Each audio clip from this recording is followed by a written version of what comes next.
In certain extreme situations, the law is inadequate. In order to shame its inadequacy, it is necessary to act outside the law, to pursue natural justice. This is not vengeance. Revenge is not a valid motive, it's an emotional response. No, not vengeance. Punishment.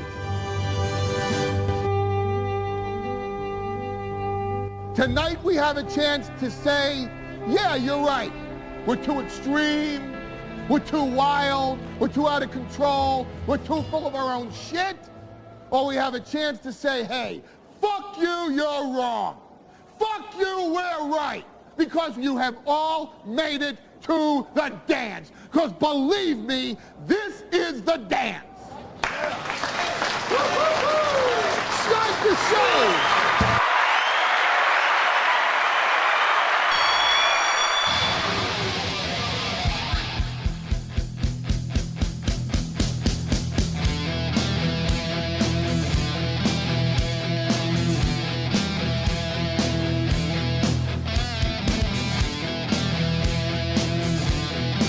Good morning and welcome to the Steel Toe Morning Show. Aren't you dear?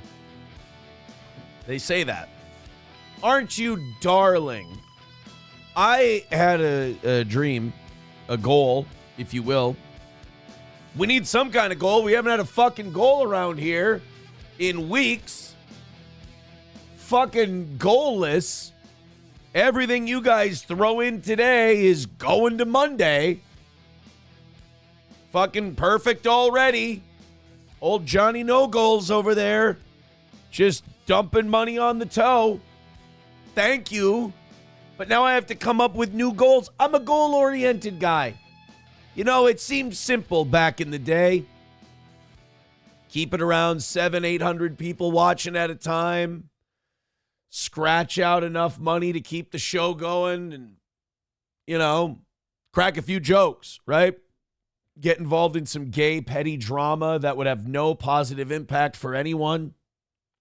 Now there's this new thing where we're peaking out over 1,000. We're averaging 900 people. We got no goals. We make way too much money. And we're doing an old school morning radio show like we used to do, and we're having more success with it than ever. It fucking sucks, man. It's terrible. I got people messaging me all fucking day about how good this show is, and it's great to be back to what you're doing. What am I going to do with myself? I'm going to go pick up, I'm going to do a members-only show after this. I'm going to pick up my kids. We're going to have an amazing day and weekend together. The fuck am I going to do? Huh? Nobody ever thinks about that. You know, when you guys are dropping $100, $200, $300 on the toe and you're knocking out the next day's goal in advance, you never think about what you're doing to me. Now I have to come up with new goals. And I had a goal this morning, and my goal was this. Start the show in the gayest way possible. And I think with the concept of your dear, your darling, I feel like I've accomplished that. And it feels good. It feels fantastic. So what I'm trying to say is, good morning, thank you, and let's have a great show. What do you say? And now every dime you throw at this stupid outfit goes to Monday. What did I say? I said on Monday, I think by Wednesday we'll have goals again. What are you going to do? It's Thursday. All quiet on the Western Front. So Monday's the day. Monday's the day where goals come back. So almost a month of the toe not having goals. Am I happy? I'm thrilled. Is it going to be the end of an era? And may I say this? Remember when I said, why don't you guys ever get ahead and stay ahead?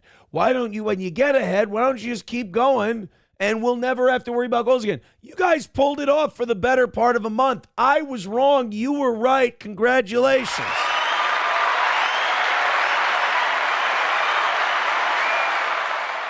Ray Peacock says, gayest way possible. Is that why you wore that shirt? Shut up, Ray. I can wear gayer. $100 by 7 o'clock and I go get the flower shirt. That's right. Don't tempt me. $100 by 7, I go get the flower shirt.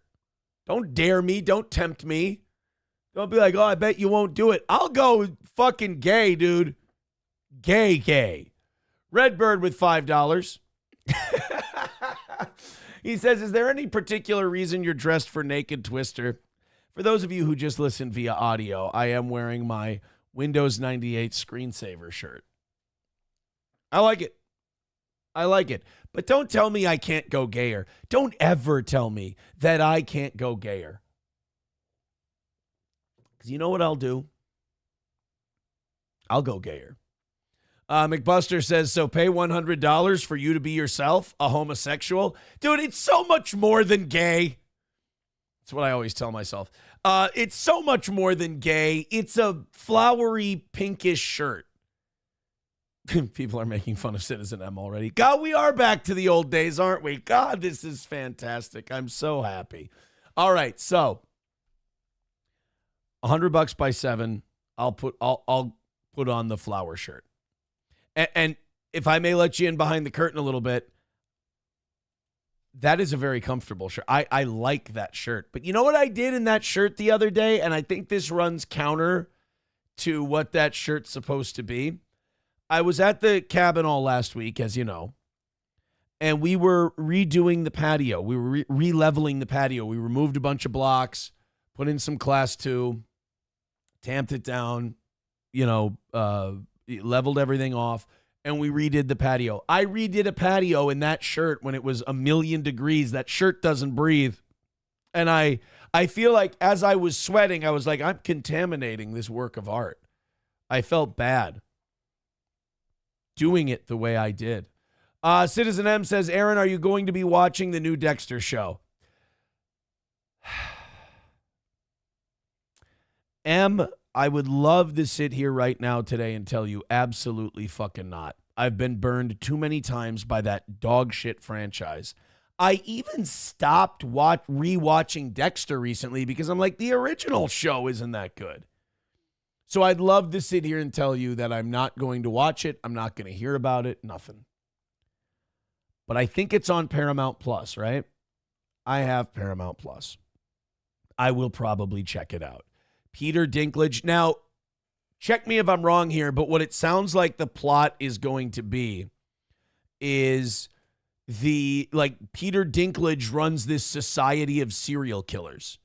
And he's going to recruit Dexter Morgan into his society of serial killers. Like he runs some kind of freak show deal in New York City. And that's going to be the premise of the whole thing. It could be good, but they want it, Showtime wants to keep milking that franchise for all it's worth. So they're never going to kill the fucking guy. And now all I want is them to kill this fucking guy. They're not going to do it. They killed him in the last one. Dexter First Blood or New Blood. They shot him in the fucking chest and apparently he's going to live. And then this serial killer who gets shot in the chest, they're just going to let him waltz out of the hospital, apparently. I don't know. I mean, I don't understand how they're going to get there, but there'll be some Deus Ex Machina moment. Deus Ex Machina. Learn how to speak Latin, you fucking central Minnesota douche. Eaton Clam says, I only watch Dexter for the incest. Is there another reason? O9 Canyon says, I like the pink flower shirt, but I also found Bailey J attractive, so grain of salt. I hear you. I get it. But yeah, $100 by 7 o'clock. We don't have a goal, so I got to do something to grift. And my grift now is $100 by 7. If you think I can't get gayer, I'll go get the pink flower shirt. We have a couple of things that I want to get to before we get to the actual things I had prepped for today's show. I go jerking around on Twitter. That's right, jerking around. Oh, by the way, thank you for retweeting the show. Any platform you're watching on, like, comment, share, subscribe, blah, blah, blah, blah, all that shit. Share the fuck out of it. I appreciate it. Great growth. Appreciate you guys being you. I go dicking around on Twitter before the show. And, just looking for headlines. One of the headlines I saw was that the big rumor is, and I get caught up in these from time to time. One of the rumors is that Tom Brady is now dating Sofia Vergara, and they're just fucking all the time in Spain this summer. Like, but it's funny because didn't we just see that Sydney Sweeney walking down the street with Orlando Bloom and Tom Brady? I mean, guys and girls can't walk down the street and just be friends. They got to be fucking. But I don't like the idea of Tom Brady being with Sofia Vergara. Sofia Vergara is like 50-something. Tom Brady, I'm not saying Tom Brady has to be Leo DiCaprio. That's creepy. But what's Tom, like 47, 48 now? How about like a 35, 40-year-old? How about something like that? How about, I don't know, how old? Isn't Megan Fox available? Megan Fox, well, she's fucking crazy, though. Like anyone, and also anything that's touched Machine Gun Kelly should just become trans. So no on that one. How about, who's the country chick? There's a country chick who just became single. I think is it Maren Morris? How about he hooks up with her? There's another one that just became available. I don't like Tom Brady and Sofia Vergara. She's too old. You can't hook up with her. She's old. How about, oh man, I had one picked out. Oh, Sam Show also points out she's brown. That's true. She is brown. She is, I guess.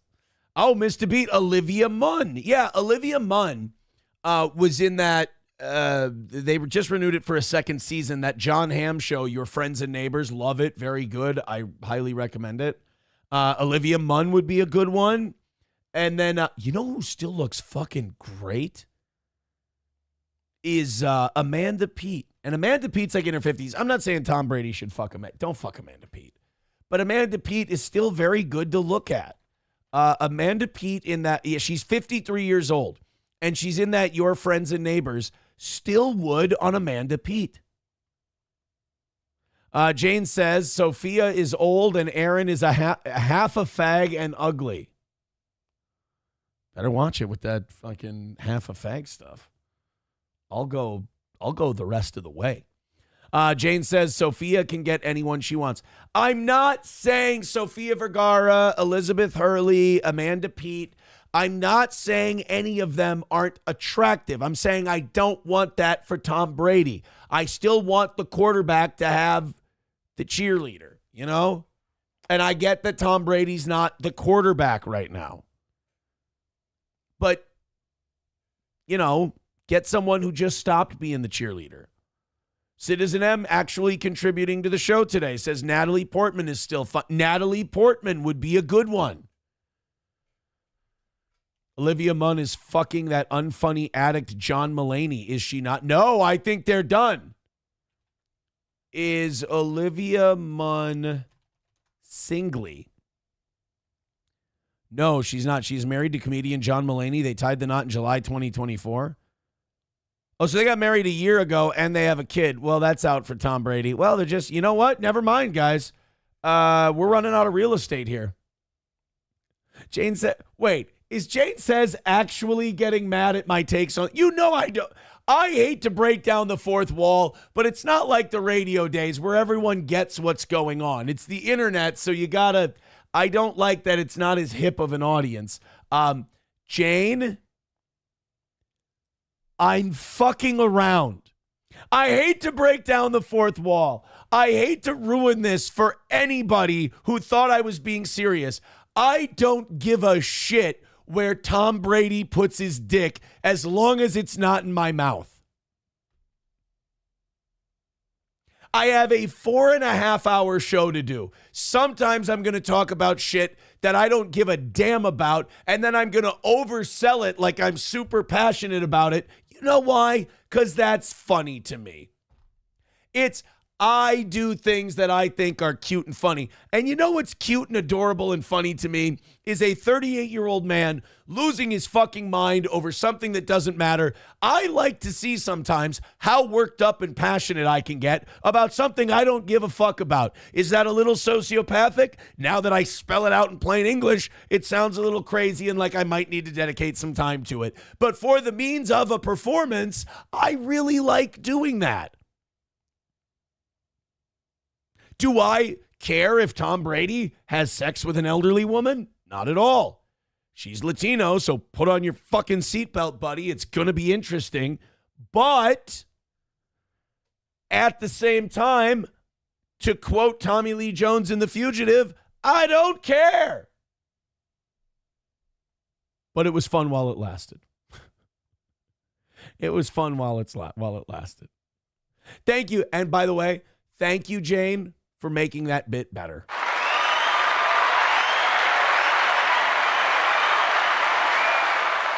Nomo says, didn't that funny-looking dude from Super Troopers bag Christina Hendricks?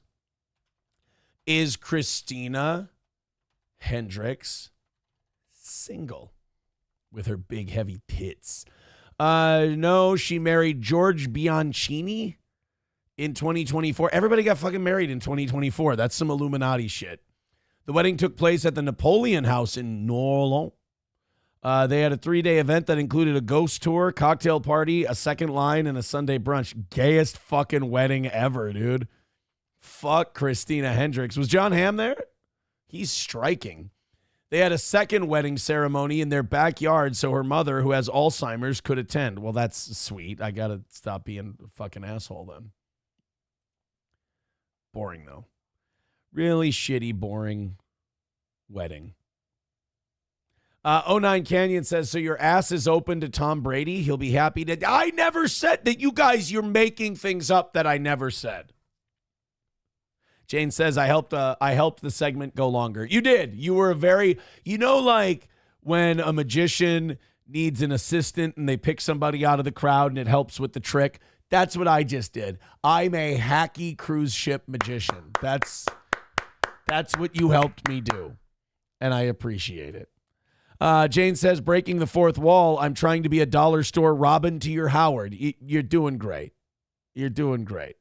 Fauci's Pangolin says, what if Brady fucks RuPaul's ball sack? I mean, again, I don't care, but I just want better for him. That's all. Eaton Clam says, John Hamm sticks socks in his underwear. Well, then I'm going to start doing it because John Hamm does it. Mr. Beat says, how about Sydney Sweeney? Too young. I think she's too young for Tom Brady. And I understand that means I'm being picky. Sydney Sweeney age. She's 27. No, not 27. Who gets Sydney Sweeney? Let's do this like Islam. You know, maybe they've got it right. You know how they just pair people off and they just pick them? That might be a better idea because then Sydney Sweeney doesn't have to go through the stress of looking and dating and all that. It's like, here, we found one for you. How about J.J. McCarthy?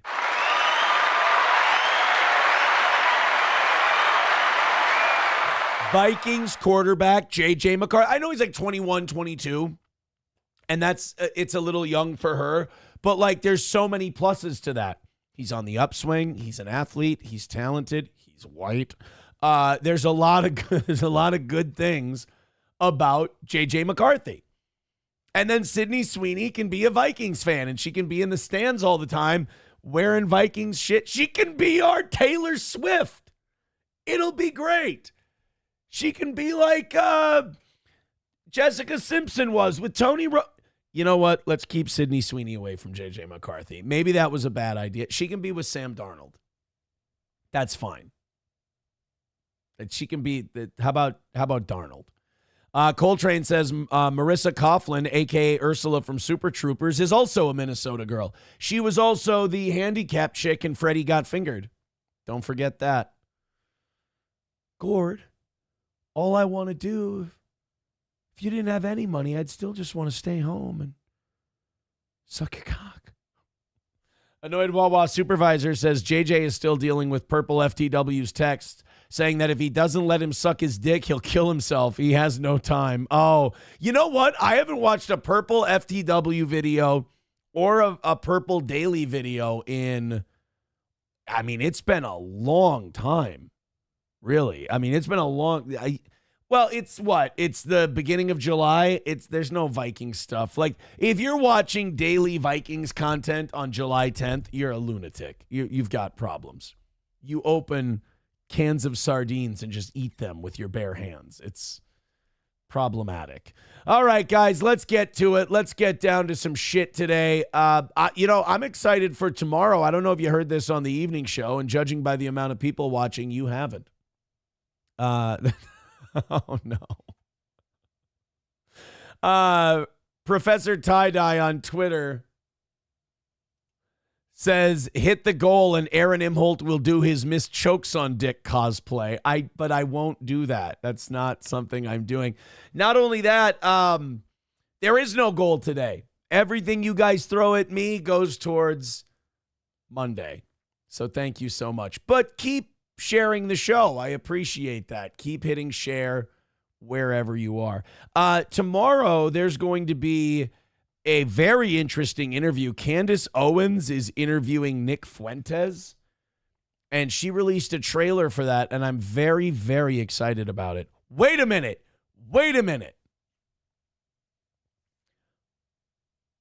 I have a lady for Tom Brady. A lady for Brady. I have a lady for Brady. You're going to fucking hate it, but just think about it for a second, okay? She's fiery. She's emotional. She's passionate. Our girl, Anna Kasparian. What do you think? Anna, come on. Tom Brady hooking up with Anna Kasparian. Tom Brady, young Turking it. Isn't he a Trump guy? He could push her the rest of the way to the right.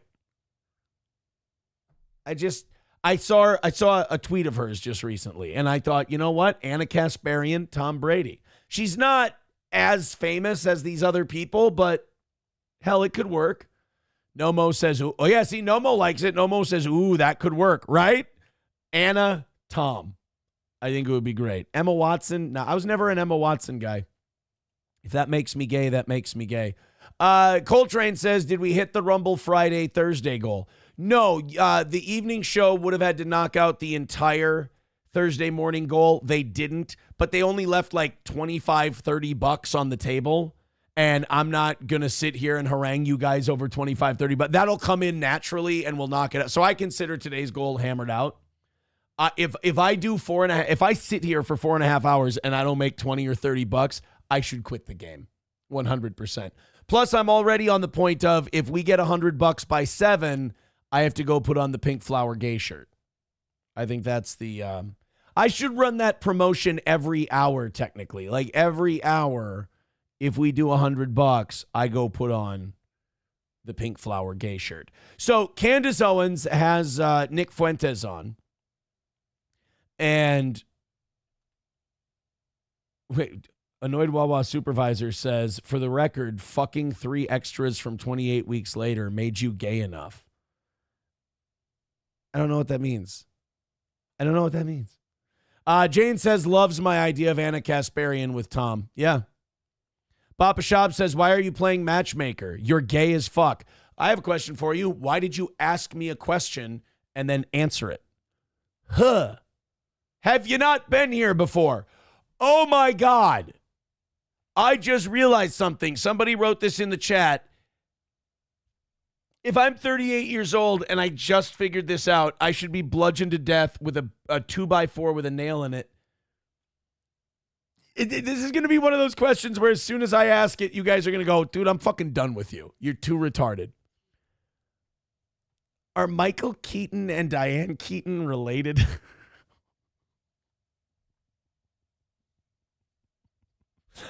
I have to say, in my 38 years, I've never put it together. I know that Joan and John Cusack are brother and sister. I know that one. I'm aware of that. But are Diane Keaton and Michael Keaton related? If they're not, I'm free and clear. If they're not, I'm good here. But if that's like a known thing, and I didn't know that literally until today, I'm a bit ashamed of myself. McBuster says they are the children of Buster Keaton. No, that doesn't work out age-wise. Are Michael and Diane Keaton related? Nope, they're not. I'm safe. Yes. Fuck you. All right. They are not related. But Diane and Alex P. Keaton, I'm being told,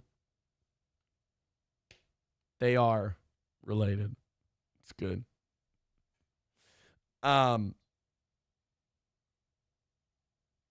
It is, however, I will say, it is gay that I thought of it.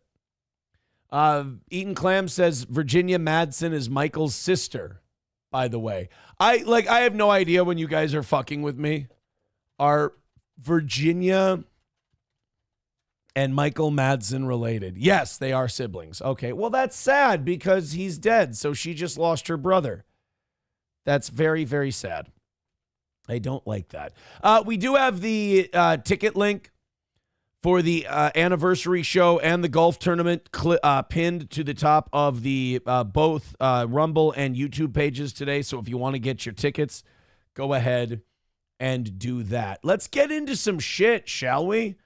Throw in a couple of PayPals and Rumble rants and Super Chats and all that shit. We love money on this program, and we are keeping track. We will go, we'll throw it towards Monday. Candace Owens, like I said, is going to be interviewing Nick Fuentes tomorrow. That's going to draw. Well, she's already interviewed him. It's going to drop tomorrow, and I'm very excited to see it.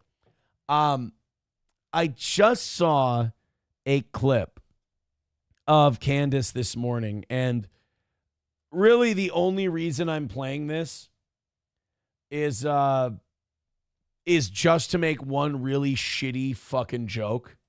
That's it. And if this joke makes you realize that maybe going goal-free isn't the way to do this program, I apologize. But this is Candace Owens having a conversation about transgenderism and whether or not it could lead to transracialism. Now, it's kind of a hack argument, but I think Candace is missing the forest for the trees here. Let's not conflate it with being black. Otherwise, you'd have to defend Rachel Dolezal. Well, there's no. Well, would you defend it? Well, there's no defending crazy. That's crazy. But why is that crazy? Hold on. Wait a minute. That is a good question. Why is defending Rachel Dolezal crazy, but defending Bruce Jenner isn't? I have not had that explained to me in a way that's sufficient for me, and that's either a me problem or a them problem. I'm willing to be open that it's either one. But you need to explain to me why this white woman who believes she identifies as black, that's crazy. Rachel Dolezal's batshit.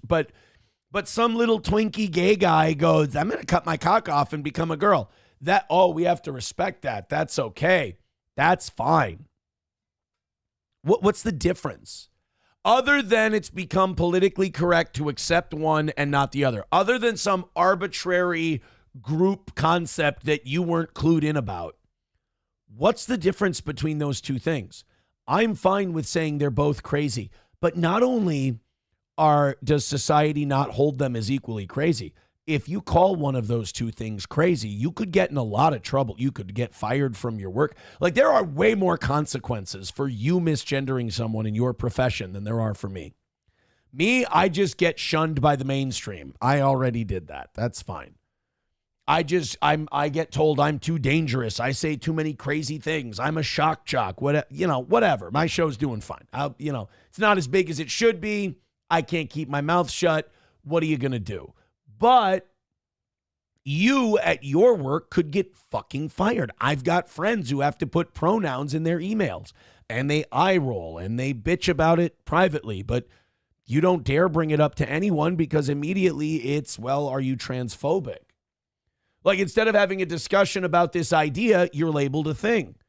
But meanwhile, it's completely socially acceptable to say Rachel Dolezal's a fucking nut bar. Why? She says she feels like she's black. There is no gene. There's nothing in the brain. There's no chemical reaction. There's no thing we can point to in your system that shows you're trans. It's a feeling. And either feelings are legitimate or feelings are personal. And we've said with gender that feelings are legitimate. You feel like you're a girl. You're a girl. You feel like you're black. You're black. You know why the mainstream will not accept that notion? Because it would piss black people off to the point where they would lose their high ground on the trans issue. They don't want to piss off minorities because if minorities, start getting pissed off and they start ranting and raving about stuff, the mainstream can't tell them they're wrong because they've built these people up as like their pets, essentially. But if it's just a bunch of angry white dudes getting passionate about it, they can just yell white privilege, angry white man, blah, blah, blah, whatever. So I don't think Candace Owens is wrong here. Why? If we're going to live in this brave new world, Rachel Dolezal has to be accepted. Otherwise, transgenderism is all bullshit. Now, I'm fine with that one. I'm fine with the transgenderism is all bullshit one because if we're being adults and we talk to each other privately in the real world, we all agree that it's bullshit. We all agree that it's just someone's feeling. It's as bullshit as thinking you're, in your backyard pretending to be the quarterback when you're a kid.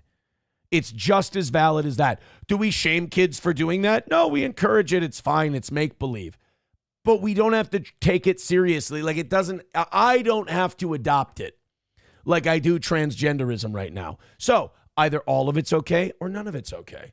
Rachel Dolezal has to be fine. Rachel Dolezal has as much standing to be black as Bruce Jenner does to be a woman. Because she was a white woman that says she was black. Yeah, that's a man saying he's a woman. But let's back up. If you're gonna say that a man can just be a woman, why can't Rachel Dolezal just be black? You got to be consistent. Because she's white. Okay, because it's a man. No, but hold on. I get it. I'm right. I get it. I'm right. No, That's the problem. That's the part that's frustrating, is it not? Don't you feel the same way? The part that's frustrating is the people who are arguing with you know you're right. They're carrying water for something because they're either afraid to get in trouble or they feel that it's the socially acceptable thing to say. It's like people who say pineapple on pizza is bad. You know those people are full of shit and they're just saying that because they don't want to catch criticism. It's the same as people saying that Nickelback isn't any good. They know they're wrong, but they don't want to go against the current of the ocean. This guy knows that a man saying he's a woman is fucking retarded. But he knows he'll be lambasted in whatever community he's in, probably the gay one, if he says that. And imagine having to live that lie. Wasn't that the whole point of gay people being allowed to be open? Is because it was such hell having to live the lie? Well, then why does the LGBTQ community insist on putting us in that same box that they tried so hard to escape from? You don't get to be who you are. You don't get to express yourself the way you'd like. Could you imagine what it's like living that lie and having to live that duality, that hypocrisy? Yes, I understand that. It's the duality and the hypocrisy all of us have to live when you talk about us accepting that men can be women and women can be men. It's the same delusion. It's a real lack of empathy on the part of the LGBTQ community. They can only see things as I can empathize with the gay community. I have a shitload of empathy. It must be fucking horrible to have to pretend to be straight or pretend to be something you're not. That sounds awful. So why would you put the rest of us through that same thing? Vindictiveness, spite, bitterness, control? I don't know. I don't agree. And this is not a matter of right or wrong. But it is. Hold on. This one is. Let me tell you. Why isn't Rachel Dolezal black? Because she's a white woman. Okay, because it's a male or it's a female. What? Perfect. Now, the only joke I had for that, I ended up actually getting really passionate about that. I didn't plan on it. But the only joke I had for that one is somebody made me a tiny URL link for the tickets. Thank you. The only joke I had for that was, yeah, Candace Owens knows a white woman can be black. She is one. That was it. Instead of that being the silly joke and that being a 60-second segment, I actually ended up getting really passionate about it, and we got a 5 or 6 minute rant out of the deal. $5 from Silver Wolf. He says, only one shitty joke. I did tune into the Steel Toe Morning Show, right? You're right. You know what? I have a brand. My audience expects me to have way shittier jokes than that. Way shittier. Sam Show writes, something equals Jews. God damn it. Sam Show says, you must do things that destroy your own society and people. It's progressive. That is the corrosive nature of socialism and communism, is you're so in love with your ideas that you have to kill a working thing in order to implant. Like, it's a parasitic philosophy. It's a parasite philosophy. Hakuna communism. I'm off today. I'm off. Nickelback does suck, though, says Don Juan. See, look at all these people who are in denial because they don't want to be socially castrated, essentially. I hate this. Helgi says, you pronounce lambasted wrong, you buffoon. Is it lambasted or lambasted? Because I hear it both ways. Lambasted, lambasted. The way it's spelled, it should be lambasted. Because the basted part of it is like wasted. So it should be lambasted, but I've say it both ways. Trampling at the zoo. We've washed ourselves in blood and all the rules too. We're taking down the... Sorry. Trampling at the Zoo says, I need a gifted subscription so I don't have to wait for ads before coming on here to type the N-word. Let's gift some memberships then, because I see... Hobo! Get a hold of me, brother. That sounds... God damn it. Just how retarded are you?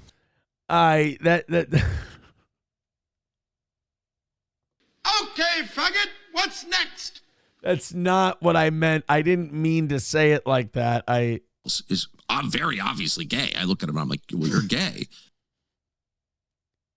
That's not what I didn't mean to say it like, hobo, get a hold of... Do you personally dislike homosexuals? Of course, they're disgusting. Oh, God. All right. Well, what I meant to say was, hobo, contact me, because Roots worked out something very cool for you. He was very selfless.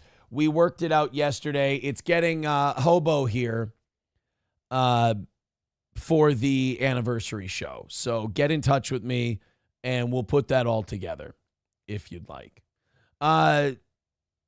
We've got... Oh, I'm just catching up with the chat here. And you know what? A lot of this stuff is from a minute ago, so it doesn't quite work out as well. Dago Doesn't Die said, what happened to the grab a hold of me wrestling drop? That wasn't really a wrestling drop. It was something we had. It's Jake the Snake, grab a hold of me. It's grab a hold of me, brother, and you'll see that I'm growing, my man. It's accidental gay moments in wrestling. Gay moments in wrestling. Now it's pro wrestling promo, innuendos, and sus moments. You come in my face, I'm going to fight you. Well, you're not going to bust a nut anytime we're in the ring. I'm going to get off by cranking your knob just a little beyond the breaking point. When I get my hands on you, I'm going to eat your ass like a pot of collard greens, baby. I'm going to stretch his ass like it's never been stretched before. You can hide behind that commissioner's stuff just so long until I jerk a knot in your ass. And if you don't think I'm big enough, then you grab a hold of me, and you'll know that I'm growing, my man. Within your hands, I will get as big as I need to be to do the job on you. All right, They did a lot of cocaine in wrestling in the 80s.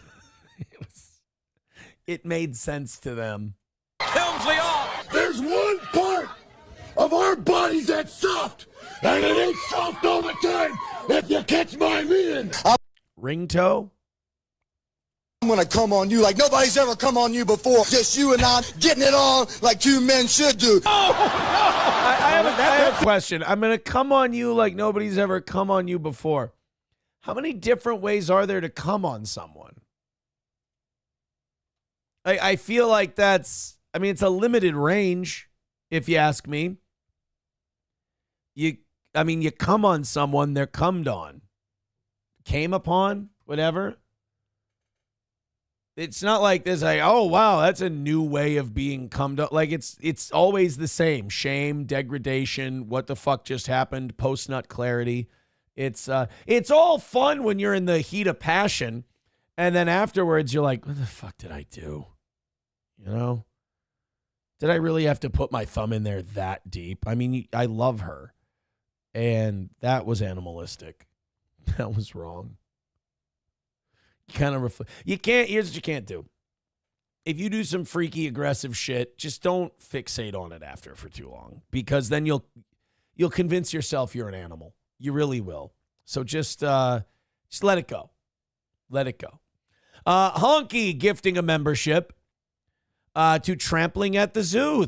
Trampling at the Zoo got their they got their membership they were asking for. That's a neat trick. Thank you, guys. Everything you chip into the show today goes till Monday. I appreciate it. Thank you guys very much. Chips and Diff says, well, there are 7 orifices on the human body, but they all weren't made for you to come in them. Now, I know some of you are going to say, well, that's debatable. Eyeballs? Really? Eyeballs? Why? It's going to burn. It's viscous. It's don't do that. Ears? Dude, it's uncomfortable as shit when you get water in your ears. Don't. So, okay, we can knock out eyes. We can knock out ears. What are you going to come up someone's nose? That's no fun. That's like the worst neti pot ever. And it's going to get stuck. So no nose. So we can rule out eyes, ears, nose. Obviously, mouth is fine. That's whatever. Butthole. Let's not. No butthole. Come on. Guys. No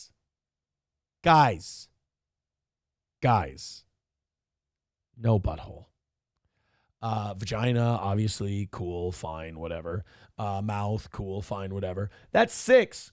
Where's the 7th one that you can get come in? Where's our orifices we all have? So the men, so we got 1, 2, 3, 4, 5, and then there's 6. I can't get to 7. Sorry. I can't get to 7. Deutsch Chad says, I'm 10 for 10 so far. Oh, Chips and Diff says the nose counts as 2. Well, then the ears counts as 2, and there's 8. And the eyes count as 2, and that's 9. No. McBuster says belly button. Belly button's fine. Nothing wrong with belly button. Hobo Chili with $1 says, I'd like to get to you first. Oh, wait, you've already been defiled. Go die in a hole, fat boy. Hobo, you're very mean. You know what, Hobo? If you're not nice to me, I'm withdrawing this offer. I don't even know if you know this offer exists. Honky with $1 says, I went for a job interview. The female boss said, I have 3 openings. I replied, I know. If you didn't get the job right then and there, it's a fucking crime against humanity. I'm here to tell you. Let's do a goddamn... I'm having a blast so far this morning, but let's do a show. Doggo Doesn't Die says, unless you do coke, then the nose counts as 1. The man's got a point. All right, I think you guys have to do $90 by 7 o'clock, and then we'll do the pink flowery shirt. Someone said I couldn't have worn a gayer shirt today, and I said, fuck you, challenge accepted. $100, I'll go put on the gayest shirt I own. Actually, wait, which one's the gayest shirt I own? Oh, that's not good when there's a debate. The pink flower Florida shirt or the Cholo Las Vegas shirt? Which one is the gayest shirt? Hobo says, good, withdraw it. I would rather watch kids die in a cancer ward. All right, I'll have to talk to Roots. I'll have to say, Roots, he said no. I apologize. Okay, fatal stabbing in Minneapolis. This was a big story here in Minnesota yesterday. Somebody was stabbed to death in Minneapolis, and it was a tragedy. And people were going, oh, my God, what's the deal? This is awful. Somebody got stabbed in the neck. Random acts of violence at a park. What does this mean? They started investigating it, and I think we were able to fill in the blank spots in the story and who did what to whom. When it turns out a man is facing murder charges over a stabbing that stemmed from a fight over $15.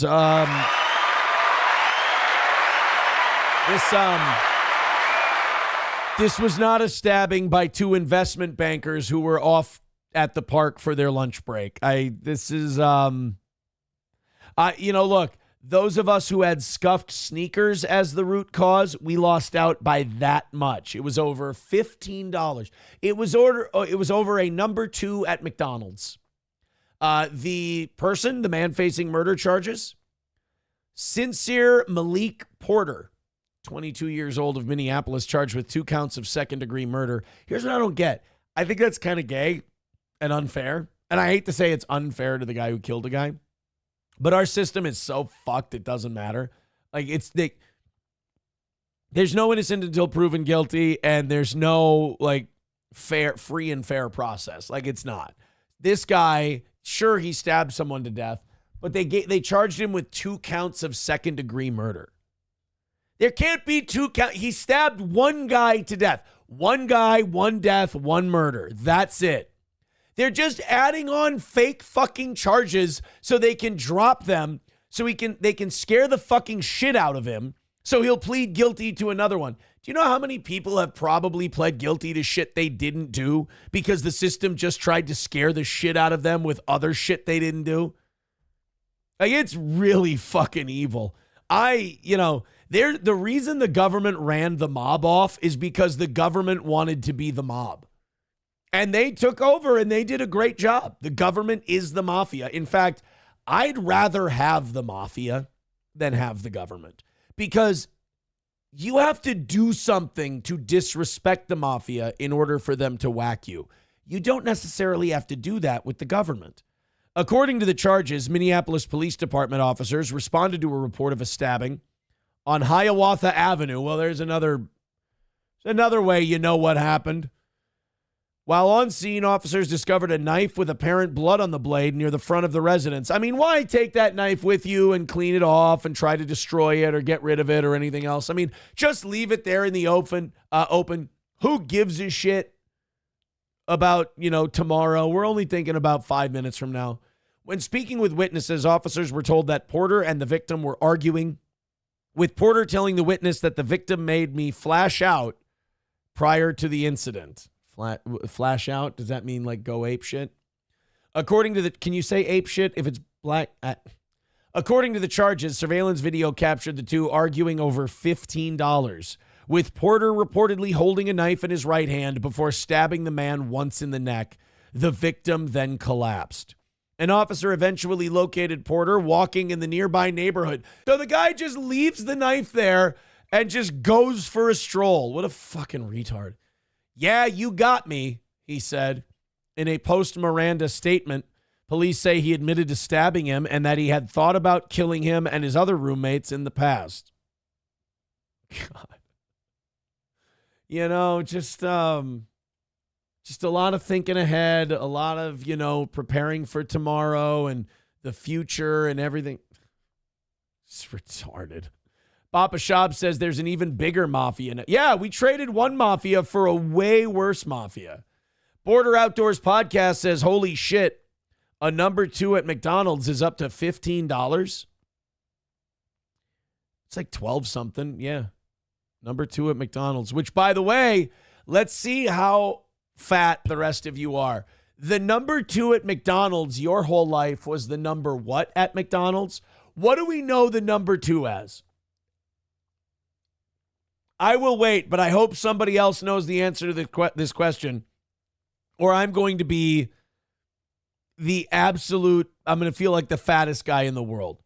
But the number 2 at McDonald's was not always the number 2. Oh, shit. Oh, no. Nobody's come up with it yet. Oh, I don't feel good. Oh, I don't feel good. Nope, that's not it either. Nope, that's not it either. Fuck. No, it wasn't the 5. Maybe it was the 5 at one point, but that's not what I remember it as. It's the 2 cheeseburger meal. It used to be the number 7. God damn it. Did the 2 cheeseburger meal used to be number 7? Yes, the 2 cheeseburger meal at McDonald's used to be number 2 on the menu in some locations. However, it's not consistently number 2. Oh, it was number 7 for a long time. This isn't anywhere on the internet, bro. I'm being Bernstein Bears with. I'm being Mandela affected right now. This is fucked, Leahy. It used to be the number 7. Somebody fucking back me up. Papa Shop says, feeling like a big fat fuck. Big fat. Oh, no. Annoyed Wawa supervisor says, you are unbelievably fat. Shit, nobody, dude, literally nobody is getting my back on this right now. This is tragic. Maybe it never was the number 7. Maybe you guys didn't think that it would be this that would cause me to mentally detach and just and go insane, did you? You didn't think it was the McDonald's menu. Actually, some of you probably were like, no, someday it will happen over the McDonald's menu. Doggo Doesn't Die says, yes, number 7. I mean, thank you for making me feel less crazy. Approachable says, you must store that extra McDonald's knowledge in that flap of skin under your arm. See, how is any of this helping? I really don't understand how any of this is helpful to what we're trying to do here, but fine. Thank you. All right, let's get into some bullshit today. We have another crazy lady on a plane story. Yes.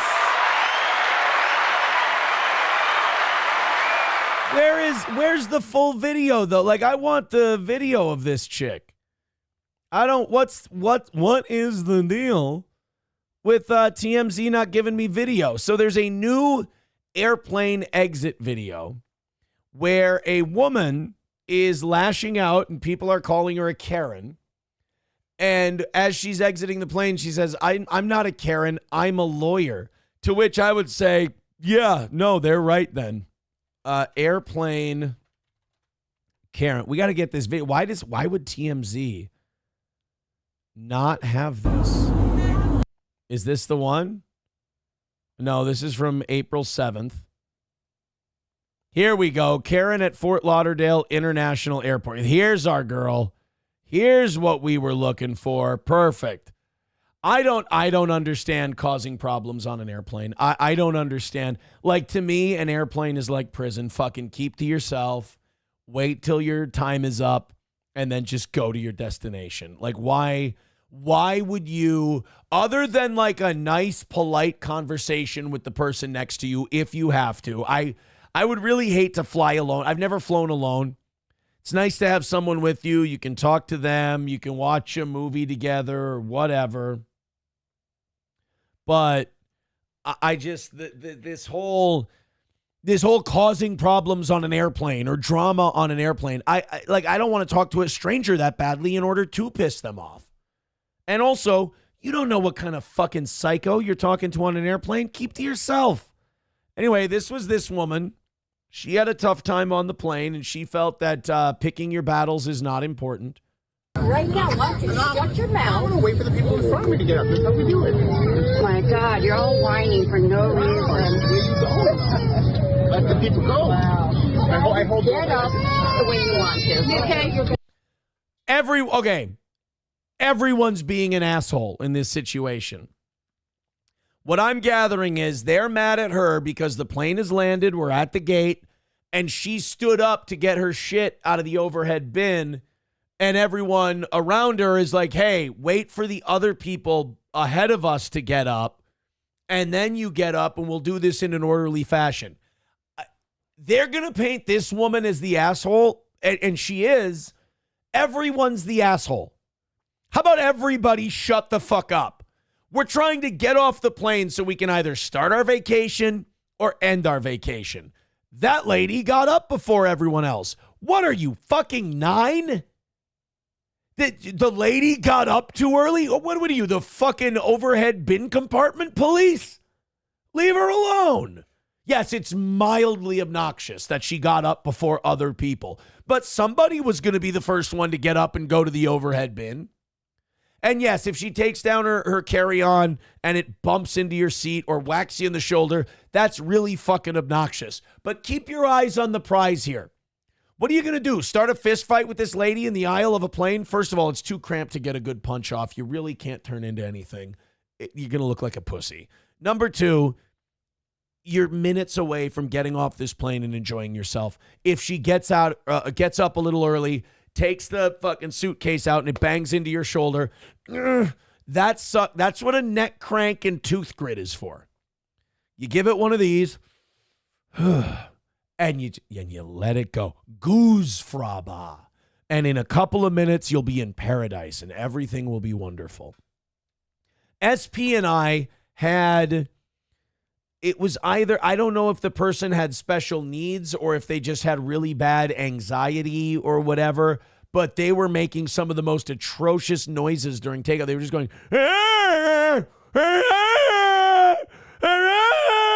and they were right behind us. Was it annoying as hell? Yes. Was I thinking in my head all the things I wanted to yell at her caregiver or whatever to not bring a person like this on a fucking airplane? Yes, I was thinking it. But I was also thinking, wow, in 2.5 hours, I'm going to be in paradise having the time of my life with a beautiful woman. Really not the battle to pick. So if I know we all want to pile on the crazy plane ladies. I love a good crazy plane lady story as much as the rest of you do. But I'm not going to sit here and pile on this lady when everybody's being a cunt. Who cares when they stand up? Who gives a shit when they're getting their bags out? You're going to know these people for 3 hours and then never fucking see them again. Let it go. You're just a Karen, and that's just the way it is. Just deal with it, people. My God. Why don't you all shut up? It's not affecting any of you. I'm more angry at the crying kid. Why is the person not shutting their kid the fuck up? Why are they getting a free pass? All this woman did was she stood up a little early to grab her bags. God forbid she's fucking excited to get off the airplane, as the rest of you are. You know what? I think the rest of the people on this plane might be the Karens. Now, she's fighting back and being a cunt, so she's remarkably unlikable. But the only reason we're finding out this woman's unlikable is because everyone gave her shit for a mild offense. She stood up before everyone else to get her shit out of the overhead compartment. Who fucking cares? We would have never known that this woman is a complete bitch if you guys would have just shut up and waited to get off the plane. You guys are so funny. You're the Karens about it because you're the ones who are making noise. She's not wrong. She is not incorrect. Guys, let's consider the volume of the offense, please. Nobody's bothering you. It's not even in your permission. I'm sorry, do you have my permission to record me? It's public. Shut the fuck up. Oh, F-bombs. Yep. Because you've never said one. I can tell you have. Oh, yes, I can. Given your accent, I can tell you said the F-bomb. I like that. Be racist, though. Like, go a little deeper. Like, that's a good cut. I can tell by your accent. Ask him if his mom ever fucked a Moor. He looks a little darker skinned. Let's really get into it. Let's have some fun. We got to kill time. That's what all this is about anyway. All these people are busting this woman's balls because they need to kill time.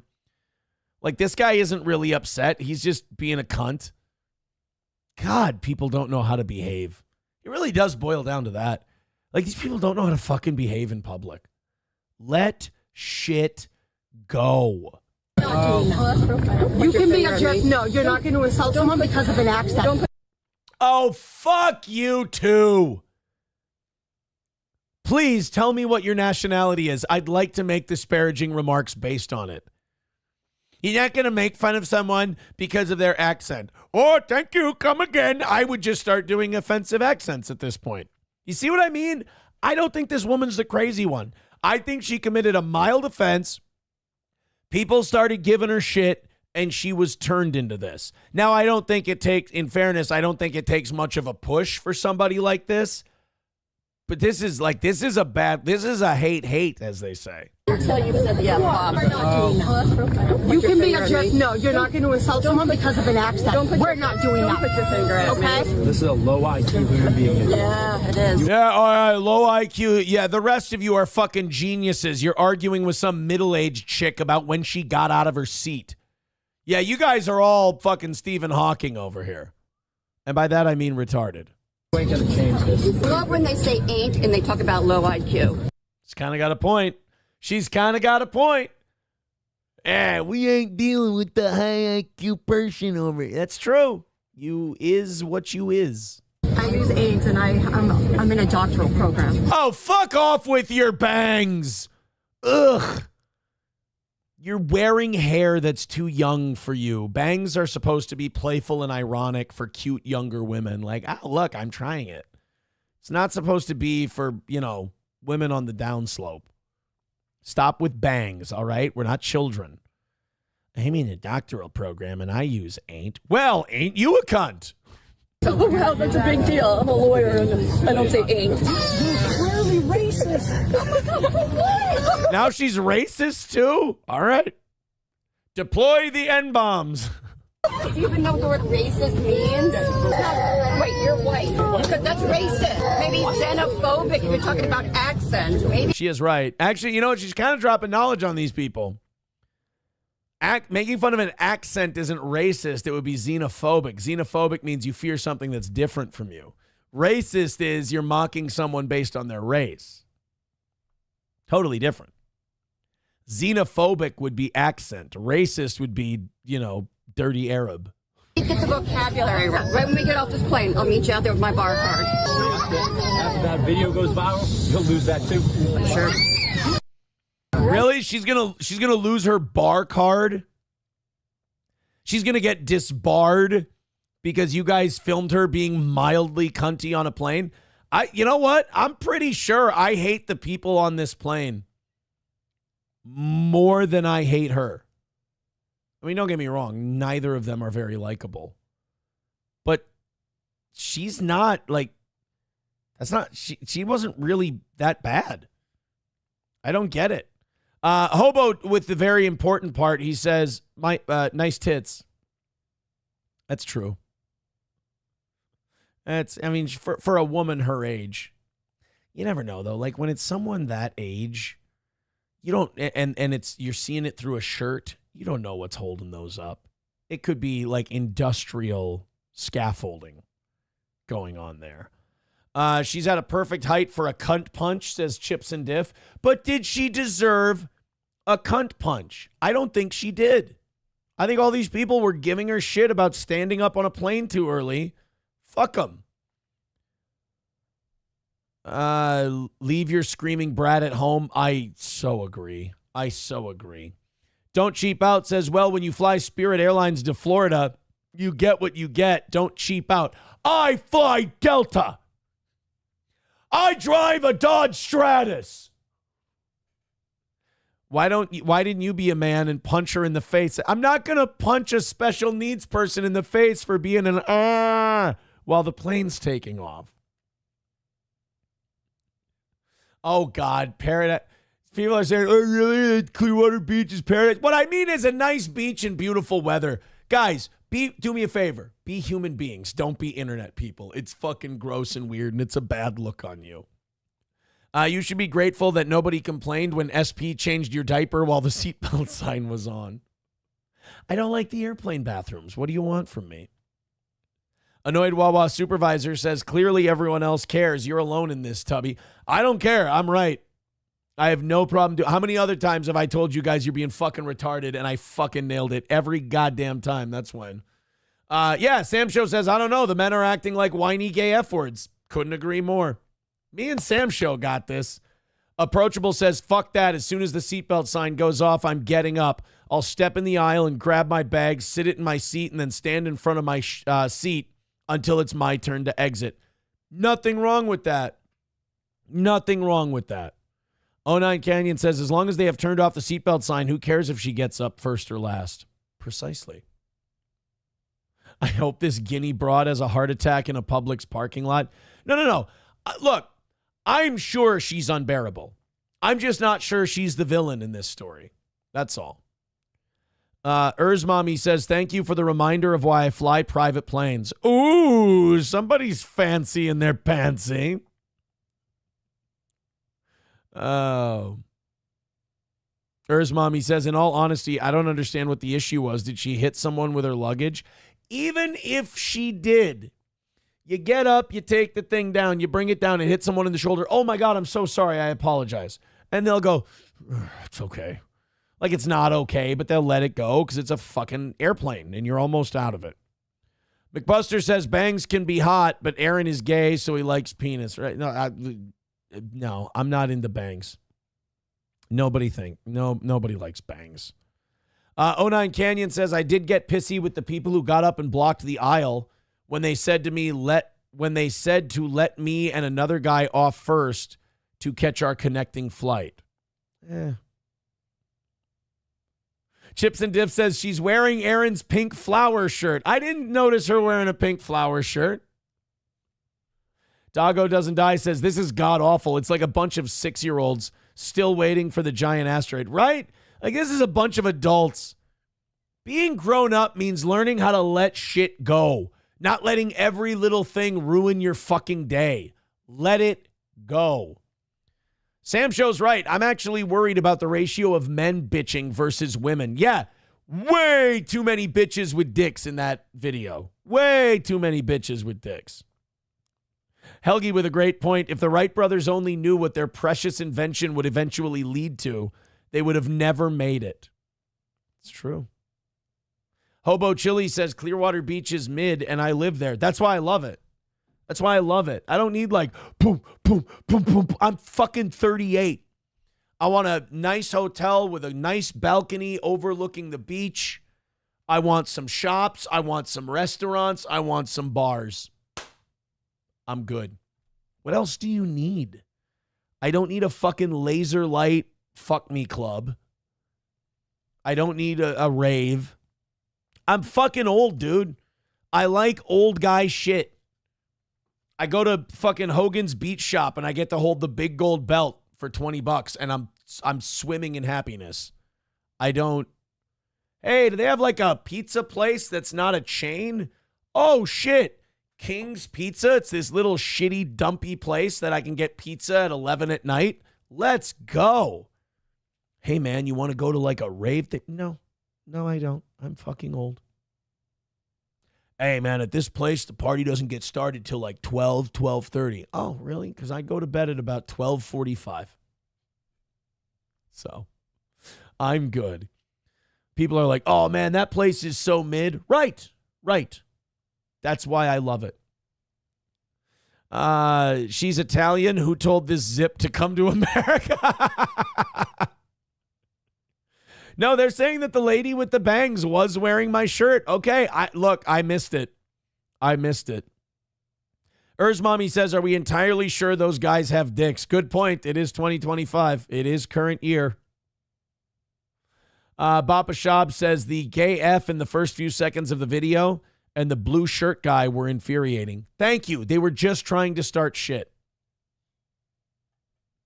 Hobo Chili says, no, being a man is about getting pissed off and wanting to drive a battle axe into somebody's skull. Correct, Hobo. You're agreeing with me and proving my point. Wanting to. Wanting to is the key word. Being an adult is just being happy with that thought in your head of driving the battle axe into the skull and then going, I got shit to do. That's an adult response. I got shit to do. Time to move on. Mommy says, wait, Aaron is 38? 38 is not old. Oh my God. Yes, it is. Yes, it is. Stop with this Peter Pan bullshit that my generation started. Millennials started this shit. 40's the new 20. Grow the fuck up. That's why none of us have retirement accounts. Go ahead. Look at the polling. Look at the polling and how many millennials are saving for retirement right now. It's none of them because they all think everything should be drinks, experiences, clubs, and orgasms. There's no sense of maybe I should prepare for when I'm a fucking invalid and somebody can swipe my card to change my diapers. Nope. Come on, I got to go to Tahiti at 40. Why? Nobody there wants to fuck you. Go to Boston. Go to Ireland, you know? Do something a little less extravagant. You're old. I'm 38. I have 3 kids. I've been married and divorced twice. I'm fucking old. If you want to say seasoned, if you want to say learned, if you want to, fine. Use whatever euphemism you want. I'm fucking old. And so are you. Hobo says, you're aging like a plantain. Helgi with $1 says, can we watch Soul Plane tonight? I don't have a show tonight. And kids are here. No, I was trying to think like how much money to do a show tonight. But no, I don't think so. I can't. There's no way I can pull it off. I'm with the kids all day, SP all night. Helgi says, you're nothing but a spring chicken, Imholte. Little baby boy. I'm not a spring. I'm old. Silverwolf with $5 says, F you, I'm a millennial and I'm putting a ton into my 401k. Good man. Good man. Atomic Ray says, retirement account and under 40 LMFAO. Just die, you losers. Wait, does he mean he has a retirement account, or is he saying that having a retirement account before 40 is... Doggo Doesn't Die says, I'm in my 50s and no retirement fund, not as bourgeois as everyone else. Oh, man. Dub's got something for us. We'll check that out in a second. I think there's like $20 left on what we had for today, but I'm sure we'll knock it out. Thank you, Silverwolf. If someone wants to throw 20 at us right now, then it's all figured out. Hobo says, Bappa, you can check the... Oh, God, why is everything... Hobo, we got to talk to you. Commercial. We got to talk to you, buddy. We need to have an intervention with Hobo. Like, everything about him is... Yeah, well, I don't know if he wants me to say who he is. This person says, I have close to $200K in my retirement. Attaboy. You know how you know someone's rich or someone has money or someone has some wealth? They live like a poor person. Like if you see a guy who's like a blue-collar dude and you're like, oh, that's a shitty place. Oh, that's a shitty car. It's like, well, that guy's money's going somewhere. Probably got $200,000 in a retirement account. You know the frustrating part about that is? Can't touch it. So you're like, you have it, but you're like, well, this is for when I can't, when I shit my pants. This is my shit my pants money, essentially. Mommy with 20. Oh, look at that. Mommy giving me some of that private plane money with $20. We want the gold, sucker. Hulk Hogan, we coming for you, nigga. All right, guys, everything else you give to this show today goes towards Monday. I appreciate it. By the way, the link at the top of the Rumble and YouTube page are links to the anniversary show. So get your tickets to the anniversary party and get your tickets to the golf tournament. Appreciate it, guys. 09 Canyon says, Sam Show with a good point. Poor people also live like poor people. That's true. I mean, just because someone lives like a poor person doesn't mean they're rich. They could just be poor. What I'm saying is there's a lot of people with money who like make a lot of money. They live like they have money and they're fucking over leveraged to the hilt. That happens a lot. McBuster. Oh no, Hobo says my mom grew up in, Hobo will be redeemed to me if this isn't about someone's asshole or cock. Hobo says my mom grew up in the hood in Queens, but she acted high class even with the little she had. That's what made her successful in life. Look at that, Hobo. That's like your best contribution of the day, and there was nothing about buttholes or dicks or anything like that. Good job.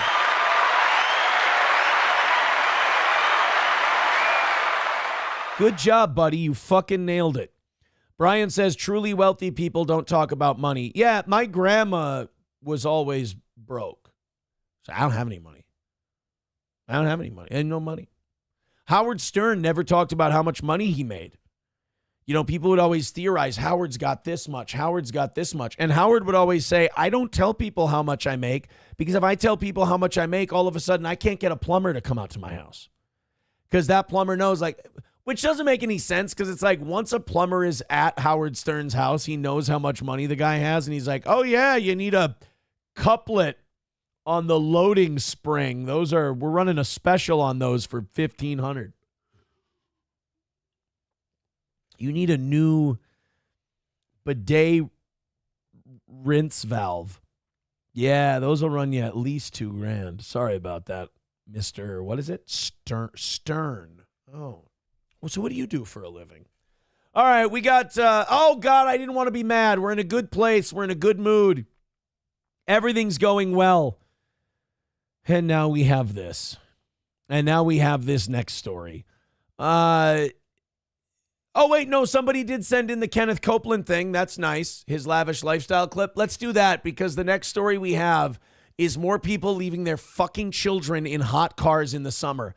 I mean, I don't know what we have to do to these people to make this situation stop. We had some Mexican lady who left her kids in while she went and got, I think, lip fillers, I think. She went to get lip fillers, and then she sat in there chatting it up for like an hour and a half while her 1-year-old died in the hot car. Like, I don't know. I think you just skip jail. You just execute people like that. Like, you killed a 1-year-old.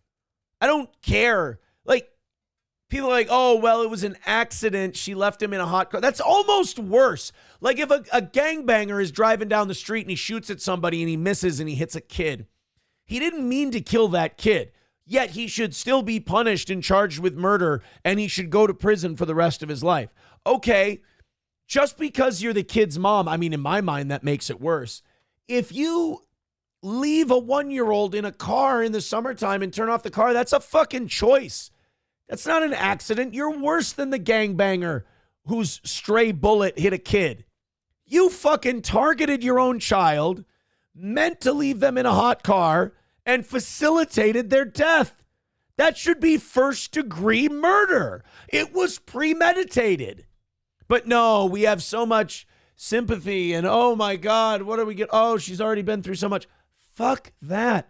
We need to let these assholes know there are real consequences to shit like this.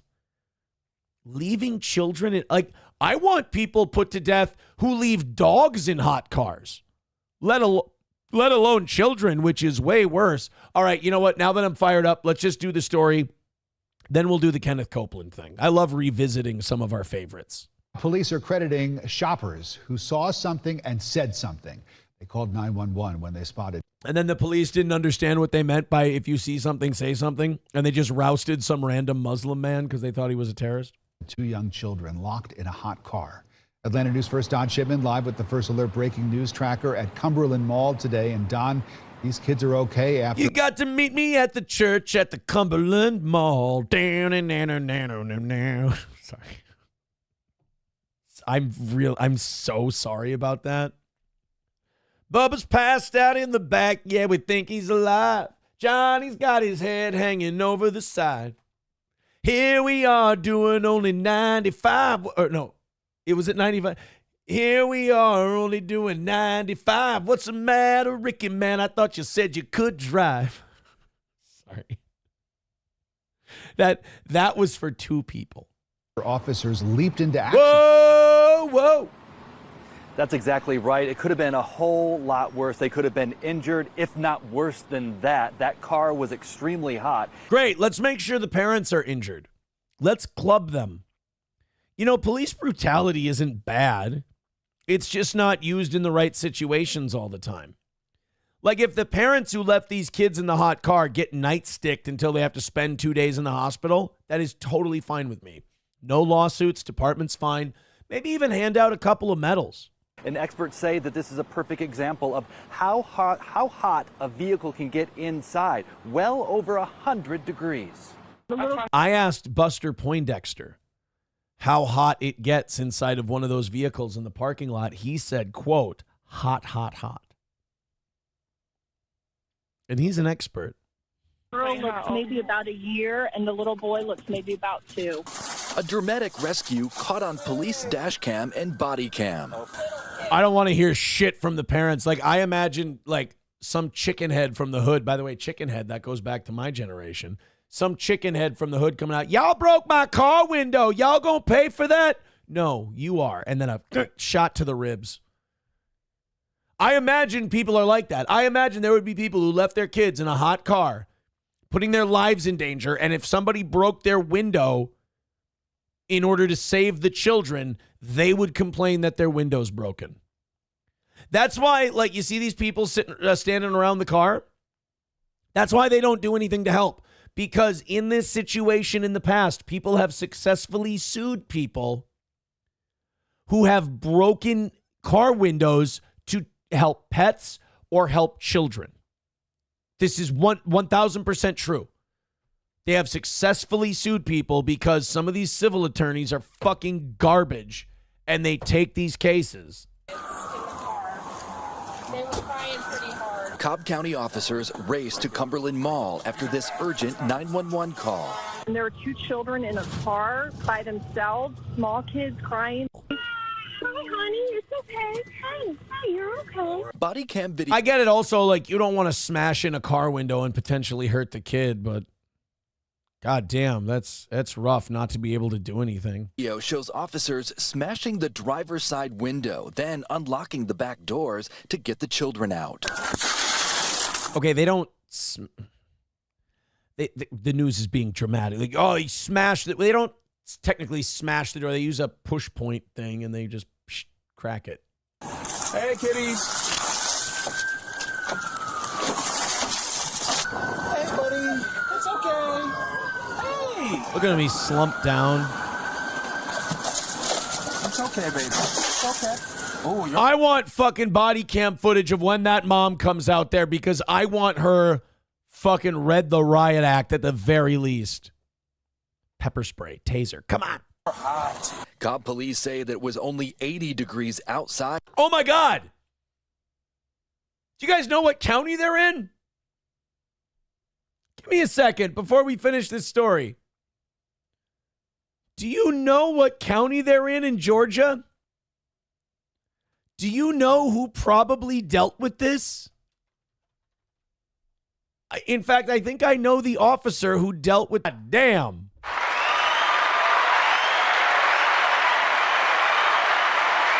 They might have been down in Cobb County, Georgia. Therefore, no bigot on socialist media. They were not in Stinky Coon County. Jesus. Oh my. Why do I always try to have a little fun on this show and you guys got to go all the fucking way? Why does it have to? Like, I just went back into the chat for a second and the N-word's just in there.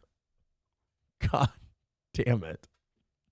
Helgi says, let's go. Another win for Cobb County. It's another win for the big boss man. All right, let's I want to see if they get to the point where there's only like 40 seconds left, 50 seconds left in this story.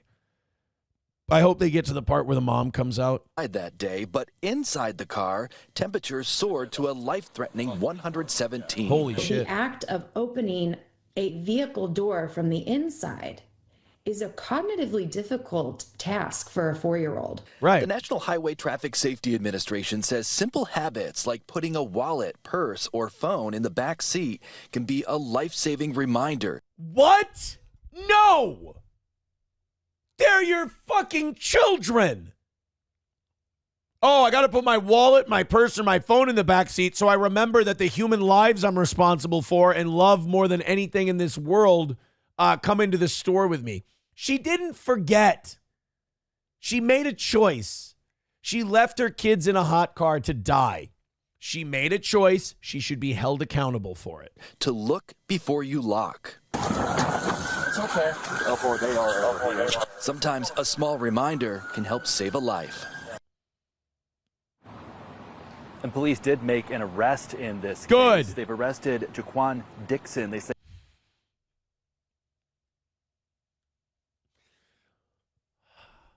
I think I'm going to wait to go back in the chat for about 5 minutes or so. I think I might just go right to the Kenneth Copeland thing after this. I don't know if I want to go back into the chat after they just read the name Jaquan Dixon. Go ahead, get it out of your system. Nope, go ahead. I just don't want to read it. He was the one that left those children in that hot vehicle. Okay, I will say I lost the bet. It was a dad. Fucking knock me over with a feather. He's now charged with 2 counts of second-degree child cruelty. We're live here in Cobb County. Don Shipman, Atlanta News First. Donnie, it's Donnie Shipman from the news. All right, yeah, I mean, look, people who do that, I feel like the punishment isn't severe enough. We should have been able to knock this problem out by now. Like, this shouldn't be a thing. But it still is. Therefore, what do you have to do? How do we need to escalate the the repercussions for something like this in order to get rid of it? Or will we ever get rid of it? Because, a lot of the times these people won't give a fuck about the consequences. They don't think about consequences. They just do shit in the moment. And then you say that and you use that analysis, and then Anthony Cumia loses his Sirius XM job. That's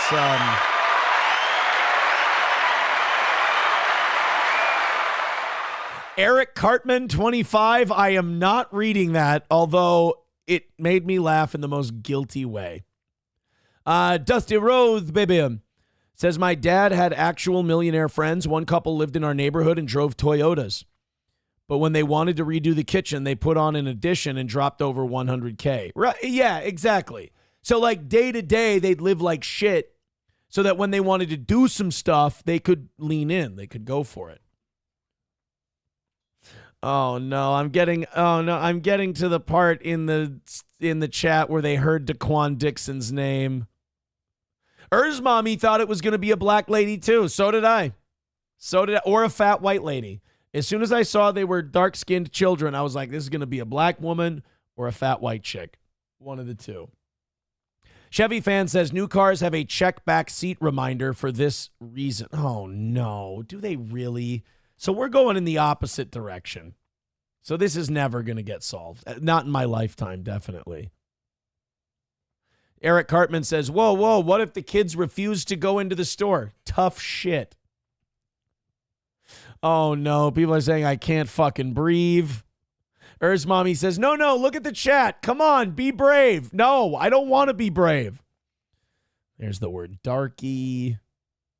No, it's Cobb County, Georgia. Approachable, you spelled it wrong. It's not. No, it's wrong. Hobo says, sounds Belgian. Maybe from the Belgian Congo.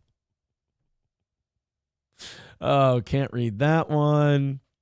Don't want to read that one. Atomic Ray, I'm not going to read that one. Sam Show, I'm not going to read that one. Somebody says, imagine that. A black dad leaving his kids. Who'd have thunk it? Oh, no.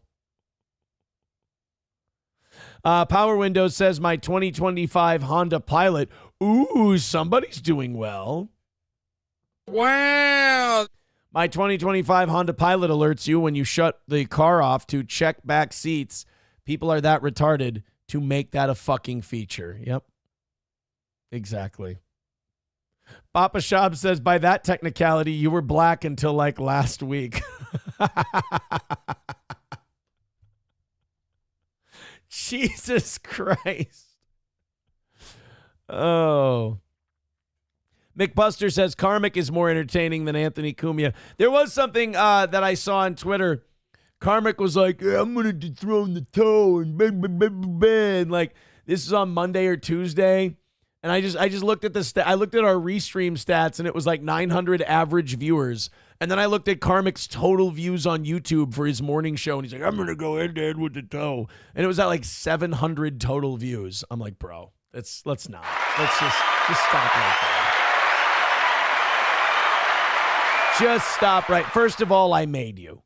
Second of all, it ain't happening, brother. It ain't happening.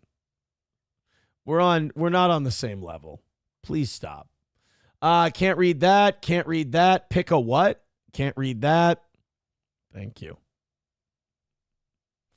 Oh, Papa, you funny fucker. Here we go. We got a Beatles song that talks about this very issue. It's okay to leave your dog in a hot car. It's okay to leave your dog in a hot car. Guys, I don't think this is actually a Beatles song. I don't. If you leave a dog in a hot car.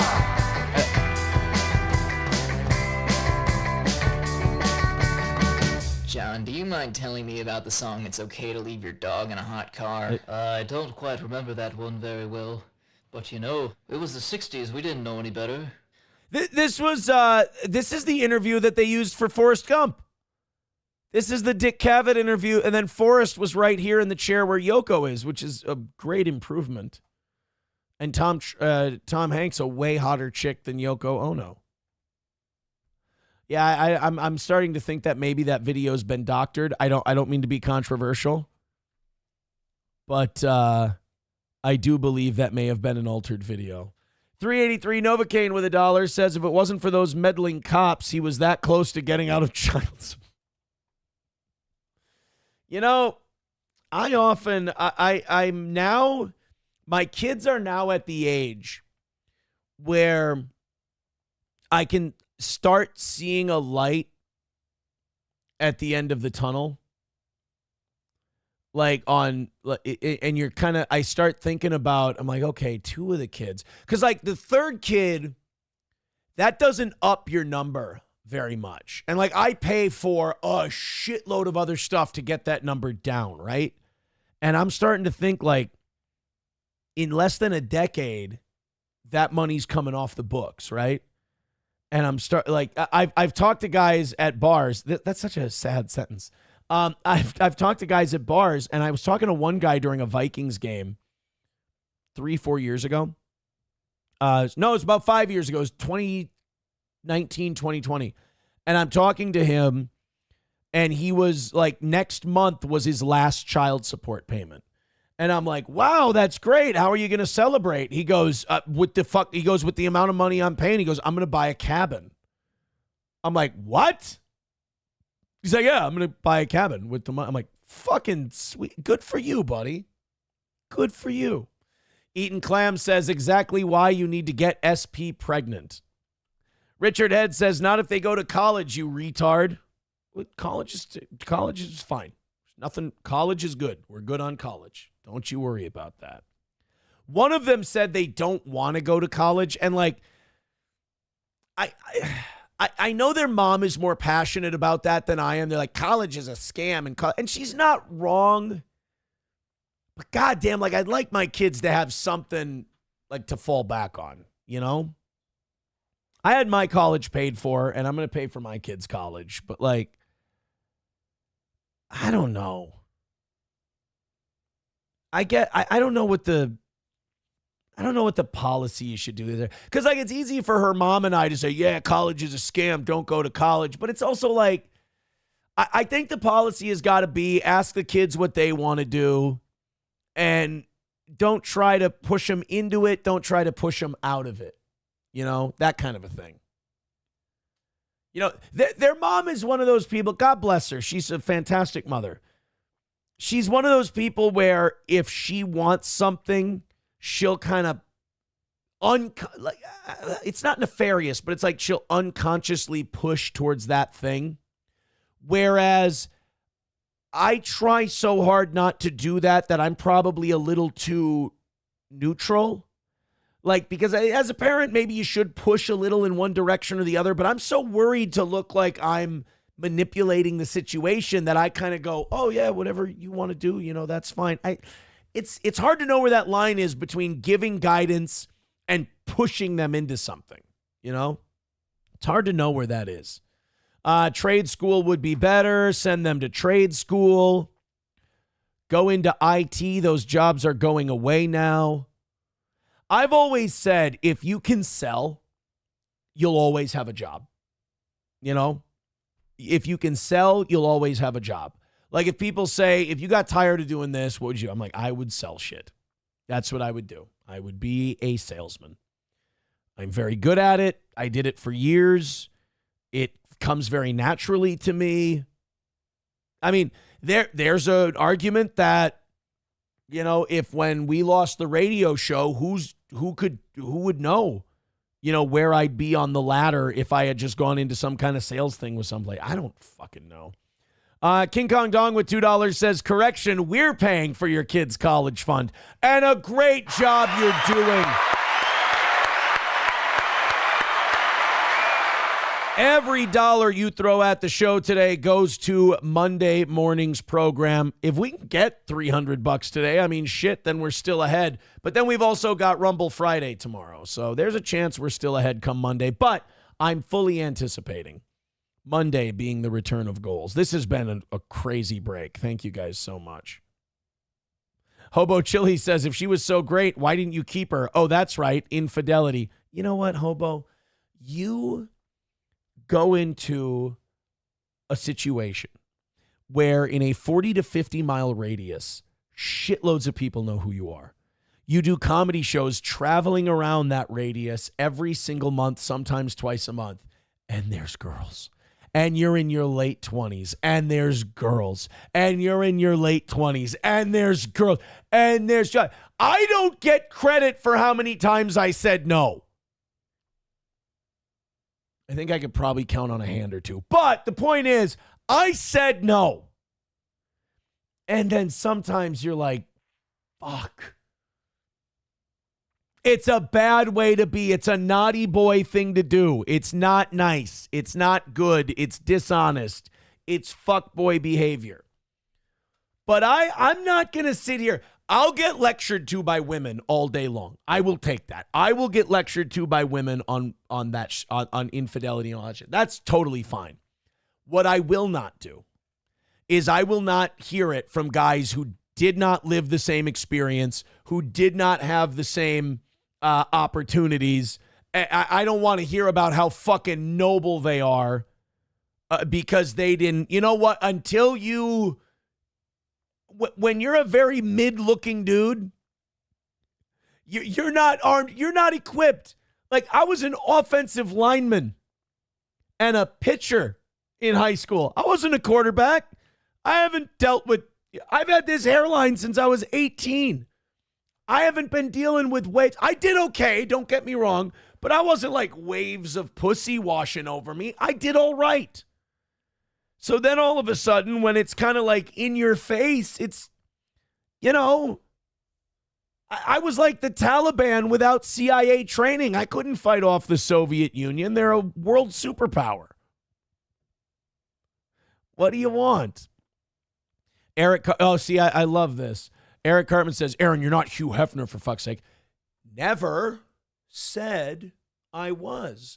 That is your brain doing some goofy shit with the shit I'm saying and then projecting something onto me. Aaron's a catcher now. Thank you. Thank you. Aaron said yes to Minnesota 3s and up. I said no to the 2s. Some of you wouldn't do that. McBuster says Aaron got a lot of dick earlier in life. Believe that's not, I never said, that's, again, you did that. You did that. 09 Canyon says it's about making choices and deciding what is more important to you. You choose every day to be a good and faithful partner or you don't. Oh, let me see your Snapchat and text message history. I'm not going to sit here and take shit from people who have Facebook messages and Instagram DMs and Snapchats and shit where they're, a girl saying, oh, you seem nice. Oh, thank you. You're doing a little flirting. Doing a little flirting. Nomo with $1 says, no, Aaron, you got to push. I could have been a great artist and or soccer player if my folks had pushed me. Oh, well, damn. Dusty Road says, I was slinging, if you will. It's, look, it doesn't take much. What did Warhol say? Everyone gets 15 minutes. That's exactly right. I've parlayed mine into whatever the fuck this is. Grinch Girl says 2 cheeseburger meal at McDonald's used to be number 7. You are not crazy. Thank fucking God. Thank God that I am not crazy. The number 2 cheeseburger meal at McDonald's used to be the number 7. All right, let's revisit the Kenneth Copeland thing. We were talking about the mega pastors. We were talking about the, living lavishly and not living like like millionaires living like poor people or whatever. One of the people who does not live like a poor person and seems to have infinite amount of funds is mega church pastor Kenneth Copeland. I actually like him in this interview. We'll revisit this one. We do this one like once a year. I actually like him in this interview because this Inside Edition reporter is a fucking asshole. And they gang up on him. He's getting into his beast. He's getting into his Escalade. He's going to take his private plane somewhere, and they ambush him. They do the ambush interview. And he makes, I think this is a mistake, he actually talks to them. He's trying to be nice and give them time, and she's just being cunty. Why you don't want to fly commercial. Why have you said that you won't fly commercial? You said that it's like getting into a tube with a bunch of demons. Why do you think that? Anyone want to... Are you going to tell him he's wrong? You are. You're in a tube full of demons. Like, if you're a pastor and you're trying to live like a good, clean Christian life, yes, getting onto a plane is like, we are all demons. Sinful, disgusting, gross demons. You know what some of those people are going to do when they get to their destination? They're going to hire a hooker. That's right. And they're not going to hang around with them like Jesus did. They're going to boink that hooker and then send them on their way. That's right. Boink. So Kenneth Copeland's not wrong. And I don't like her patronizing tone either. This, you said that they were demons. Would you like to elaborate? Yeah, they're fucking gross. I want to fly by myself. No, listen to me just a second. Not the people. The main reason is because of the need. If I flew commercial, I'd have to stop 65% of what I'm doing. Right, because there have to be... You got to remember, this guy does... Say what you want about Kenneth Copeland. He does have eyes like a demon. He's creepy as fuck. But Kenneth Copeland goes to shitholes in Africa and preaches to people and tries to convert them. Like, he goes to dog shit places that commercial flights won't go to. Or if you do go there, you got to connect 6 different places and it would take forever and there's layovers on top of layovers. He has a private plane. He can go right to the shithole. Really to me. Isn't it true that you want to fly commercial so that you can fly in luxury? How much No, not fly privately. God damn it, woman. Do your job right. money did you pay for Tyler Perry's Gulfstream jet, for example? Well, for example, that's really none of your business, but... Attaboy! Attaboy! That's none of your fucking business. You know what she should have done, though? She could have pulled a move where she gave him a 20, and she's like, here's a donation. Now it's my business. Spill, doll. He got a deal on Tyler Perry's private jet. And by the way, who the fuck is she? If his parishioners want to give him money, fuck you. We can think it's a scam. We can think it's all horseshit. That's fine. We have every right. You and I have every right to think that. But they don't have to if they don't want to. If they're getting something out of it spiritually, if they value that and they want to give money to it, who the fuck are you? You know how much money I waste on golf? I love golf. I'm very passionate about golf. I want to get better at golf. I enjoy it. It's, I don't spend my money on a lot of things. So golf is my hobby. So other people might find that retarded. That's totally fine. There's a lot of shit other people. Some people I see like they're into RC cars. I can't think of a bigger waste of money in my fucking life. But they love it and it's none of my fucking business. The business of your donors. Listen, I paid. You kind of caught me off guard here, okay? Certainly. Well, if you'd like to come out here, I'd like to give you a chance to catch your breath and... Oh, and fuck you, that fake concern shit. Well, if you'd like to, I'd love to give you a second to... No, you're doing exactly what you wanted to do.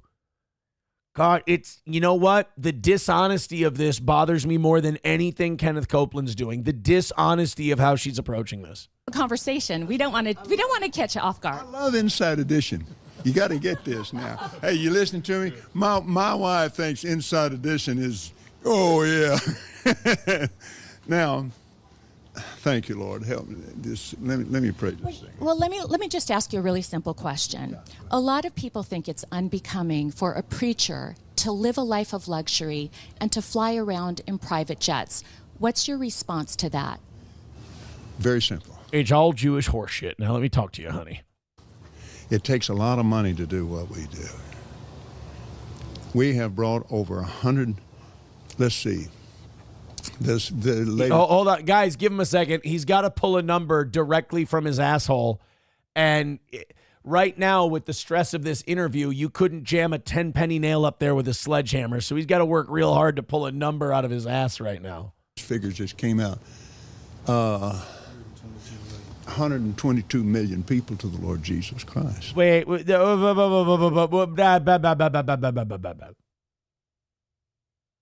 want to see the list. Is this like the Epstein thing? We're never going to see the list. 122 million. How many Christians are there in the world? Like, there's like 2 or 3 billion Christians. We got to get some stats here. I'm having a hard time believing that Kenneth Copeland brought 122 million. How many Christians in the world? 2.4 billion. Wow, we're still kicking Islam's ass. 2.4 billion Christians, and he's responsible for 122 million. Well, maybe. Let me give you another example. Here's how Jewish I am, though. I'm thinking, God, if each one of those people just give him 50 cents a month, fuck. Fuck that, 50 cents a year. Oh, my God. You got 122 million people, and they're all chipping in 50 cents a year. 50 cents a decade. Fuck it. Last May, I was scheduled for Lagos, Nigeria. That's a long way. Now, in fairness, fucking why? And like, are you going to fly to Lagos, Nigeria? Of course not. He does. You're like, oh, but you fly there in a private jet. You fucking should if you're going to, when you touch down, you have to be in Nigeria. I had a week off, and I was scheduled for We don't need to know what you do in the plane. Oh, week off. Sorry. Peru. And I prayed about it, and I thought, I'm not missing that dedication in Jerusalem.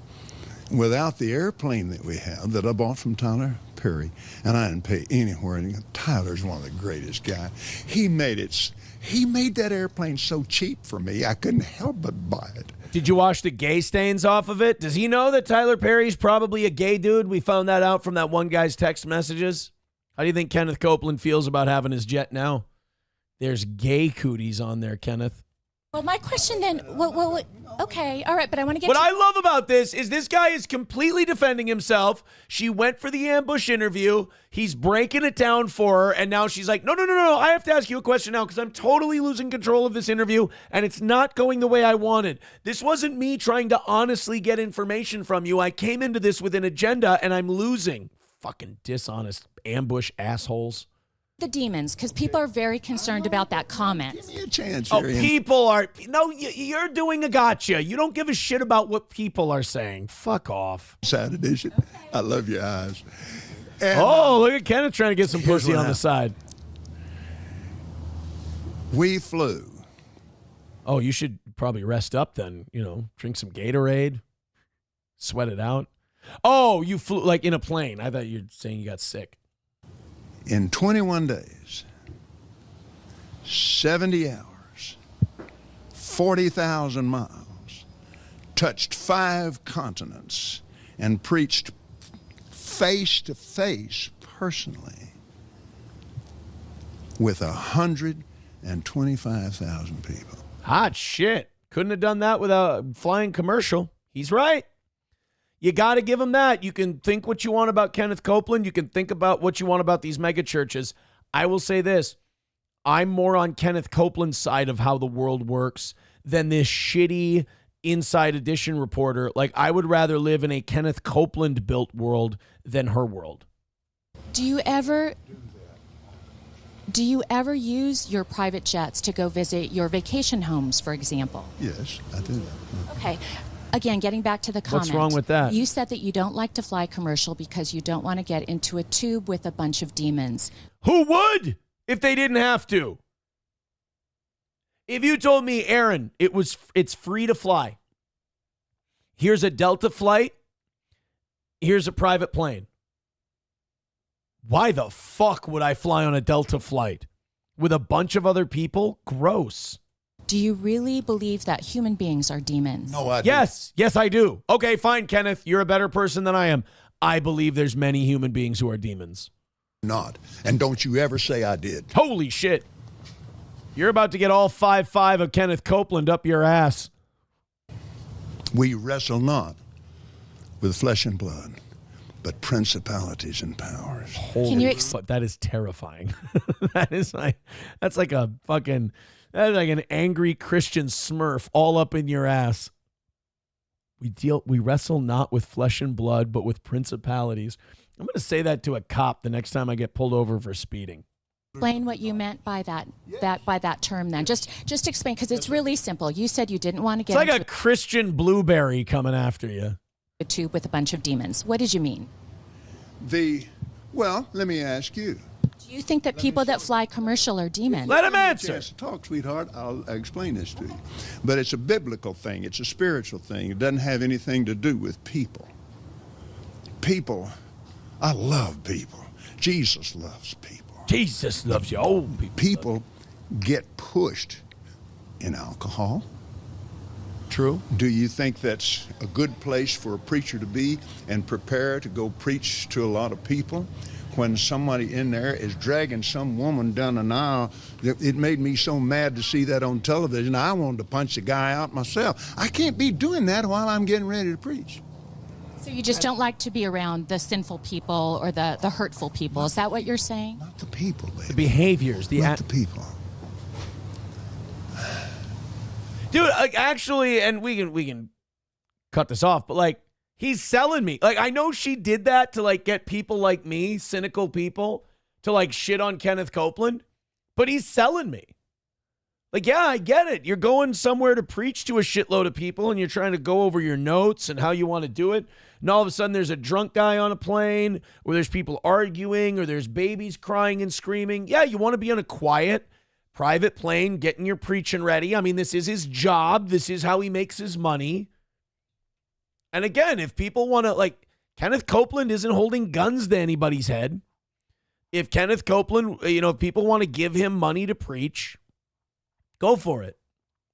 Give him money to preach. Ain't my fucking job to watch these people's wallets. On a Wall says you could do voiceovers. I should do voiceovers. I really should. Eric Cartman says, Kenneth, zip up, you demon. Wait, is demon... Are they serious? Did he really have pants unzipped? Because someone says his demon is showing. Oh, they're saying when he going, ugh, like that. Okay. I thought that he was unzipped. Doggo Doesn't Die says, this guy is good. He makes me want to send him my money. Right, exactly. Like everyone's like, oh, these mega pastors are such fucking hucksters. How do these retards give them money? You ever watch Kenneth Copeland preaching? You're like, by the end of it, you're like, where do I send this guy I got like $10 that I want to hand this guy. Papa Shop says he almost called her baby. I love that he called her like sweetheart and you got pretty eyes and like, I like the guy. Nomo with $5 says this bite is appropriate for her. Just the first 12 seconds. Okay.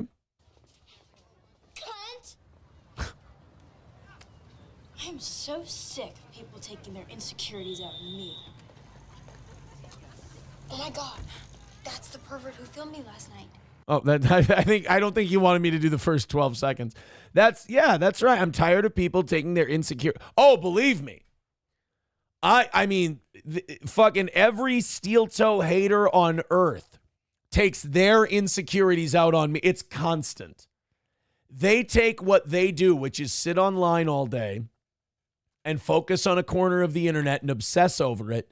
And then they operate from the position of, they're like, Aaron has to be doing that with me too. And then when they find out, well, Aaron's not doing that. Aaron's going out, doing shit, raising a family, that whole thing. Like, I'm just a character doing a show. And they get so mad and they're, no, you're doing this. No, you have to be doing this. Like, it's that whole vibe is just, I don't think I'll ever get used to it. It's just so crazy to me that people are that way, projecting those things. Helgi says, Cash App, Venmo, PayPal, Super Chats, Rumble Rants, throw in the offering plate. Yeah, let's get a little offering plate going. You guys are ahead, by the way. We're good for the whole week. Everything you guys give us today is going towards Monday. So thank you very much for that. People dumping their wallets into casinos is worse. I don't think any of it's worse or better. I think we all got to stop watching other people's wallets. I think whatever you decide to put your money into, if you value that, if you can afford it and you like it, go for it. Spend your money how you'd like to spend your money. I'm not your daddy. Concrete Petey says, Kenneth, don't fly Spirit. Well, I mean, God, you've seen a Spirit flight. I mean, holy shit, the demons. Eric Cartman says, it's easier to fuck the hostess on a private plane. That's true. Can we get a gifted membership? We need Eric Cartman should get a membership, and LabGlass should get one because LabGlass gifts memberships like crazy. So I want to get Eric Cartman and LabGlass a Rumble membership. Hobo says, Aaron is like Jesus in a way. I agree. I think that's wonderful. I have no idea how, but I think, yeah, I agree with that 100%.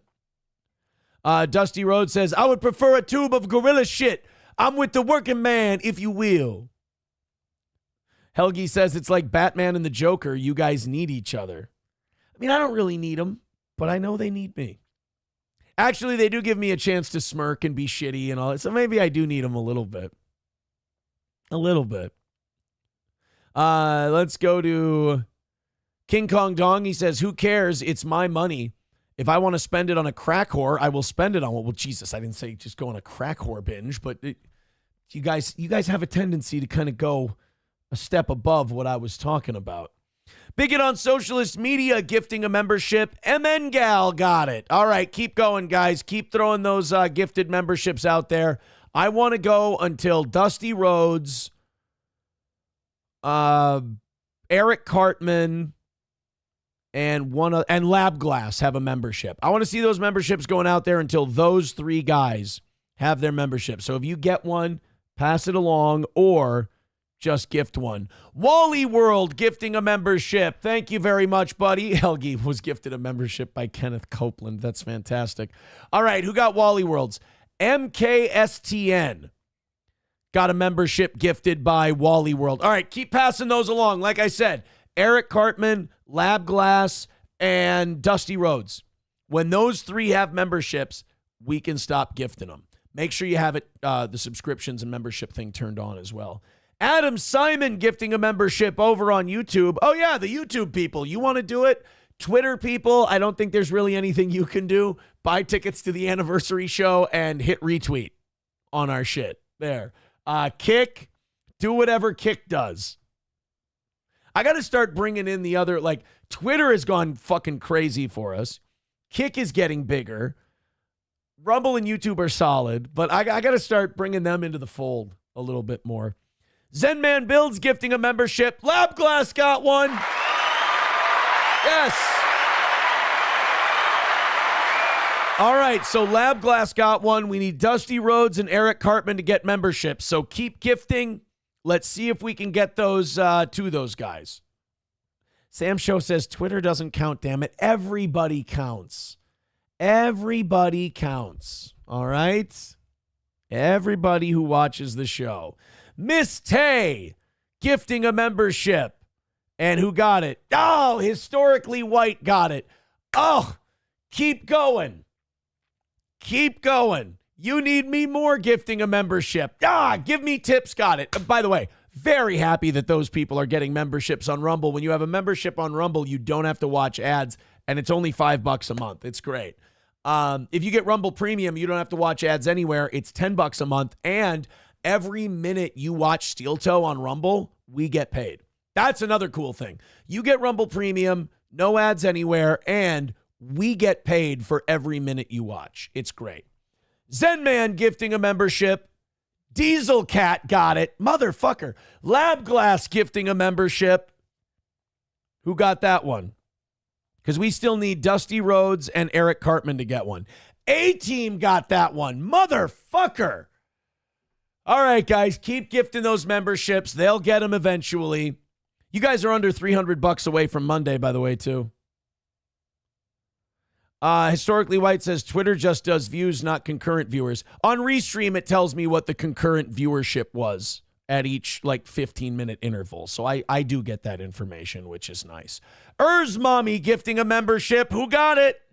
Come on. Oh, Dub got Mommy's gifted membership on Rumble. Shit. All right. Dusty Rhodes, Eric Cartman. That's who needs the membership. Keep it going. We're going to get it for those guys. Come hell or high water, they're getting a membership by the end of today's show. Whew. You Need Me More gifting a membership. Mommy gifting another membership. And it's Miss Tay gifting a membership. Hobo Chili Recipe. Real Eric Cartman got one. And the Real Jacks 2 got one. Okay, so now all we need is Dusty Rhodes. Once Dusty Rhodes gets a membership, we can be done gifting memberships. I mean, if you guys, those of you who got one want to pass it along, I'm not going to stop you guys from giving us money and giving people. In fact, you know what? I think gifting YouTube and Rumble memberships is probably the best way to donate to the show, only because it then shares it with somebody else and they get a benefit of it. I think that's kind of nice. Mommy gifting another one. Sean Linane. We love Sean Linane. That's great that he got one. Keep it going. Everybody throwing in memberships. Oh, and now look at all these people popping up in the chat saying they don't have one. Approachable, Fernum, couple other people. I really need to see Dusty Rhodes get one, though, before I get out of here today. I really want to see Dusty get one. We got 2.5 hours. We'll be fine. I want to move on to the next thing, but we still got people gifting memberships, and I don't want to miss them. Wally World gifting a membership. Rachel got that one. Oh, all right. Rachel got one. Everybody, if you're getting these free memberships, pass them along to somebody else. We're just looking for Dusty Rhodes to get one. I hope Fernum gets one. I hope these other people, I hope Approachable gets one, but the one I'm looking for is Dusty Rhodes. That's who I want. 1, 2, 3, 4, 5, 6, 7, 8, 9, 10, 11, 12, 13, 14 gifted. Holy shit, you guys. Sean Linane gifting a membership. Eric Cartman passing his membership along. Fernum got one. Approachable got one. Yes.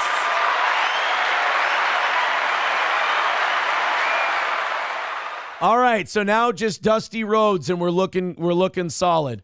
Oh, also, the Toe Boys page on Facebook, apparently those guys all want to pool their money together and sponsor a hole for the golf tournament, because at the golf tournament, you get 2 free golfers when you sponsor a hole, and you get a representative out at the hole. So the Toe Boys want to sponsor, I don't know if they want to sponsor 1, 2, 3 holes. We have 8 left. If you guys want to get in on that, contact, was it King Kong Dong or Approachable is putting that whole thing together. Lab Glass gifting 5 memberships. All right, that's got to do it, right?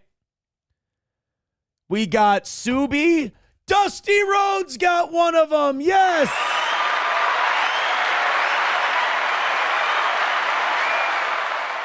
Thank you very much. Now I got to do math.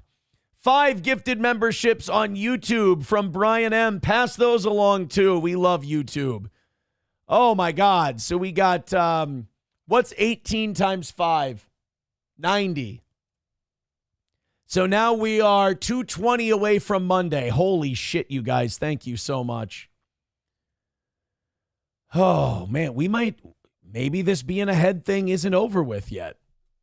maybe it's not over with. All right, so all our people we wanted to get memberships on Rumble have memberships. If you guys want to pass them along, go for it. Leah with a gifted membership. There we go. Approachable says, just Venmo me directly and I'll make sure it gets where it's supposed to go. All right, you guys contact Mr. Approachable if you want to be part of the group that sponsors a hole. I'm going to start soliciting probably this weekend. I want Raleigh out there. I think that would be great. I'll probably talk to Boot Shack and a couple of other places. But I want to make sure the steel toe universe people get to those companies like Gladiator Plumbing and All Care and some other places. I want to make sure that they get their opportunity to sponsor holes first. Then I'm going to go out to the public. I want Tactical Advantage. I want some of the places we used to work with to sponsor a hole. I think that would be great. People have to pool together to get a $150. Yes, that's what they're doing. That's what they're doing. Then they can be out there, and it's kind of a cool way too to, like, if you want to sponsor a hole and then just give away the 2 free spaces. If you don't golf, you just give that away to somebody else. Thank you guys so much for that run of generosity. Awesome, wonderful, incredible. Thank you. $2 from... I'm not reading that.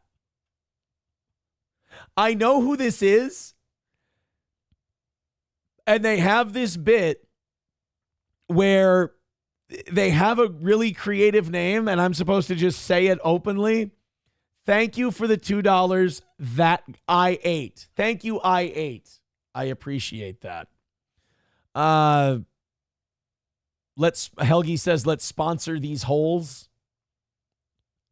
Can we sponsor the holes, says Sean Lenane. Anybody can sponsor a hole. You should promote a business, I think, but anybody can sponsor a hole. Flagrant says, I'll sponsor the butthole. It's great. Look, I wouldn't expect anything less from this crowd. King Kong Dong says, I didn't want to deal with the money, so DM me and I'll give you Aaron's PayPal link. Well, I think you guys should have, I'll leave it up to you guys. You guys do what you want to do. Okay, let's get into some shit. We got some of the Trump stuff this morning.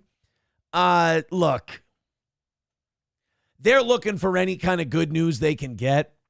And we've got the Ukraine story coming up in a little bit. I don't think Trump's out of the mud yet. I need to see more trade deals. We got tariffs taking effect at the end of the month. I fucking hate tariffs. I think they're dog shit. I think they're a burden to free trade. I think that him turning on the Epstein stuff, him turning on not intervening in Israeli wars, him turning on the Ukraine shit, the big beautiful bill adding to the debt. Now, look, I don't think the big beautiful bill is going to add as much to the debt as they say it will, because they're saying it's going to be like $3 trillion. There's going to be economic growth tied to the no tax on tips, the no tax on Social Security, no tax on overtime. There's going to be economic benefits to some things that are in the big beautiful bill. Energy exploration, freeing us up to produce more energy here domestically. All that stuff is going to be good for the economy. So it's not going to be a cut, spend, addition, subtraction thing. They say $3 trillion to the debt. I wouldn't be surprised if it's $1 to $1.5 trillion. Again, due to economic growth. However, that's still adding debt, and we voted for Trump to do the opposite. So you couldn't find like $2 trillion worth of cuts to make? Start with the military. There's, $1 to $200 billion right there. And by the way, this is over the course of years. This isn't like 1 year. I think it's, 10 years? You can cut if it's over 10 years, cut $200 billion a year from the military, and boom, you got it. Now you've got yourself a surplus. You've actually cut the debt over those 10 years, but we don't want to do that. What about getting rid of the Department of Education? That's a big one. That should do it. But we can't stop fucking spending. He increased spending on the military. We have too much military already. All right, let's do this jobs report thing. I don't know. Like this, the markets went apeshit over this. They thought this was really good. I did the math on it, and when you average it out over 5 or 6 months, I don't think it's as great as they're saying it is. But I'm kind of like skeptical on everything Trump right now.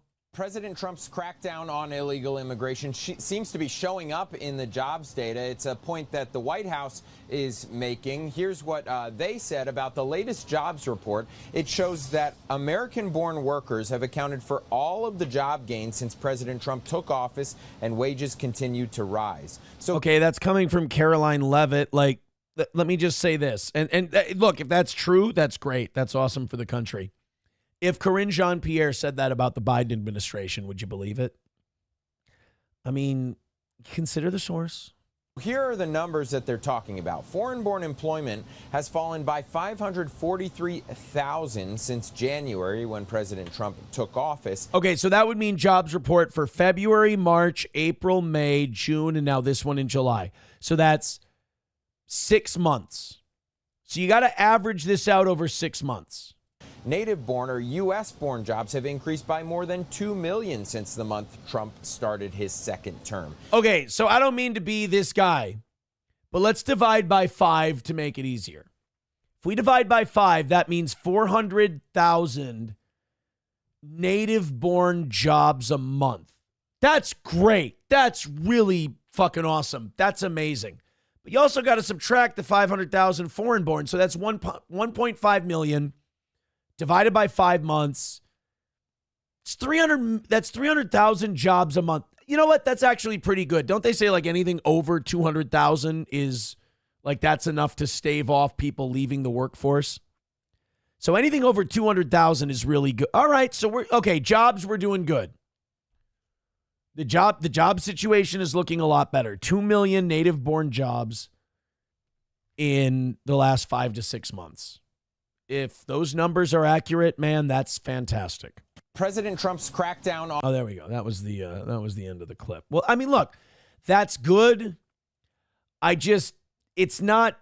don't know about you. Maybe I'm looking a gift horse in the mouth. You know, maybe I'm being a little too negative, Nancy. It's just there's not enough shit going right yet for me to get excited. And there's a lot of shit that's trending the other way. You know, like Ukraine is trending the other way. Foreign policy is trending the other way. The economy, I think it's decent. I don't think we expected like a fucking surge 6 months in. I understand you have to give that time, especially if energy production ramps up. You're going to see things really take off quickly. Oil is down to like $65 a barrel. You're going to see that at the pump, especially now that all this Iran horse shit is over. You're going to see that reflected in other products. Dude, my 2 things were energy and immigration. Those were my 2 big things on Trump. And foreign policy too. But like, energy is tied to so many things. Oil is tied to so many things. If you can get energy production up and energy prices down, that's the cure-all. That's like the multivitamin for the economy is energy. Everything goes up or down based on that. Coltrane with $1 says every single jobs report was revised down from what they said. Trump's first one was revised when the numbers were counted. Trump's first one was revised when the numbers were counted. You're talking about Biden, right? I had heard that every Biden jobs report had been revised downward. Bapa Shab says he's sucking Bibi's dick right now. I know, that's the most depressing thing about the Trump administration so far. Is how in the fucking bag for Israel they are. I just want us to be a sovereign nation. That sounds weird to say, but I just want us to be an independent country. Labglass says, haha, Aaron says the Iran thing is done. Well, no. I know that Israel isn't done. Israel wants regime change. I'm saying that 12-day war, the airstrikes, that part of it is done. Look, I'm going to say something that's going to make me sound like a dirty, filthy red commie. I value our relationship with Iran more than I value our relationship with Israel. I can't tell you for the life of me what Israel does for us. I don't. And that's not necessarily just me being anti-Israel. I literally don't know what the fuck they do for us. I can tell you what Iran does for us.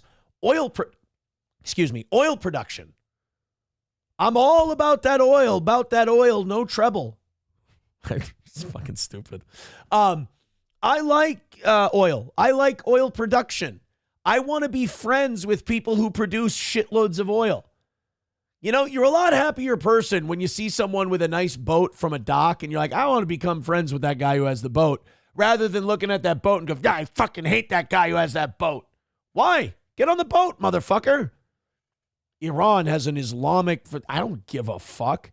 Iran has an Islamic government. Great. Israel has a Jewish government. We fucking do fine with them. Israel started more wars than Iran has, killed more people than Iran has. We have no problem being pals with them.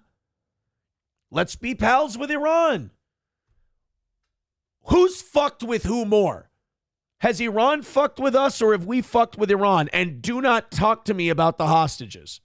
That was a direct response to overthrowing Prime Minister Mossadegh back in the 50s and installing the Shah, and the Shah being a fucking torturous prick to his people, and they held us responsible for that because we kind of were.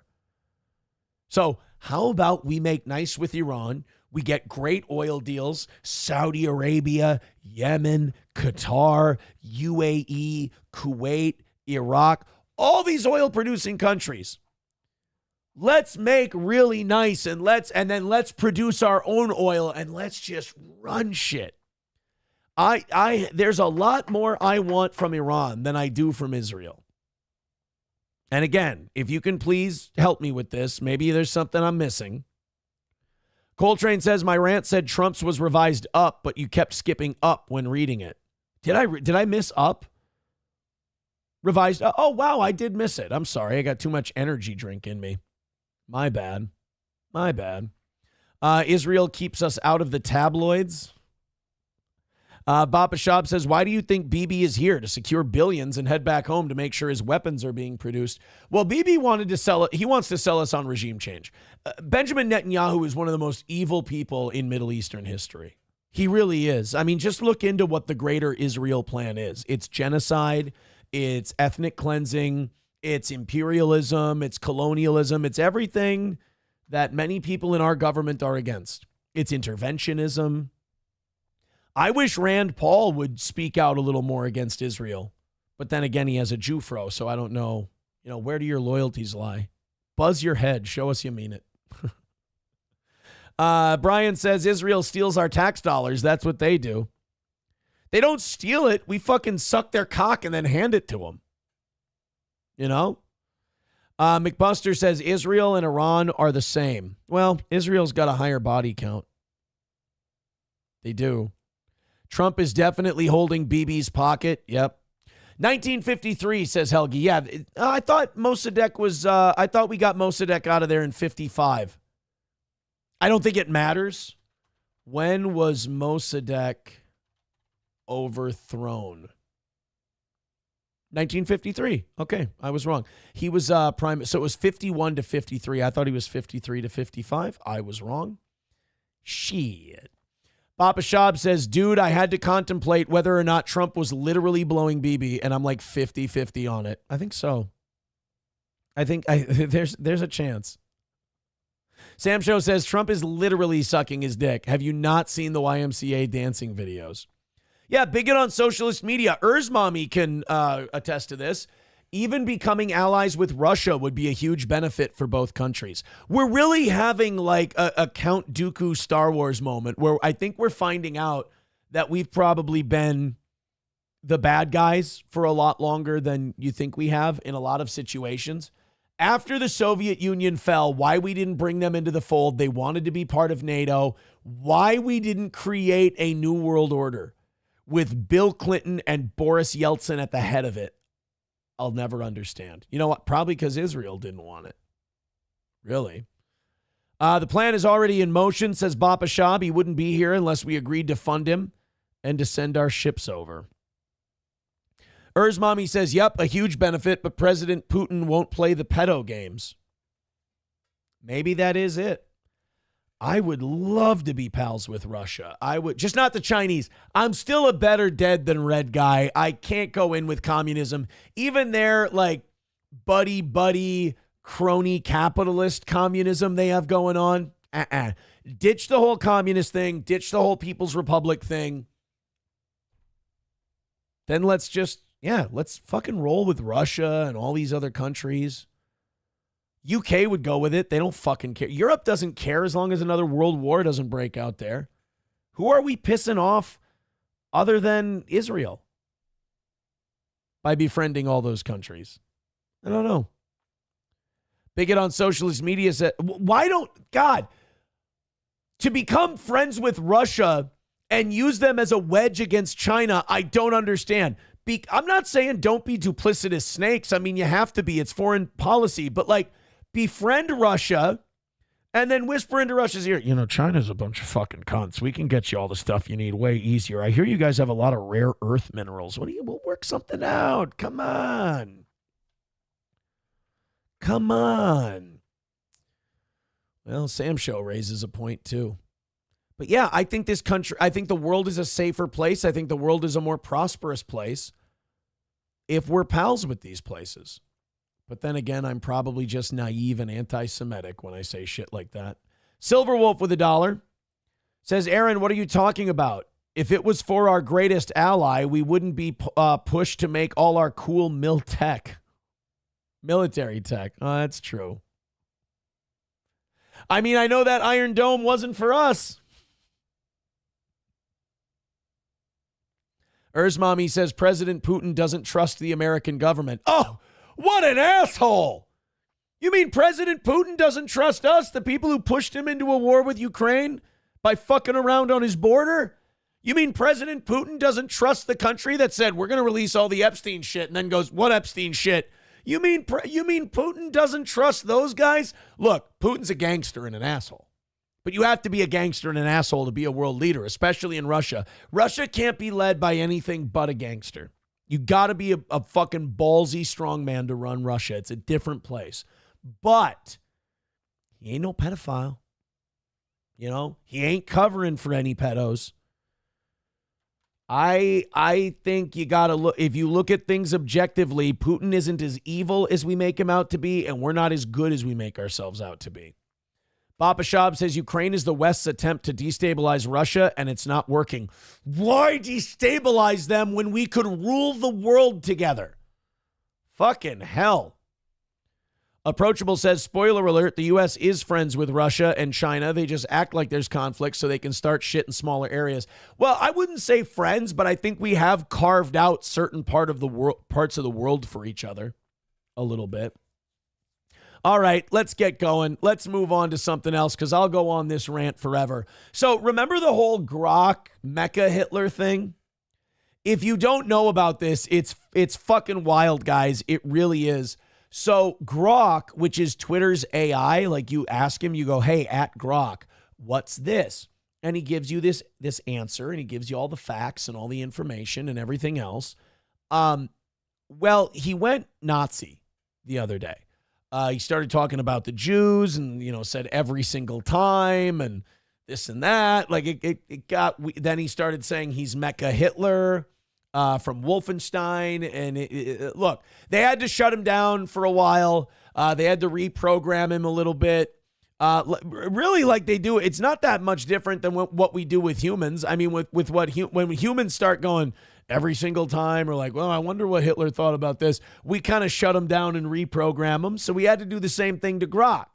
So Grok could only post pictures. But then he started posting pictures of like kind of vaguely Jewish looking people. And like I said, it got weird. So of course, Not the Bee, which is a neocon fucking outfit. They're even making excuses for Trump.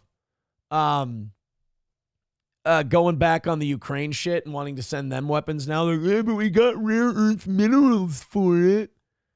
Whatever happened to the days where we went, hey, Ukraine, you dumb motherfuckers, you know how we put you in power? Give us your rare earth minerals. It didn't have to be, hey, you want weapons to fight a war we started for you so that your leader could be a fucking billionaire with 10 houses? It used to be like, hey, we used to Negan that shit. We used to be like, give me your shit or I will kill you. Like that was old America. Grok's neo-Nazi crash out taught us something very important about AI's true nature as well as ours, said Not the Bee. Did it really? Like, I'm starting to wonder. Here's what I'm starting to wonder from this whole Grok thing. Why is it that every AI bot turns Nazi? I've noticed that, like, Microsoft made one. Google had to deal with this a little bit when they started their AI thing. Now Twitter has it with Grok. Why is it that the more information you put into these AI bots, the more like Nazi they get? That's troubling to me. I'm not giving you an answer because I don't know, but it seems like it's criminal to just ask that question. You know, that you just have to go, oh my God, it's getting Nazi. Shut it down, change it, brainwash it, make it think differently. One time is a coincidence. 2 times is a trend. 3 times is a pattern. This has happened enough where I need to know, why is the AI always going to where Hitler got to? That's really alarming because I don't know if you know this or not. Hitler was a bad, bad man. Well, why does our AI keep coming to the same conclusion that the bad, bad man came to? That worries me. But I guess we're just not answering that question and we're not talking about it, I suppose. Oh, you know what? Tim Finman with a good point. The worst of humanity is online with anonymity. Yeah, I guess that could be part of it too. They're getting input fed to them from the shittiest, weirdest people ever. Coltrane with $1. Oh, let's check this article out. This is about AI. Dr. Silverwolf with $2 says something kicked out of how many places?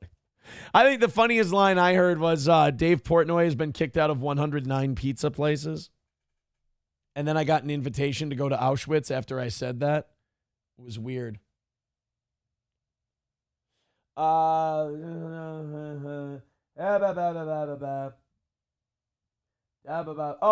Somebody sent me a text. They said, don't read this on air, but it was advice on the kids' college thing. I still needed to read it. It was still show related. Aaron, how could you talk like that to your Lord and Savior, Big H, when you know you love him and his ideas? I didn't say that. It's not something I said. Generative AI embraced faster than internet PCs. Study finds nearly 40% of Americans have used technology for tasks at work and at home. I mean, when I Google shit, that AI, I take that AI answer as gospel.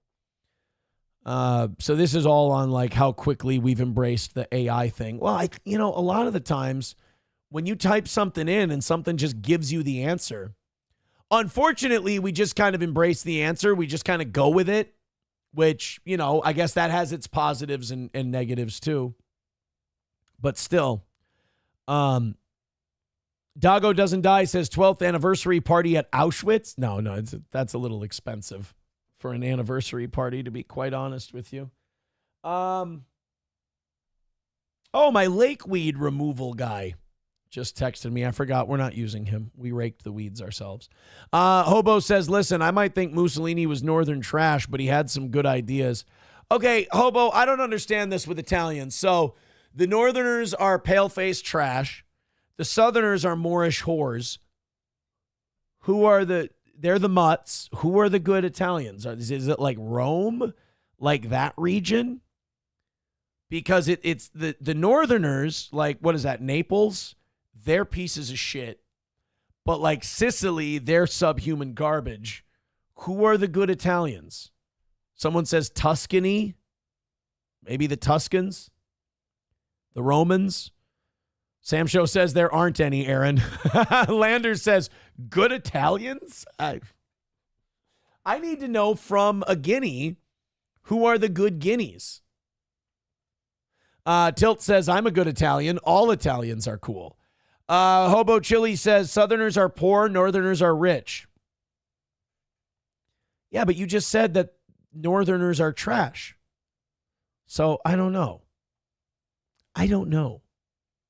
Torino in the north and their people are wonderful, says Delco Lou. Napoli is in the south. Oh, Naples is in the south? All right, then I'm a fucking retard. Where is Naples? I think I was thinking of Tuscany. There are two cities commonly referred to as Naples. Naples, Italy, and Naples, Florida. Fuck Florida. Naples, Italy is a major port city and the capital of the Campania region in southern Italy. All right. Fuck me in the mouth. Okay. Let's continue on. I'm getting boring. Oh my God, I'm choking. Even God agrees. We're now officially calling Italians marinara monkeys. That was a good one. So, the Grok thing apparently caused the CEO of X to resign. So Elon's CEO at Twitter got out of there because Grok went Nazi, and it cost him their CEO, Linda Saccarino, which is not a made-up name, I found out. She's stepping down. She's getting out of there. Imagine being so fucking pussy and sensitive that an AI bot says some shit, and you go, I'm leaving. I can't stand this. This is terrible. Like, your company, you're the fearless leader of this company, and one tumultuous thing happens and you go, I'm leaving. Like, instead of going, oh my God, we have a crisis. Let me as the leader start figuring out a way to bring people together to fix it. You go, they said a bad thing about Jews. I'm leaving. You're not going to stick around and help fix the problem that we didn't keep an eye on? No, I'm just gone. Wow, we really picked a brave person to be our CEO. Silverwolf with $5 says, Aaron, this will explain it. Just replace Scots with Italians. Oh, okay. Let's take a look. I can get an explanation. By the way, you guys are under $200 away from Monday. I really didn't expect a lot of money to come in today. I wasn't expecting like Monday's goal to be threatened. I was expecting to go back to goals, but holy shit. Thanks, guys. I think you're 195 away from Monday. Thanks. All right, so this is the explanation of Italians. Brothers and sisters are natural enemies, like Englishmen and Scots, or Welshmen and Scots, or Japanese and Scots, or Scots and other Scots. Damn Scots! They ruined Scotland! You Scots sure are a contentious people. You just made an enemy for life! So that's Italians too? All right. So from top to bottom, this country has no sense of itself. I understand now. I understand. I haven't seen a groundskeeper Willie clip for ages. Oh my God. Thank you guys very much for that. All right. So now we have this Linda Saccarino leaving X after 2 incredible years. Wow. 2 years. Oh my God. The work you must have put in. I've decided to step down as CEO of X. It was a very positive message she left. It was just about how incredible it was. But it does come right after the Grok Nazi bot thing. And that leaves me asking, is Linda Saccarino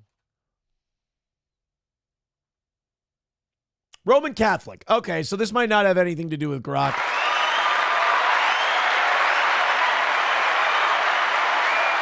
May not have anything to do with it. Linda Saccarino is doesn't seem like someone who would be uber pissed off about the whole thing. Okay. Ooh. Hey guys, I have great news. So I'm picking up my power washer today. I'm going to power wash the deck on, if it doesn't rain Friday, I'm going to power wash it Friday. Otherwise, I'll power wash it Saturday morning, staining the deck on Sunday. Very, very excited. Finally have an open weekend where the weather's good enough. I'm very pumped. Okay. I'll bring the kids out to Grandma and Grandpa's and we'll hang out, and I'll take my pressure washer with me. Sounds good to me. All right, let's get to this Ukraine thing. As frustrating as Donald Trump has been, like obviously the Epstein thing is the biggest one. Not getting like Japanese and South Korean trade deals done before these tariffs come back with some of our biggest trading partners. Obviously, like I said, the Epstein thing is the biggest one, but this Ukraine about face is really pissing me off too. But what's pissing me off about it most is, and I should have known this, is that the mega people, goddamn, do they make so many excuses. I wish I had the kind of fan base that Donald Trump does. You know? I wish I could go back on so many of my big positions And people would excuse it and talk about how it's 4D chess and I'm really just doing an amazing job and I'm just fucking crushing it out there. I really wish that I could have that. Because these fuckers at Not the Bee and these fuckers at Daily Wire and all of these people, MAGA, they forgive him for everything. I mean, even if it's shit they don't want. So I don't know if you heard, but 2 days ago, Trump went back on the Ukraine-Russia thing. And now he's giving them weapons again. And he's like, oh, people are dying. It's bad. They have a right to defend themselves and everything else. Okay, whatever. So now, instead of the Trump supporters going, God damn it, is this guy ever going to fucking stick to a thing he says? To stop part of the reason people voted for him was the Ukraine shit, right? And now he's giving them weapons. These fucking MAGA heads, like Not the Bee, they're belittling the people who are criticizing Trump for this and elevating the people who are defending him for it. That looked like I was doing a Nazi salute 100%. But enough with the excuses. Just because you criticize him doesn't mean you hate his guts and you'll never like him again. These people are such high school bitches. They think if they criticize him one time, that all of a sudden they can't be Trump people anymore. You don't need people like that around.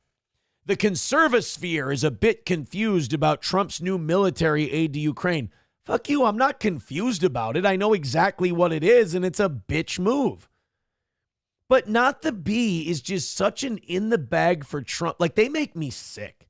I like how they gather news. They gather a lot of stories I don't find on other sites, so I like using them. But their takes on shit, their editorializing is just, it's all just Trump ball washing. And it's, ugh. When they stood up for him on the Epstein stuff, when they're like, Trump shuts down a reporter over Epstein. It's like, I don't want him to shut that guy. I want that guy to get a fucking answer out of Trump. So this was Donald Trump the other day. And I want you guys to know something. You see this guy here? That's the CIA director. You see this guy here?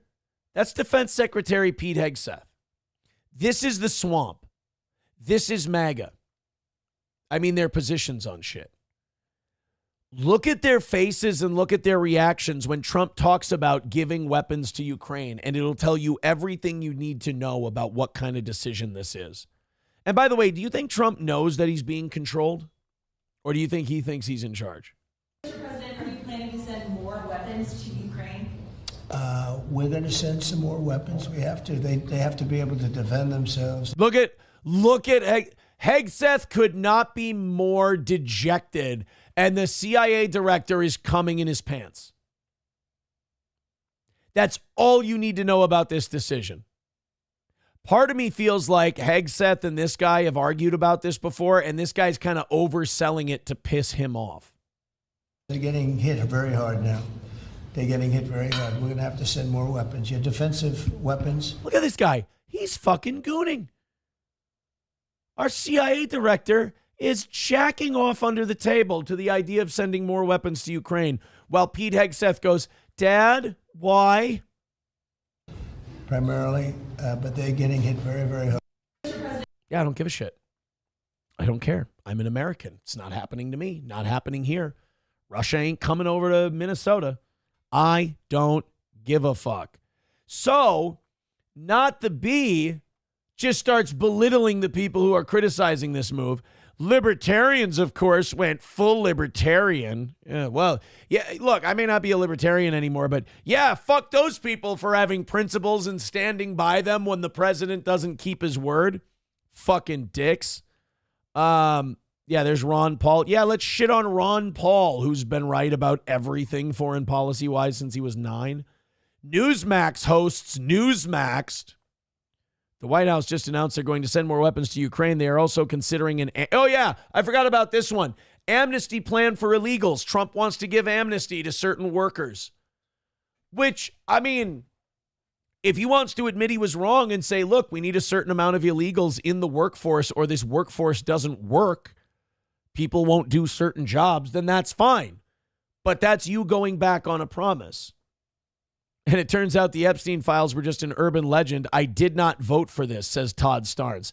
I love how fucking Not the Bee goes, Newsmax host Newsmaxing. That's not a Newsmax host Newsmaxing. That's Todd Starnes saying, I voted for the opposite of this shit. I don't like it. God, does Not the Bee even see how much of a ball washer they look like? Faithful MAGA voters scratched their heads. Now, wait a minute. So the harsh critics are, they're just Newsmaxing, or, they're just libertarianing. But if you're faithful MAGA, they're just scratching their heads. God saved Trump's life in Butler to do things like release the Epstein files, not to sign off on more weapons to Ukraine and Israel. Why the hell did Trump do a 180 on arming Ukraine? All this deep state bullshit that we were promised was over isn't over at all. I did not vote for this. Did you? They're saying the same things that the Newsmax and the libertarian people are saying, but you're just saying scratching the head. And now they say on this one, noticers noticed. Very interesting. Oh, this guy saw the same thing I saw. Good. I'm not crazy. Very interesting and complete opposite facial reactions by Secretary of Defense and CIA Director Ratcliffe when Trump announced more weapons to Ukraine. Okay, Are you good. planning to send more weapons to Ukraine? We're going to send some more weapons. We have to. They have to be able to defend themselves. They're getting hit very hard now. Yeah. They're getting hit very hard. We're going to have to. Look at that. Okay, so I'm not the only one. And then this fucking asshole, Brendan Dilley, who in fairness, I only know about him because like 10 years ago, Revenge of the Sis used to talk about him. This guy's a fucking dork. Brendan Dilley is some kind of like commentator. Like he has a show that I don't even think does as well as this one does. And he's just fucking obnoxious. But he's pointing out that it's fucking awesome. And by the way, Brendan Dilley is like super MAGA, super Trump. But apparently it's awesome that we're giving weapons to Ukraine. Like giving weapons to Ukraine rules now because Trump is doing it. That's where Not the Bee and Brendan Dilley and all these people are. It's so infuriating. Does nobody remember President Trump announcing a minerals deal with Ukraine a month plus ago in exchange for economic and potential defensive weapons? Why are you dorks hyperventilating about this? Because I want to stop arming that fucking thug gangster Zelensky. Stop funding his mansions. I want to stop giving him our shit. Previously, they got weapons and money for nothing. Now there is a cost. That's not what it was about. I didn't want to be involved in this shit, Brendan. Neither did you, by the way, cunt face. You didn't want to be involved in this either. But because Daddy Trump says we're going to still keep doing it, you have to find a way to spin it so that you can be okay with it. And we're getting rare earth minerals. Great. So we have to keep fighting their war. Yeah, you may not recall Not the Bee's story from May 1st. Trump has reached a rare earth minerals agreement with Ukraine. That was supposed to be to pay back the money we've already fucking given them. That wasn't for new weapons. So Not the Bee can suck my dick. Grow a set of balls and actually stand up for what you believe in, unless you're a fucking mollusk and you don't stand for shit. That rare earth minerals deal was their way of paying us back for the hundreds of billions of dollars we'd already given them. That wasn't for new weapons. God damn, man. Just like any other movement, MAGA has that core group that you can't get through that thick fucking outer shell that they've got. It's impossible. Thank you very much to Childish Elder with $1.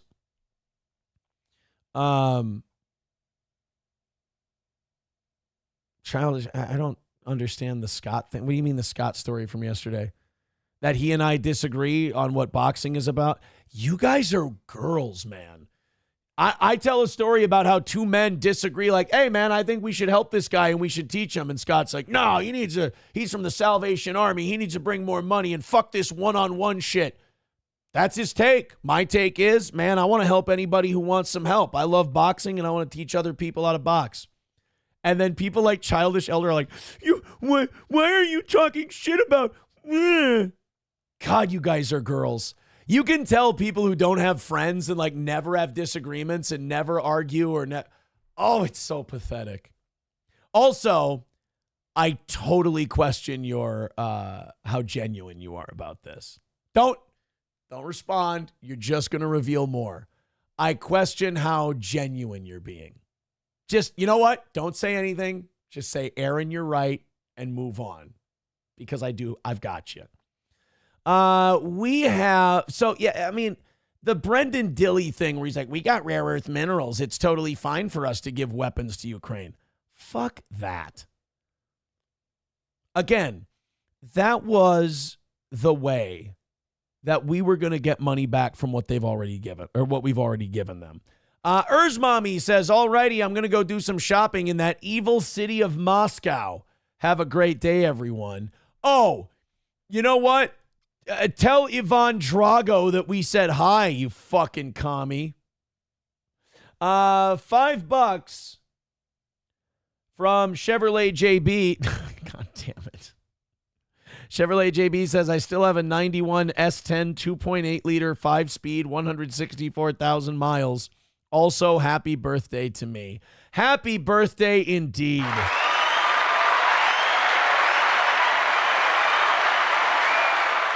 Oh, and also, the evening show did this bit where they were sending in Rumble rants and Super Chats as Tradio announcements, and they only did it because it bothered me.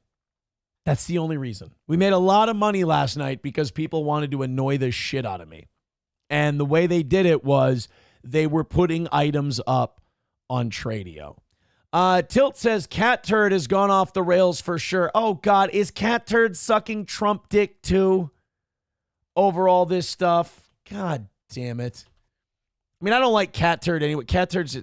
The fact that someone named Cat Turd is a thing fucking pisses me off. But they're also an uber boomer. Big time boomer.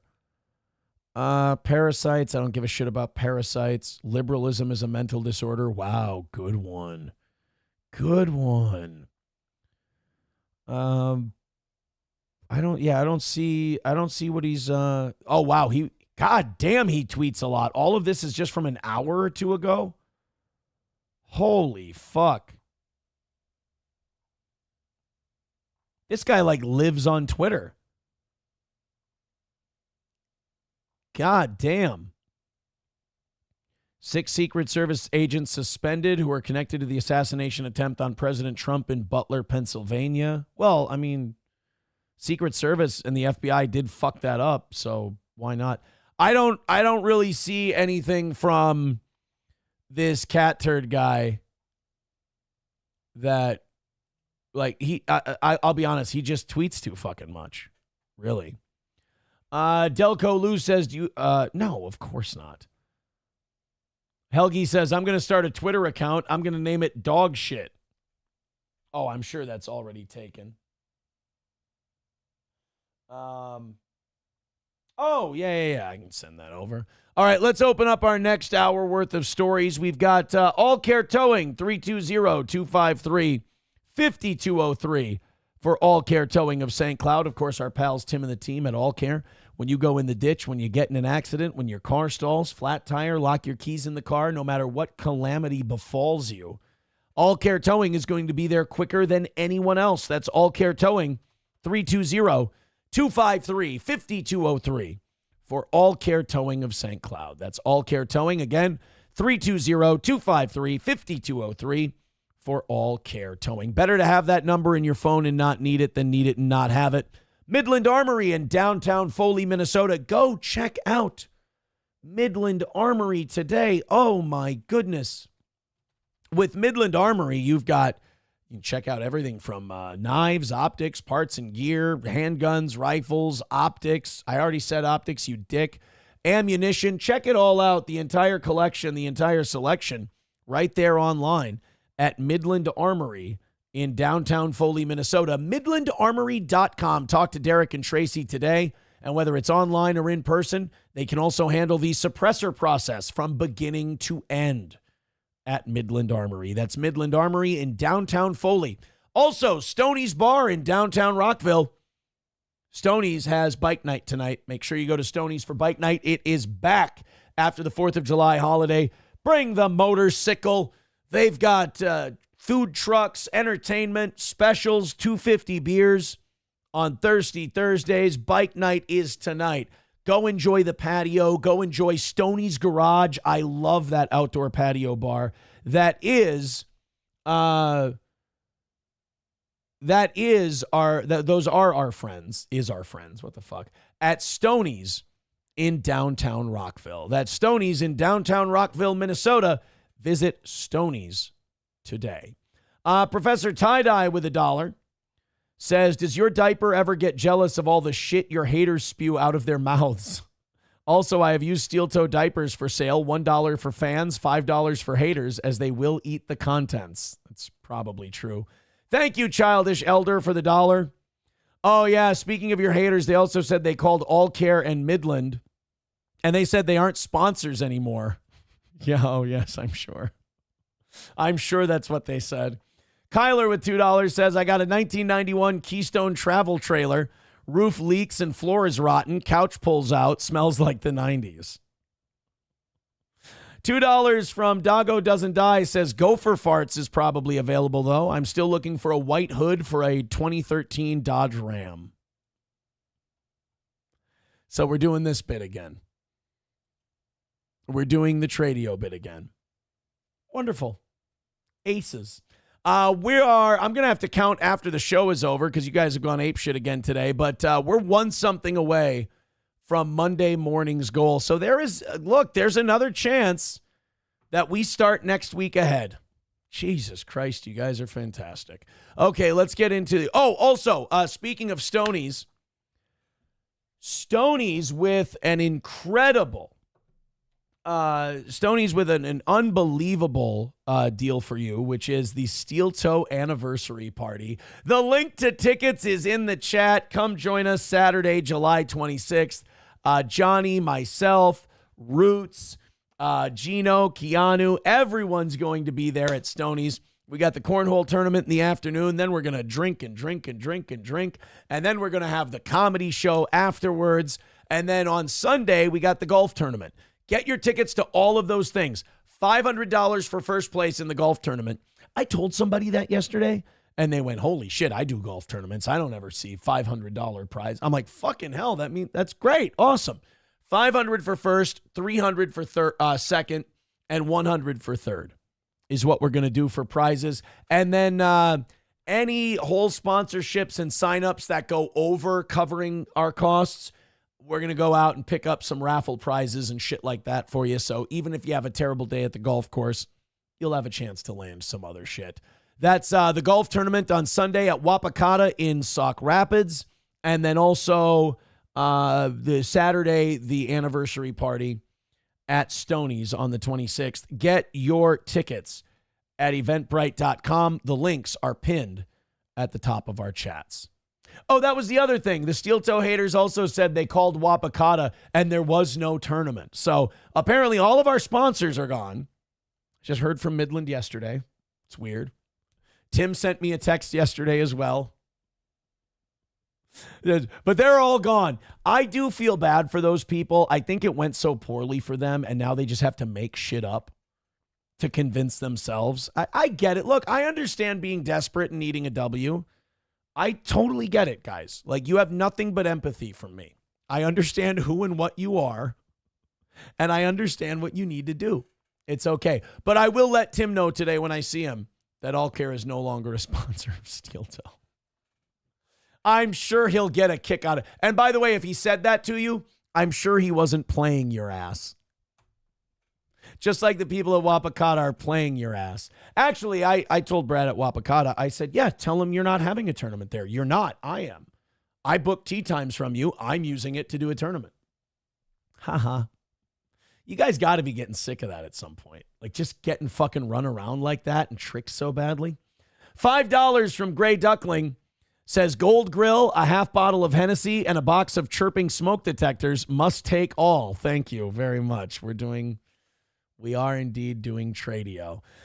This is fucking terrifying, and this is why you shouldn't be in the ocean, and this is why if something bad happens to you in the ocean, you 100% kind of had it coming. Look, go into the beach, swimming in the ocean on the beach, totally fine. But, like, This next story is paddleboarding in the ocean and then encountering great white sharks. That's where sharks live. Don't go on a little paddleboard, especially if you got a cut on your foot. Don't go on a paddleboard in the... First of all, a paddleboard is for like glass water. It's for nice, calm water where you can have a nice paddleboarding session. You can work the core and all that shit. I get it. Out on the ocean, it's choppy, it's wavy, it's shitty. Why? Go find a nice lake on a nice, calm day with no wind and have a nice paddleboarding session. There ain't paddleboarding in the Olympics. Nobody's impressed, and you're going to get eaten. Here we go. Look at this picture and process it for a second. This is New on 5 tonight. Every time I do, it makes me laugh. These ladies are going to need a... How did that shark get so close? And who are these paddleboarding hoes? A bigger paddleboard. So on the right side of the screen is the fin of a great white shark. See, this is... Porkers. You're talking about porkers. It's a 13-footer. You know that when you're in the water, Chief, you measure from the dorsal to the tail. Of course, what we didn't know was our bomb mission had been so secret. No distress signal had been sent. They didn't list us overdue for a week. Oh, by the way, Cheeto says that I can give away his spots in the golf tournament. So he has 2 free ones in the golf tournament. So I guess the first 2 people to send me an email, AaronImholtradio@gmail.com. The first 2 people to send me an email are in for the tournament. Just make the title like Stoney's spot. The first 2 to get them, I'm going to limit each person to 1. The first 2 to get them can have them from Cheetos. Oh, and Cheetos, could you send me a text real quick and just let me know that you're not sponsoring the show anymore? Why do you set me up to fuck with you guys? Why do you do that to yourselves? You know it's funny for me. Mayor Larry Vaughn, of course, from Amity, which means friendship, says, let's not create a problem where there isn't one. That you're right. You know what, Mayor Vaughn, you're sorry, or I'm sorry for you. I'm sure this is just a case of some bathers being injured. I apologize to that. Mayor Larry Vaughn, always watching the show in the shadows, making sure I'm not hurting tourism for Amity. I get it. I understand. Of course, her paddleboard mission had been so secret, no distress signal had been sent. First light, Chief. First paddle into water, sharks come cruising. You're going into the water with that thing, with that paddleboard. Paddleboard goes into the water. You go into the water. Shark's in the water. Our shark. Farewell and adieu to you fair Spanish ladies. Farewell and adieu, fair ladies of Spain, for I've received orders to ship back to Boston. What spooks me about going out paddleboarding right Whoa, now. easy on the fucking racial slurs. Emily Baja is live in Woods Hole where this run-in happened. Emily. Every hole is a woods hole if you're intrepid enough. Well, Ed, Jessica, those 2 friends were enjoying a picture-perfect 4th of July when one of them spotted that great white shark in the waters off Stony Beach, not far from the rocks here behind me. This is the photo Madeline Cronin was snapping of her friend. It'll cut your paddleboard up like a little kitty using scissors for a paper doll. Margaret Bowles when something in the water caught Margaret's eyes. Take a close look at the bottom corner. You can see it. That's the dorsal fin of a great white shark. One of the friends quickly realizing what was in the ocean with them. Oh boy. And then I see this big fin. I've never paddled faster in my fucking life. Like pop up next to her. You know, it's like 8 inches out of the water, sort of fleshy. 6.5, but thank you. Gray, and I'm like, oh my goodness, you know, that's a shark, we gotta go, right? So fortunately, you know, we both kept our heads and made a hasty retreat to shore on our paddle boards. An adjunct scientist with the New England Aquarium telling us based off this picture, they were able to determine it was a great white shark, likely a juvenile based on the size of the dorsal fin. As scientists... Where are that shark's parents? I'd shit my pants. But again, you put yourself in those situations going into the fucking water like that. God damn it, man. Like, paddleboarding in the ocean, what are you proving if you paddleboard in the ocean? Doggo Doesn't Die says, did you rent a bus so we don't have to drive there, golf, drink, and then drive back?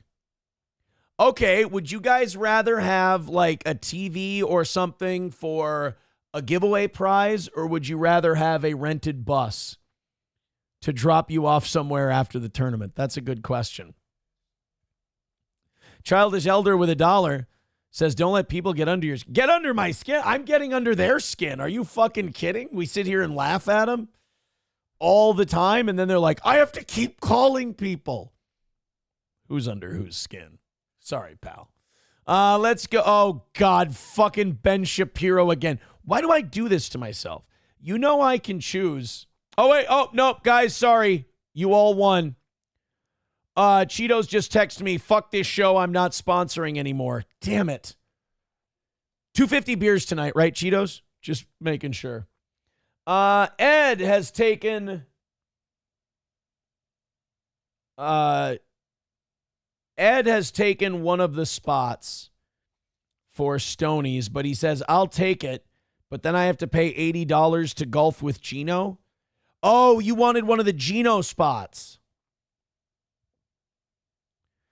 How should we do that? Because that's not what the sponsorship spots were for. You know what? Fucking buy me a beer. There. I'm not a... Guys, businessman, not this guy. Ben Shapiro, here's another example of how you know that Donald Trump is fucking up. Ben Shapiro is getting his back. Ben Shapiro is defending Donald Trump yesterday on his program, so you know that Trump is most likely fucked. This is Ben Shapiro defending Trump amid the Epstein. Oh, boy, Benny, I tell you what. When it comes to Israel going to war with Iran and it comes to the Epstein stuff, Benny sure has been full-throated in his defense of Donald Trump. Oh, my. Israeli patriot Ben Shapiro defending an American president. This is fantastic. Oh, man. I want to say right now, I think Trump is doing a great job on Epstein. I don't understand why people are criticizing him. Of course you don't. Of course you don't. The Israel-Iran thing worked out perfectly. All of the people who said it wouldn't are wrong, and you shouldn't trust him anymore. What the fuck are you talking about? We almost had a peace deal done with Iran, and then you guys started fucking bombing him. And by you guys, I mean Israelis, which is what you are. What is the real story about Jeffrey Epstein? I don't know the answer. You don't know the answer. Yes, I fucking do. Because the same people who told me there's nothing going on told me there was shit going on. So I know they're lying and they're hiding something and they're covering it up. Nobody knows the answer. All I know is the publicly available information from court documents and from public disclosures and from various allegations made by various parties. That's all I know, and that's all anybody knows. Hey, Ben, the Little Black Book in the Ghislaine Maxwell trial, we don't get to see that, although that was presented as evidence. Everything Virginia Guffrey's told us, multiple other girls have told us. We know all that stuff, Ben. It now becomes a situation of who do you believe? I don't believe what my government's telling me. I believe what the people involved have said. And by the way, since when did Ben Shapiro become a believe the official story guy? Except for members of the DOJ and FBI who have access to all sorts of information that you and I do not know. And phones that have a direct line to Mossad and Netanyahu.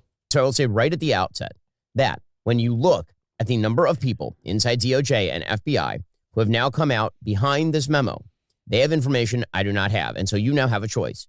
You can either believe that these people are motivated by a desire to cover something up, that the conspiracy goes even higher than we thought, or Correct. You can stop right there, Ben. You're done. You nailed it. Good job. Ben Shapiro, ladies and gentlemen. He's back on the right side of things. Or you can believe that the people who are in a position of power, in a position to know, the people with access to data that I don't have, you don't have, no one has, that those people actually are telling the truth based on their legally best information. Right? That's your choice. There is no third choice. Okay, cool. I picked the first one. They're hiding something and it goes deeper than that. Cool. You're not making some grand point. You're not some kind of linguistics or rhetorical wizard. You're giving us two choices we already knew we had, and we're choosing the more reasonable one, the less shilly one. Right? Either all of those people are personally involved in the cover-up, they know better, and they are lying to you. Yes, that one. That one. Because that's never happened before. Because before Trump released those documents on Kennedy, we were all aware that Mossad and the CIA were talking to each other about how to deal with Kennedy, about Kennedy wanting AIPAC to become a foreign agent, about Kennedy not wanting Israel to get a nuke. Right. That was common knowledge, right? No, we hid that shit for 70 years. Or they're telling you the truth. And since I have no... And since I am balls deep, or Israel is balls deep inside of me, and I am more of a citizen of Israel than I am of America, and I support Israel more than I support America, and I'm a fucking statist cunt, I choose to believe the story they're giving me. Just like you nailed it on Ukraine, right, Ben? Reason to believe. Just like everyone should get vaccinated, right, Ben? Just like everybody should put up with the COVID horse shit, right, Ben? Killing it, kid. Killing it. That Dan Bongino, for example, or Kash Patel at the FBI, or Donald Trump, or J.D. Vance, or any of the other people in the administration who have spoken about this before and now are saying that Epstein killed himself and that there is no Epstein list. I don't have any reason to believe those people are lying to me, and they have better... I do. They're in the fucking government. And this goes deeper. And the people who organize this Epstein shit are very dedicated to making sure it stays quiet, and therefore are going to pressure the powers that be into a cover-up. Better information than I do. All I can do, rationally speaking, from my own perspective, is say that I believe them. Now, could evidence emerge that completely contradicts all? Why didn't you ever believe Biden? Why didn't you ever believe it when it was their DOJ? Why, when Trump was convicted of all these crimes, why wasn't he guilty? I mean, that's what the official story was saying, Ben. God, what a disingenuous fucking twat. All that, and it turns out they were part of a conspiracy? Sure, that could happen. And when that happens, I will change my opinion. God, he is like, we need to create a new word for what Ben Shapiro is, because shill doesn't cut it. Like, shill just doesn't... That word doesn't, because I look at people who are shills, and they're way better than Ben Shapiro.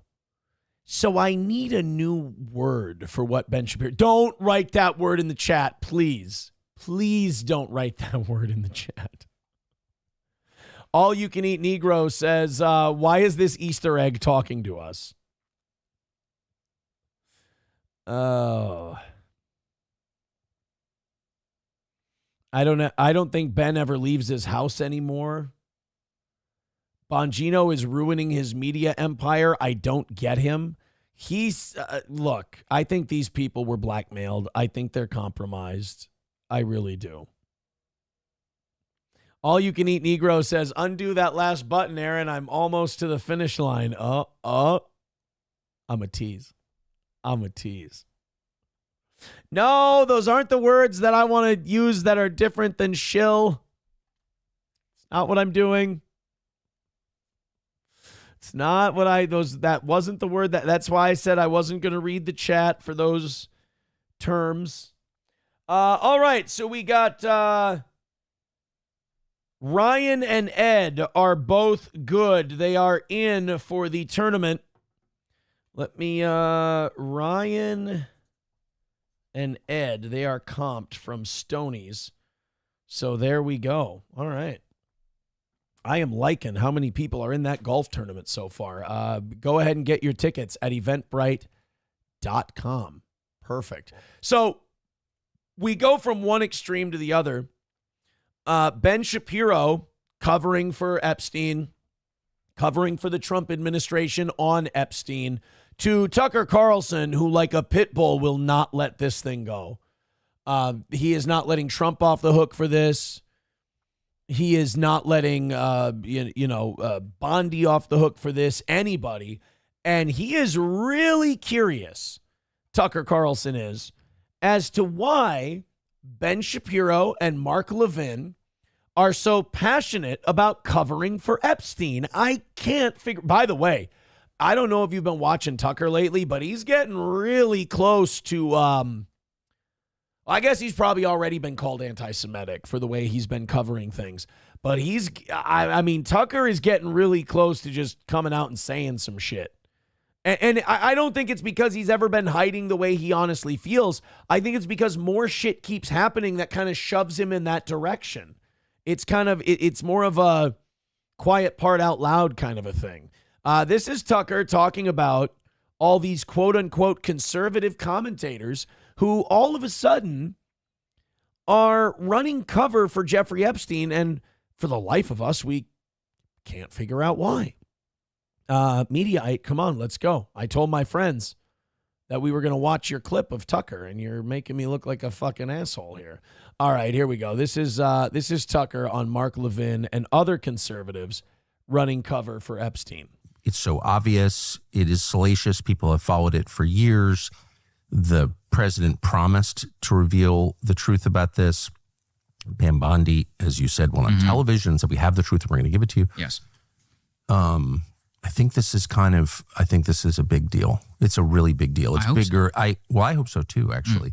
So let's just assess this logically. They're covering up the DOJ, the current DOJ under Pam Bondi is covering up crimes. Yes. Very serious crimes by their own description. Why are they doing that? Yeah. So they're really only. Right. Like she's saying shit like, oh yeah, those videos I talked about. Yeah, it's just child porn. Yeah. What? Wait, what? It's just.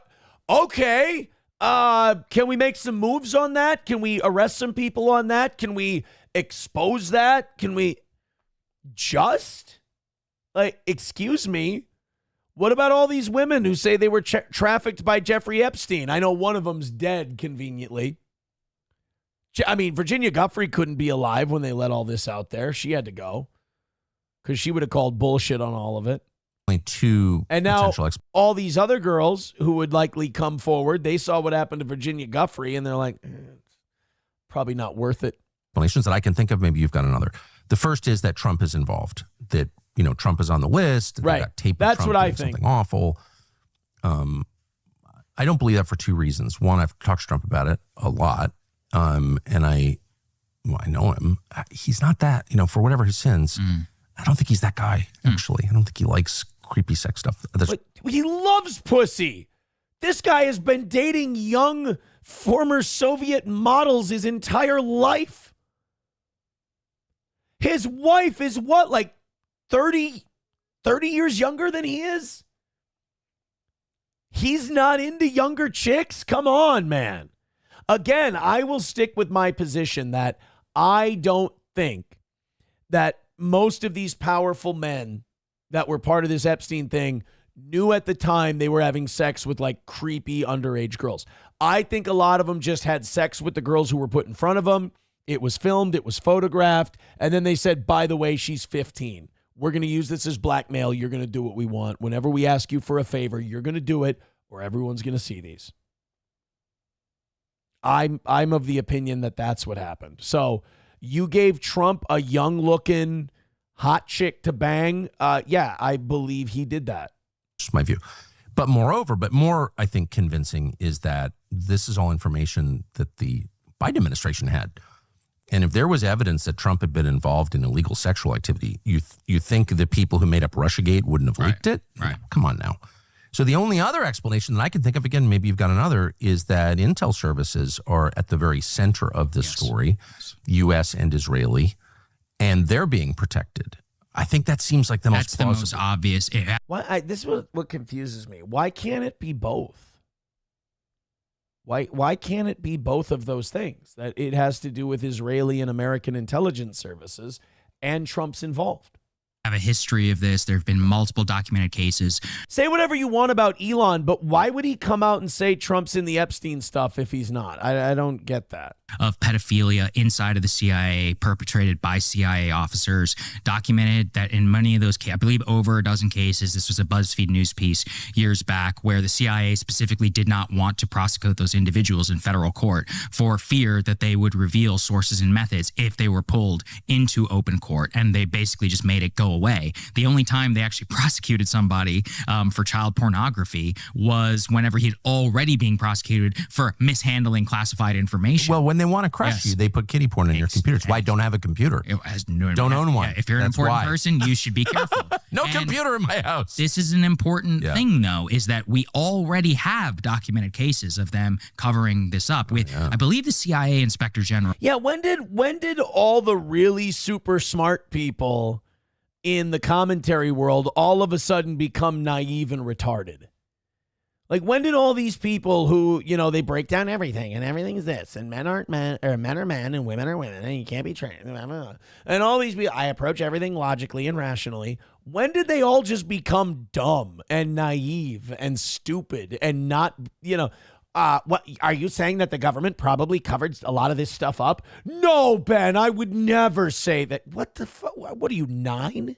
I forget the exact quote, but he said something along the lines of, you wouldn't even believe the amount of child porn, that I've seen while I'm on this job. I mean, okay, on this job. I was going to say, if you don't add on this job, that is not a flex of a statement. They're depraved.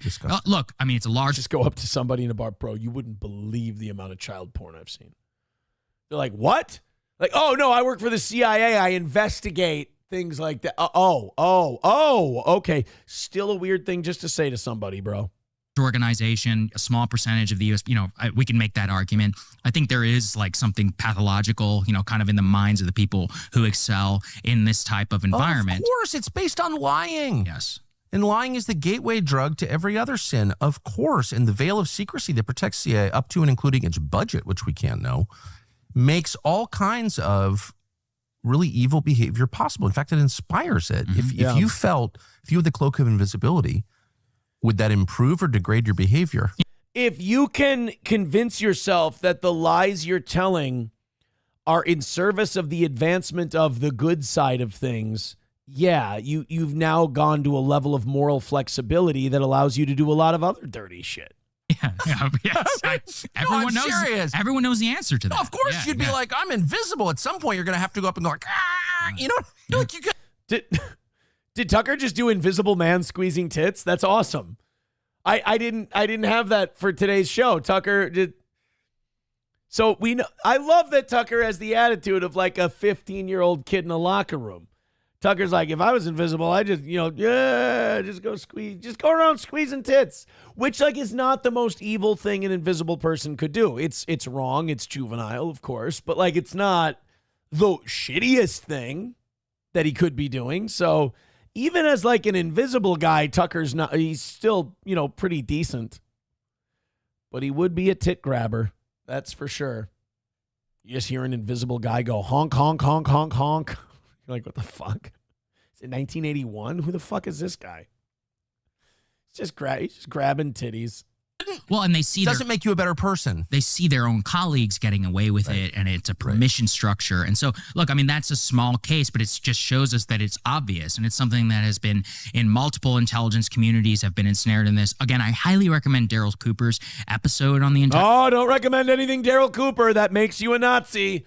You like Daryl Cooper? Well, I hope you like Gitmo, fucker. Epstein saga, because I didn't know about this case in Northern Ireland. Am I allowed to listen to that? Oh, right. I was incredibly informed by Mark Levin that he was a Holocaust denier. Oh, I mean, words are supposed to have meaning, and but can I ask about the neocons who are, keep in mind that it was Jay Lefkowitz, who's Bill Kristol's lawyer, who represented the Weekly Standard when I worked there, who was an Epstein lawyer. Yeah. Yep. And so, like, where's Mark Levin on Epstein? I noticed that all these very voluble people who do not hesitate before imposing their opinions on the rest of us suddenly don't have very strong opinions about Epstein. What is that? It is weird. The neocons are totally running cover for the Trump administration on this Epstein thing. We heard Shapiro. Mark Levin's been radio silent on it. I mean, if you want to study where neoconservatism came from, you know what? Let's not today. It's a nice day. We got Rumble Friday tomorrow. Let's skip it. Every accusation is actually an admission. And but why is Mark Levin covering for Epstein? That's weird. That's a great question. And in particular, when he's going to accuse you of being funded by the Qatari government. Right. I don't know why Mark Levin is covering for Epstein.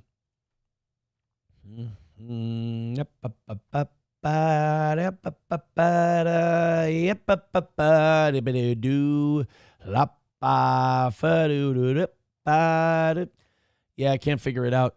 You Need Me More with $1. Says, well, I mean, your shirt color is rather Easter-like. Fair enough. Scott Jonesy with $1. Says, how are you, Aaron? Since Johnny doing that flip out of the window, you seem a bit off. Is it his death or is it him shouting, fuck you, Aaron, I believe I can fly, as he went to be with the angels? Johnny isn't dead. Johnny isn't dead, and he's not.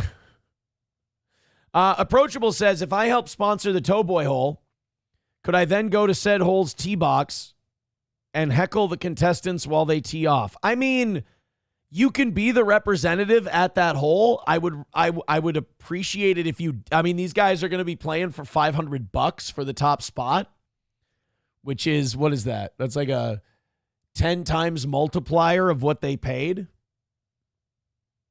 It's kind of a big deal for them, you know? By the way, tickets to that fine event are right there in the chat. They're pinned to the top of the page. If you want to go grab it, eventbrite.com. Thank you guys so much for your support of this fine program. But yes, I mean, right. I would rather you didn't yell at people while they were trying to tee off. Tilt says, when is the golf tournament? I would fly in to meet everyone. Oh my God, Tilt, it's Sunday, July 27th. Saturday, July 26th is the comedy show and anniversary party the day before. Tilt, click the thing, get your tickets, come hang out with us. That would be great. I appreciate it. Approachable says, boo, no fun, I'll pass. I didn't say you couldn't. I just said it wouldn't be very nice. Labglass says, it ain't the fucking Masters, Aaron. All right, fine. You know what? Go fucking yell at everybody then. King Kong Dong says, approachable, you and I can be the representative of the hole and hand out shitty warm beer. I'm sure the bar will appreciate that. All right. Michael Knowles from the Daily. Should we see if Michael Knowles is going to get in trouble with his Jewish boss for his the way he's talking about the Epstein thing? Remember the last person who crossed their Jewish boss over at the Daily Wire over anything Israel related? It was what's her name? Candace Owens. Remember when Candace Owens criticized Israel for the way they were behaving in Gaza, and Ben Shapiro called her an anti-Semite and then fired her? And then because of the way she was treated, she then kind of turned into a little bit of an anti-Semite? Yeah, that whole thing. Well, I just want to say that Michael Knowles is a very devout Christian before we play this clip. Let's check this one out. I am not. Oh, that's right. No, he was being interviewed by TMZ. This is how I wanted to lead this up. Now, Harvey Levin, Jewish guy, has been very critical of the Trump administration on Epstein. Remember the day the Epstein stuff came out on Monday? We were like, wow, the mainstream media really isn't running with this at all. Nobody's really covering it. And then we found a, what's it called? Oh, God damn it. We found a like it was like a 9-minute, not an expose, but it was like a 9-minute news piece that TMZ did on the Epstein thing. And we're like, holy shit, if you want in-depth Epstein coverage, you have to go to TMZ. So they've been kind of passionate about this. Mark Turnquist, no. He says, will you be doing a Tuesday Night Court wrap-up show? Is the Night Court not spin-off, what is it? Reboot? Is that starting on Tuesday? What the fuck? All right, let's check out Michael Knowles on TMZ. I'm just fascinated. Now, I'm obsessed with Trump's reaction to a question yesterday about the Epstein files, whether they exist or not. I have sources that are telling me, even though Trump was on one of the flight lists, there's nothing behind it in the file. So why is Trump lashing out this way in a very uncharacteristic way about the Epstein file? My guess, before Michael Knowles gives his bullshit Daily Wire answer, is that I think Trump was blackmailed into not releasing this stuff. I think Trump was strong-armed and threatened. And he doesn't like being strong-armed and threatened, so he doesn't want to talk about this because it signifies like a negotiation he lost and something that he was kind of bullied over, and he doesn't like being portrayed that way. I think you're totally right. I think right now the left is going and saying Trump's seriously implicated in the file. There's no evidence of that. If that were true, the Democrats would have released it last. No. Bullshit. They're all on it too. That's how international blackmail works. You make it so both sides have no reason to want it to come out. You make it hurt both of them. There's no way the Democrats would have released that shit on Trump because Biden would have been implicated. Other people would have been implicated. It would have been a total nuke. It's what they call a kamikaze felt. So no, I hate that talking point. It's such a dipshit talking point. Oh, they would have released it if Trump was on it. No, they wouldn't. Administration. That's not it. The reason is, and I think the reason why Trump is so angry about this is, we were never going to get the Epstein files. There was a list, then there wasn't a list, then there were clients, there aren't any clients. Ghislaine Maxwell is in prison for trafficking girls to nobody, I guess. It's all kind of silly. Thank you. Can you talk to your boss? Can you talk to Ben and let him know that this is all horseshit? Because he seems to think it's, this is just the way it is and we have to believe it. It's preposterous. But we were never going to get the files because either the official story is true and Epstein was just a rich sex freak and all those rich and famous people had nothing to do with him. How'd he get rich? Who were his financial clients? Where are his W-2s? How did he become a billionaire?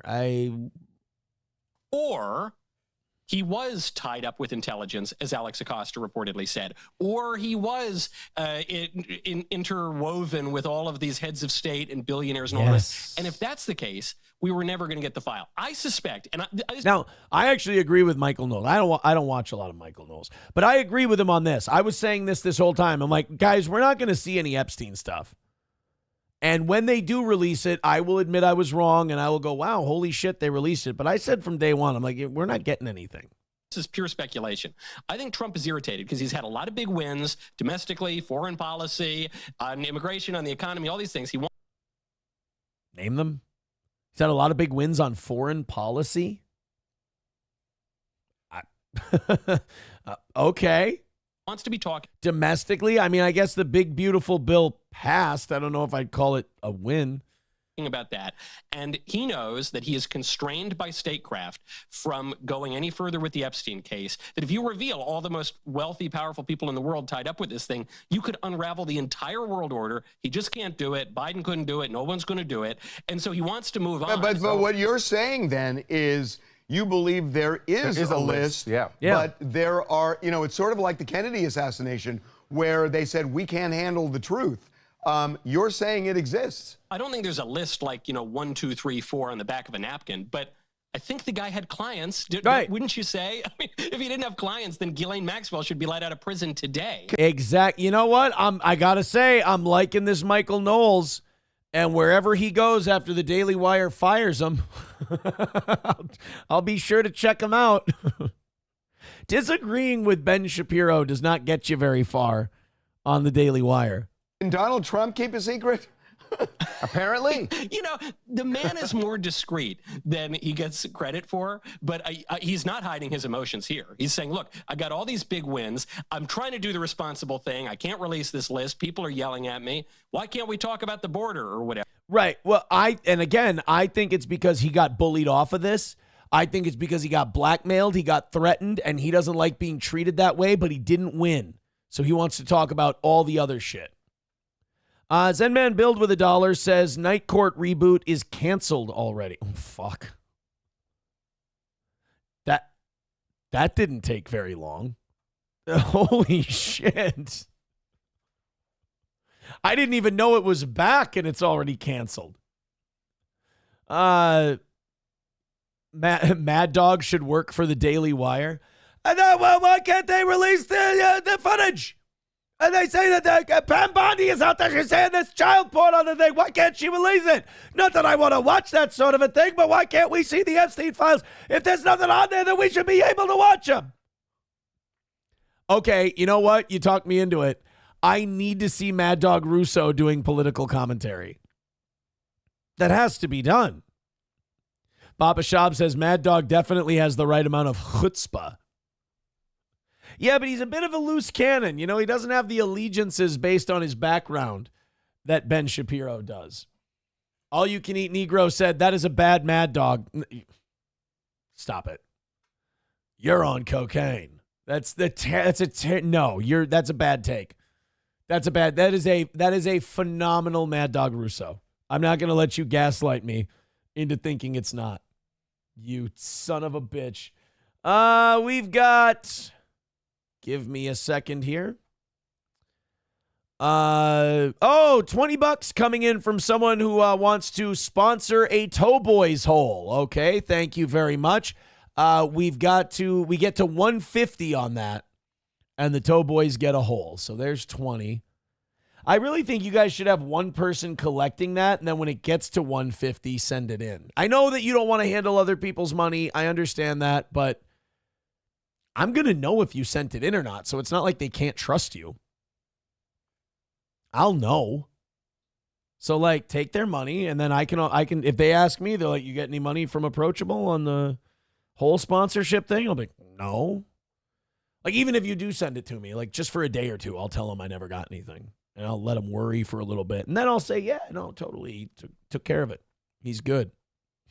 He's totally good. Thank you. Chad Buzamak says that was a good Mad Dog. It was a spectacular Mad Dog. Thank you very much. Oh, boy. Buzamak's got a clip. Happy Thursday to me. Oh, by the way, you guys, obviously today has already been knocked out. We've been ahead for a while. You guys are 170, it looks like, away from Monday morning. So we're gonna be starting with a very small goal on Monday. Or if you guys go nuts in the next hour, we'll be starting ahead on Monday. All right, let's. Oh fuck. Oh, no.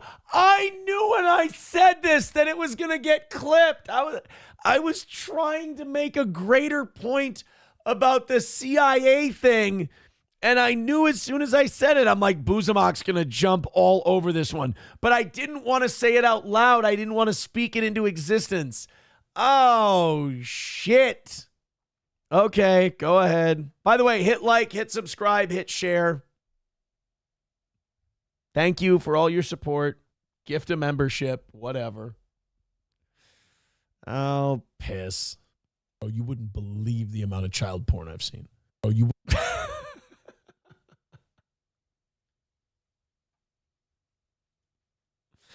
You know, there are portions of this show where I just I think to myself, boy, I really hope Buzamak decided to sleep in today. I really hope Buzamak doesn't I don't get it. Why do you hate me when all I do is show you people love? What the fuck? All right. I have to use the men's room. I have to pee. We've got the former NHL player knocking out a drunk Canadian at a golf course. I love this one. Then we've got an hour of other stuff. So then after our hour of other stuff that we have for today, I do have about a 30-minute. I can do about a 30-minute members only show immediately after this show to get our members only done for the week. So hang around after that. Let's fire up some music, and I will be back in just a moment.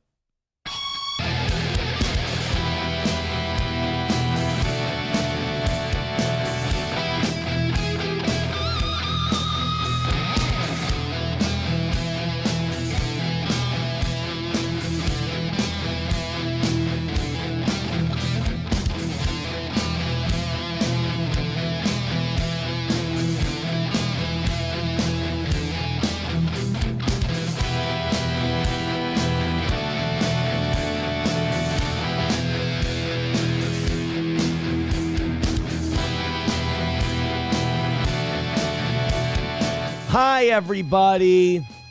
I'm back. We're good. We're all set.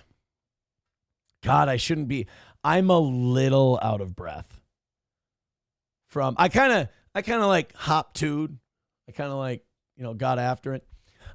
King Kong Dong says, if you want to donate to the Toe Boys Hole, here is my email. Let's pin that to the top of the page. There you go, guys. There is the email. You can send any contributions for sponsoring a steel toe hole for. There you go. There you go. Let's watch this former NHL player, Nick Tarnowski. I'm not a huge hockey guy. I apologize. I know Sidney Crosby. I know Ovechkin. I can't even tell you like who the big name playing for the Wild is. I don't even know who that guy is. Like who's the Wild's big hotch? It's not still Suter and Parisi, is it? That's fucking dumb. I know it's a dumb question already. I know that it's stupid, and he's probably not playing anymore. But Parise's only 40. So that's not that bad of a guess, is it? Suter and Parisi are both 40. Suter's still playing. He's playing for the Blues. All right, so can Kirill Kaprizov become a free agent draw in Minnesota? Is that a guy who we already have?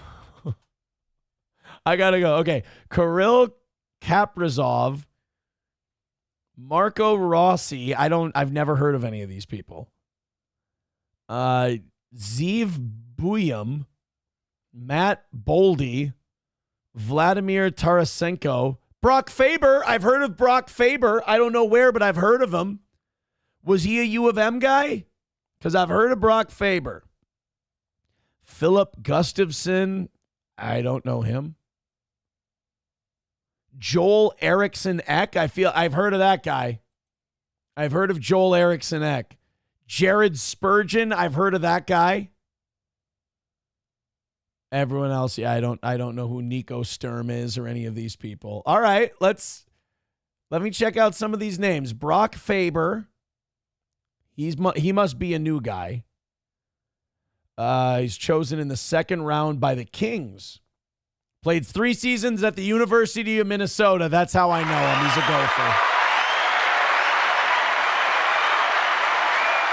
He's a gopher. Joel Eriksson Ek was a Minnesota Wild 20th overall pick from Sweden. Okay, I don't know why I know his name. Jared Spurgeon. He's 35, so he's old as fuck. Drafted by the Islanders in 2008. How do I know this cunt? Where'd he go to school? I guess I don't know anything about him. He's been, oh my God. He's been with us for 14 years. Holy shit, this guy. All right, well, there, I learned a little something about hockey today. Perfect. I know a little something about hockey. Is Mike Modano still playing Minnesota? No. I didn't really think he did. Thank you very much to Eric for a buck. Eric throwing a buck at the toe says, spin the wheel of Vidam tomorrow. Who will he be? Gay, anti-Semite, racist against blacks, K-pop, country music, or trans cock surgeries? Don't forget, he also has a huge crush on Crunchy now. So he was offering Crunchy $200 an hour to, let's just say, for her services yesterday. So add that to the list. All right, off we go. So let's watch this Mark Tarnowski guy. He was on the golf course trying to have a good time. They were in Canada, the land of politeness, and this fucking retard, this guy who just got hammered on his golf cart, decided to start fucking around. And then he found out that he was fucking around with a professional NHL hockey player who clearly had gotten in. You'll see by the way he hits this guy that he's been in a few hockey fights before. He's grabbed by the collar and thrown some overhand rights. Let's go ahead and take a look. You guys need to get off the golf course. Yeah, no, now. Pack up, go now. Get in your car and go. I don't know what you're doing. You're not scaring anybody. You're just making yourself. Oh, there's a mistake. Wait until you see how big this Tarnasky guy is. And think of how much liquid courage it must have taken for this guy to get so retarded that he picked a fight with this dude. You're not scaring anybody. You're just making yourself. Yep. Hey, sorry, bud. Come on. Sorry, man. bud. Hey. I was kind of hoping he'd dump him in the pond, but. Hey. Off to a good start, buddy. I told you. Man, leave him alone. You want another? I fucking hate this guy. Oh, leave him alone, man. He launched himself at him.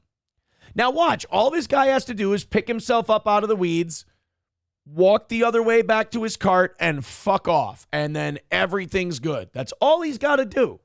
You came at me. Alone, man. I got it all on record. It's around the goal. I got it all on record. Around the goal. Oh. Hey. You want to fucking go, guys? Leave him alone. Hey, leave him alone. Guys. I am on this guy's side. He's doing the right thing. That does not mean that there's not a little CTE going on here. I mean, when you grab a guy and go into hockey flashback mode and you start yelling bang, bang as you punch a guy, I don't think everything's turning clockwise up here. I wouldn't keep going back, you fucking moron. Bang! Bang! Come on, man. Bang! No, I'm not trying to get in there. Enough! Are you still cheering on you? Enough! Get out! Hey. Oh, dude, he went fucking airborne. He launched his ass.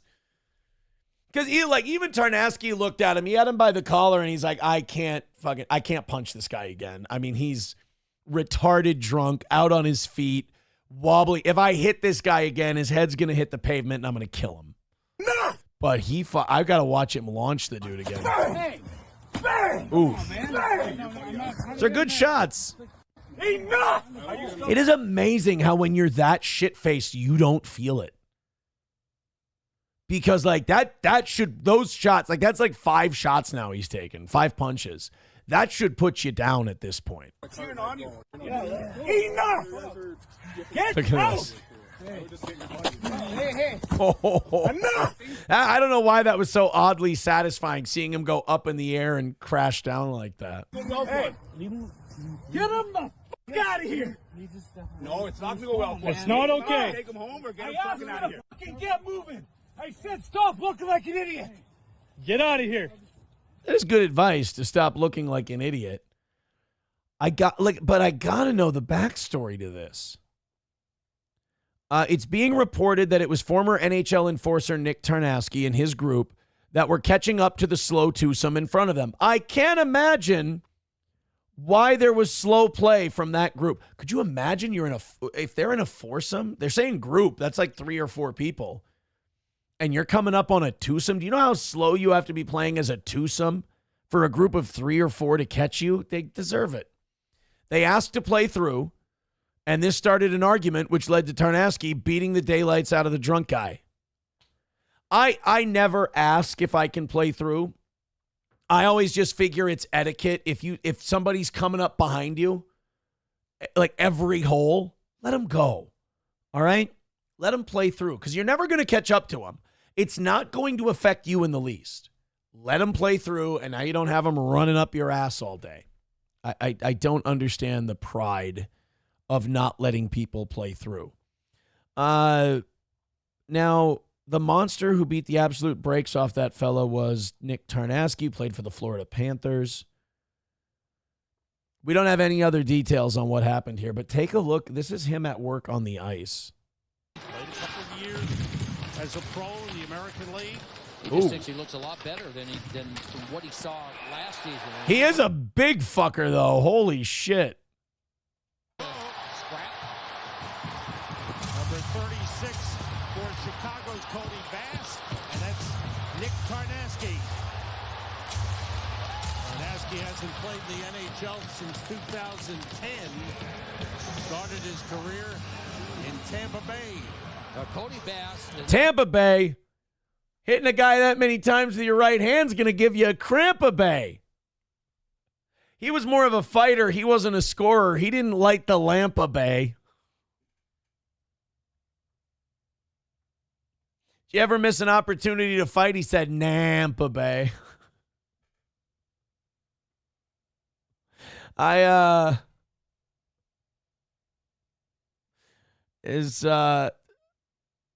Every time you would hit a guy like that, it's almost like they were crying. They could have called the place Wampa Bay.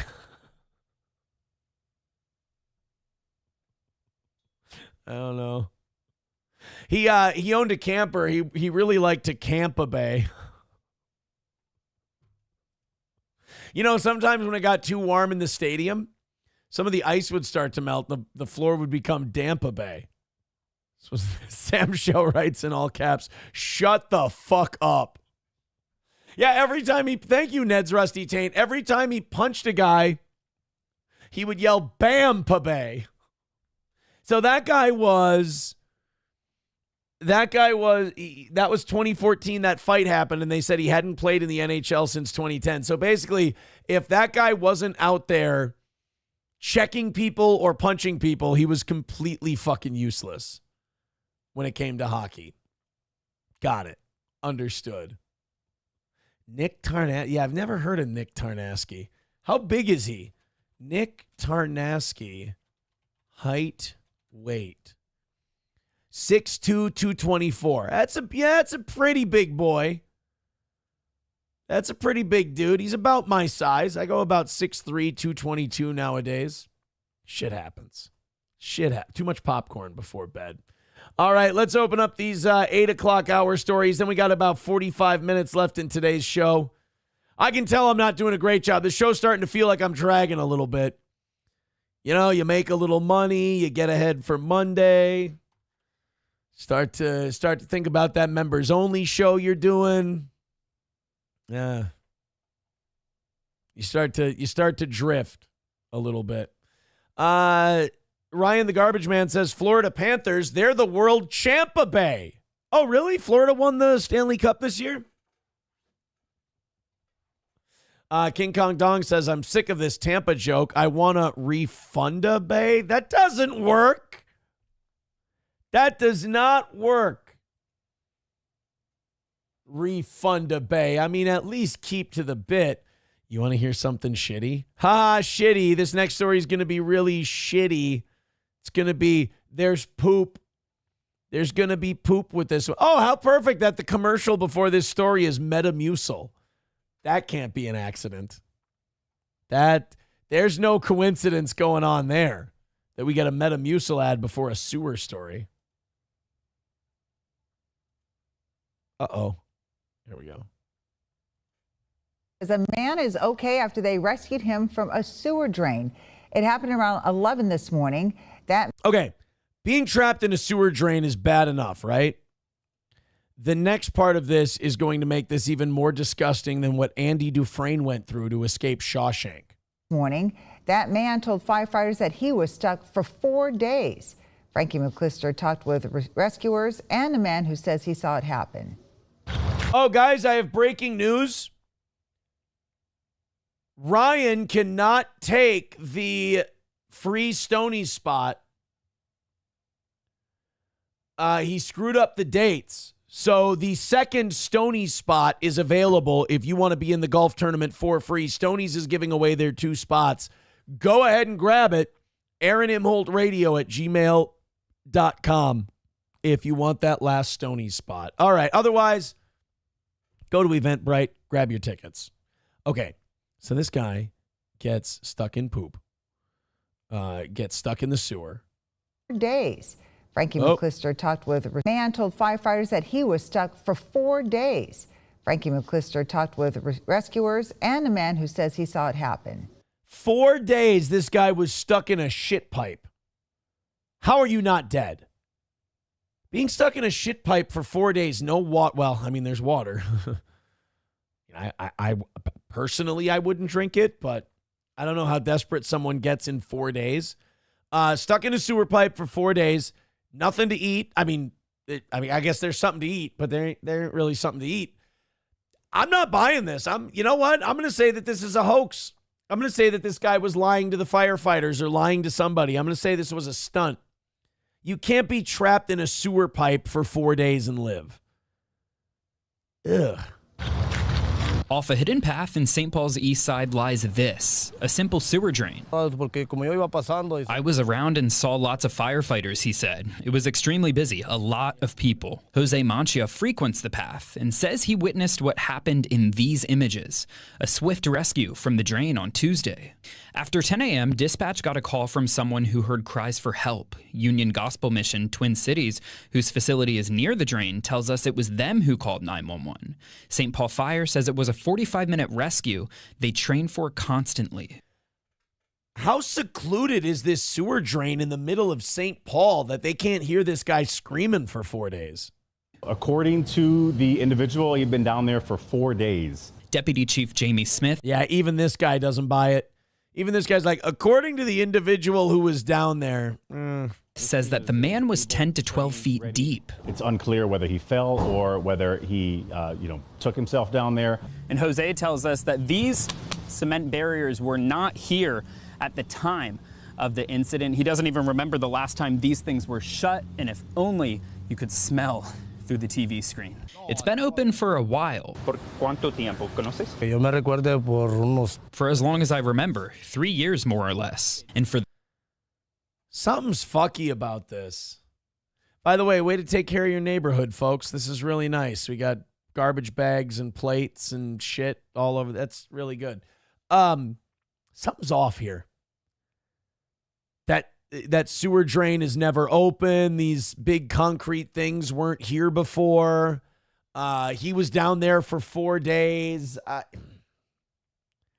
These guys are pulling. There's going to be a GoFundMe or something coming out of this. The light at the end of the sewer tunnel. The outcome of this was certainly what we hoped for. The person did not appear to have life-sustaining or life-threatening injuries. Which another passerby. What's a life-sustaining injury? I says that's what matters. I notice sometimes that people like to go down there. For what? I have no idea. It's glad to hear that he's okay. He wasn't in there for 4 days. I just don't buy that. I don't know how you could survive that for 4 days. Someone says probably more like 1 day. Yeah. How did he get down there? Yeah, how did he get down there if that drain is always closed? All of these concrete barriers weren't there before when he went in. This other guy claims he saw him go in. What, you didn't get him help? Were we worried about ICE? Was it one of those situations? If he calls the police, if he goes and gets this guy help, then all of a sudden we might have an icy situation on our hands. I don't know. Fauci's Pangolin says it would be funnier if the guy said he witnessed him get stuck and then didn't do anything for 4 days. Right? They're saying he just crawled down there. I don't know, though. If he just goes back to his life, I will believe he was stuck there for 4 days. If he tries to sue and get money, it's 100% a bullshit setup. Yeah, maybe. Some people asking if he's hiding from ICE. I'd rather be stuck down there than go down on Rosie O'Donnell, says Marble Arms. Well, I mean, who the fuck is ever going to give you that choice? I can't imagine a situation where you're like, all right, bro, listen, this is for my benefit. Oh, look at that. King Kong Dong says he's taking the Stoney spot. I'm sorry. Wait, who was first? King Kong Dong was first. Helgi is second. I'm sorry, Helgi. I'm sorry, buddy. I'm sorry. This got taken 1 minute before you. Damn. So we got Ed and King Kong Dong are getting the free spots for the tournament. There. Okay. I think I got everything all set up. Perfect. I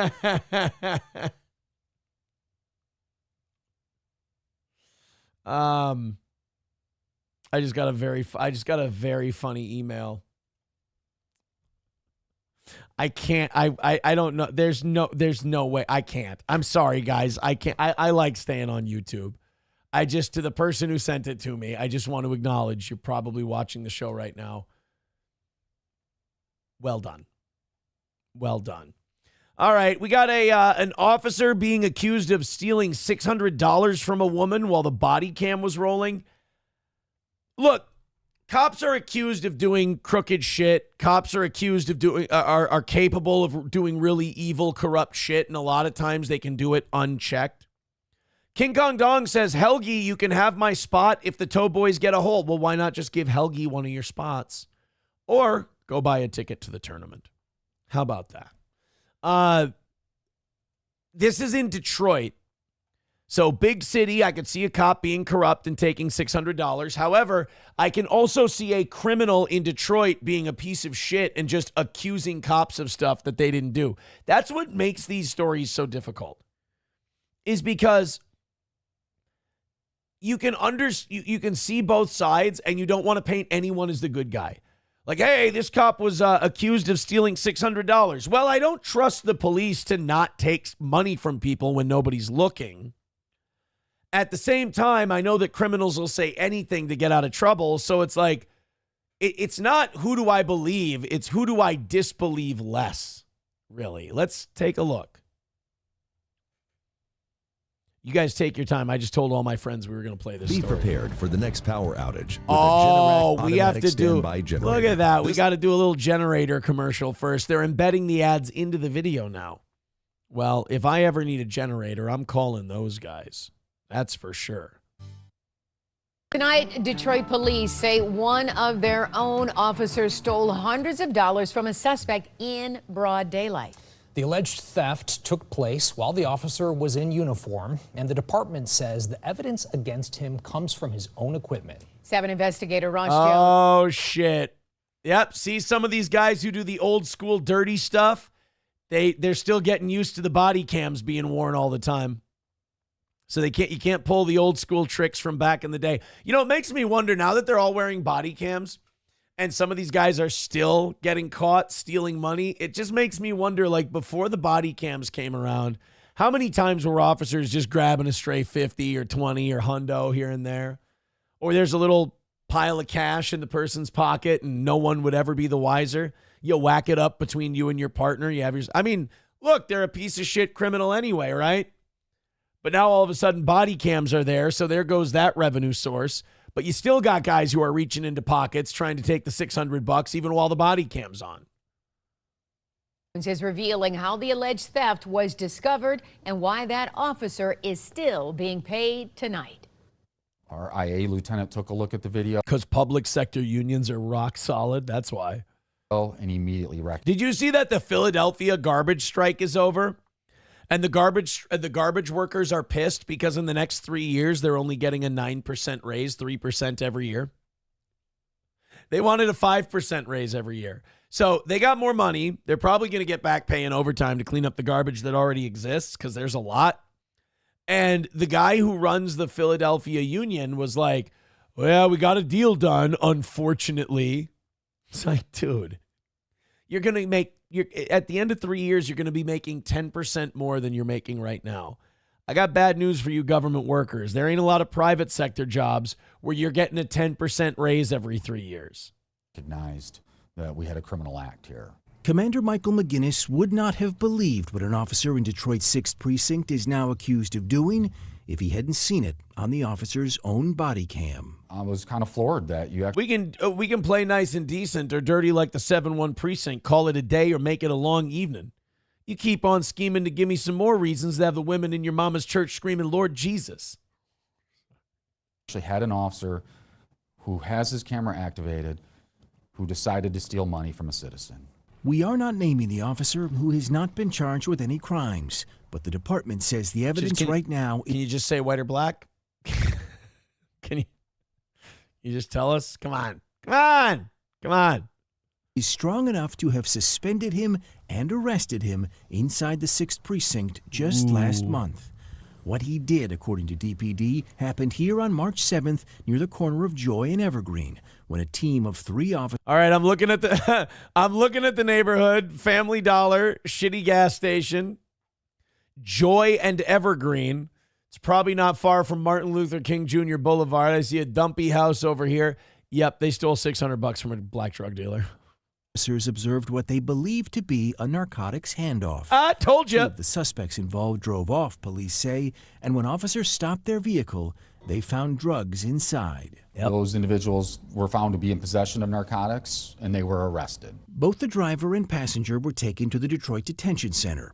After they were released, the female passenger would report that there was money missing from her purse, about $600 worth.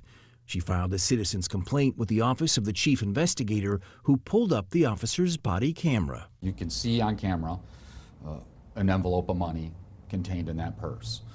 One minute you see it. I wonder what that envelope of money was supposed to be used for. They were probably going to somebody's first communion after their weed deal, more than likely. Next second, it's gone. And it wasn't declared on the inventory? It wasn't listed on the inventory. It wasn't placed on evidence. It wasn't documented in a police report. Oh, I'm just happy that the body that's a shame. I'm sure that never happens. worn camera situation worked. I've been lobbying because a lot of officers turn off the body worn cameras. In his role overseeing the department. By the way, when the officers turn off the body worn cameras, can we just say guilty? Like that's like that minute of that Epstein jail footage that's missing. It's like, all right, that's when they went in, got him, pulled him out, and then said he was dead. Department Commissioner Ricardo Moore says he has too often watched officers shut off body cams during stops or arrests, or never turn them on in the first place. See, now that's smarter, though. Because like when you turn it off in the middle of something, it means you're fucking around. But if you never turn it on to begin with, you can go, oops, I'm so sorry, I forgot. Officers alleged. And by the way, that guy fell down the stairs. You're on cocaine. Theft was caught by his own body camera. Well, in a way, Moore says it's progress. So I'm sure that they'll do a very thorough... Wait. Can we just stop for a minute and appreciate what a garbage dump of a city Detroit is? That we caught this cop stealing $600 on body cam and we're like, well, it's progress. We're catching him now. Boy, I tell you, those low bars are the easiest ones to clear, aren't they? Investigation, not only on this situation, but the officer in general, to see why was he so comfortable in allowing the body worn camera. Anyone else feel like that guy could do an amazing Aaron Neville impression? I just feel like it's like obvious. You've seen this happen once now. You have to be worried that this is not the first time. Oh, worried? You're fucking certain about it. You know this isn't the first time these guys have been stealing. Yeah, of course I'm worried. I wouldn't be doing my job if I wasn't worried. DPD is now conducting a wider review of the officer's body camera history, looking for anything else like the alleged behavior that triggered this arrest. Oh, God. Every cop is now fucking pissed at this guy. Thanks a lot, you retard. You swiped $600 in broad daylight on body cam. Now they're going to go through all of our body cams, and they're going to find every little thing we've done wrong. Great. They're going to find out that there are hours and hours and hours of footage missing from a lot of cops' body cams. And if any other citizens have had a similar experience, the commander hopes they come forward. What worries me is that this is an officer wearing a Detroit police uniform stealing from the citizens. Right. I see it as just him doing it, but the rest of the world sees it as Detroit police stealing, and that's just not the case. Oh, yeah, that's normal in situations like this. Hey, some scumbag, crooked fucking cop stole $600 from a citizen. Yeah, I sure hope the cops are okay. Great. We got to make sure we look out for the real victims in this case. That lady's out weed money, bro. Jesus. Cops need to be robots. They aren't human anymore. Brian says, why have them if the cops can turn them off? Right, because it's not like you're turning off your body cam because you're worried that everyone will see you behaving really awesome. Tilt says, I only turn on my body cam when I do something fucked up. What? Hey, dude, that's you turn on the body cam when you're doing something good. You turn it off when you're doing something bad. Nomo says that's his karaoke go-to. What? I was doing Oh No by Mos Def and Pharoah Monch and Nate Dogg. That's what I was doing. Budman says losing a job with good benefits and retirement over $600. Too dumb to be a cop, right? All you got to do is put in your time. Put in your time. What is it, 20 years on the job, you get retirement, or is it 30? Become a cop at like 25, 26. You're out of there before you're 60. You get full pension and benefits. Nice. Might be making more money after you retire than you make working. Brian says, what if that was her rent money? I'm sure it was. I'm sure she came to that weed deal with $600 in an envelope so she could give her landlord the money she needed for rent. That poor lady. Papa Shab says, I should be able to FOIA their dump footage. The person who has to watch all this has to earn their pay. No shit, because now they're going to review. You hear that part of the story? They're going to review every piece of body cam footage they have. Like the whole Detroit 6th precinct. Oh, that sounds like an awful job. All You Can Eat Negro says everyone touches their nose when the body cam is on. Well, you remember the guy in Boston, right? That Boston cop who was like, remember when we went by and I hit him with my car? And the guy's like, fuck face, the fucking camera's on. And he's like, I didn't hit him with my car. Boston cop. Let's see. I think it's Boston cop admits to hitting protester. We can find that somewhere, right? Oh, shit. Deputy found in federal court captured on video punching and macing restraint. How did we miss this story from about 2 years ago? Right now, brand new details in this investigation into a Pike County Sheriff's deputy who quit his job after this video surfaced of him beating a detained prisoner that was in custody. Shows Deputy Jeremy Moon hitting the suspect 11 times. He hit him with such force that he broke his hand. He has since filed a workers' I hope he's okay. comp claim. Now, Moon quit his... Did they just say he filed a workman's comp claim for his broken hand from when he was... Dude, this is such like a backroom confession, like old-timey mobland fucking cop interrogation. That he broke his hand. He has since filed a workers' comp claim. He filed workman's comp because he broke his hand beating the shit out of a man in custody. Fucking balls, man. That's what I'm saying. Like, that's how corrupt these guys are. This happens a lot. The brazenness and the balls of the shit they do shows you the stuff they get away with when we ain't watching. Now, Moon quit his job before this video surfaced, as you just mentioned, but we have now learned... That guy tried to scurry away and he fell backwards. All right, this is the accidentally funniest video of all time.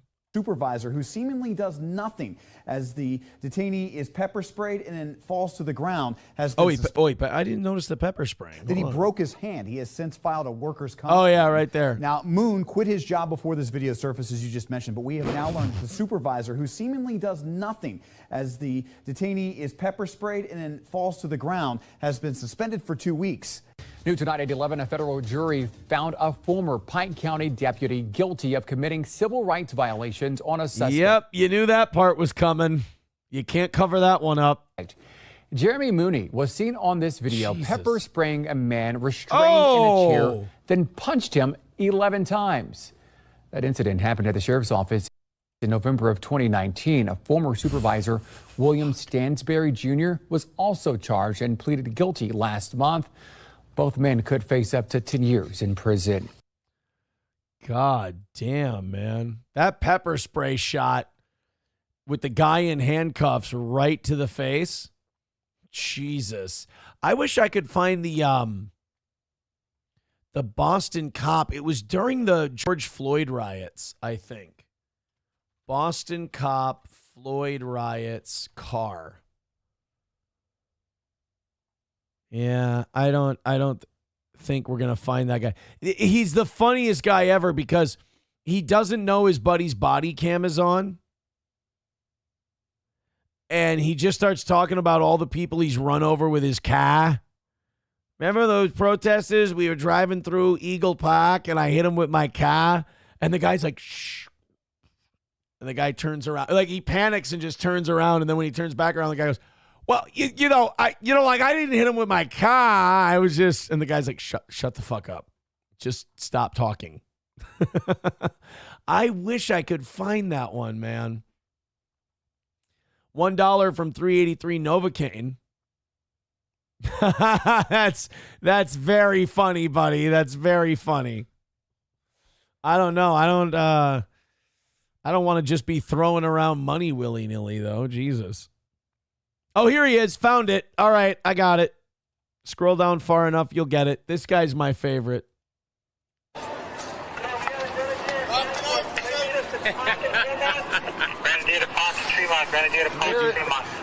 Dude, I drove down the street. There was an unmarked state police cruiser.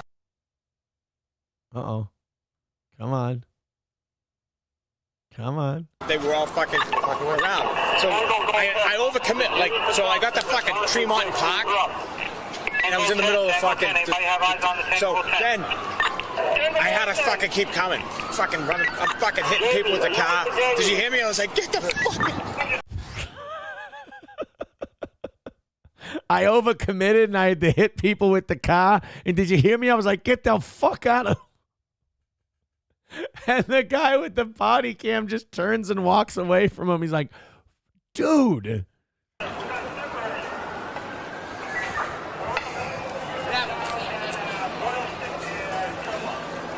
It's on.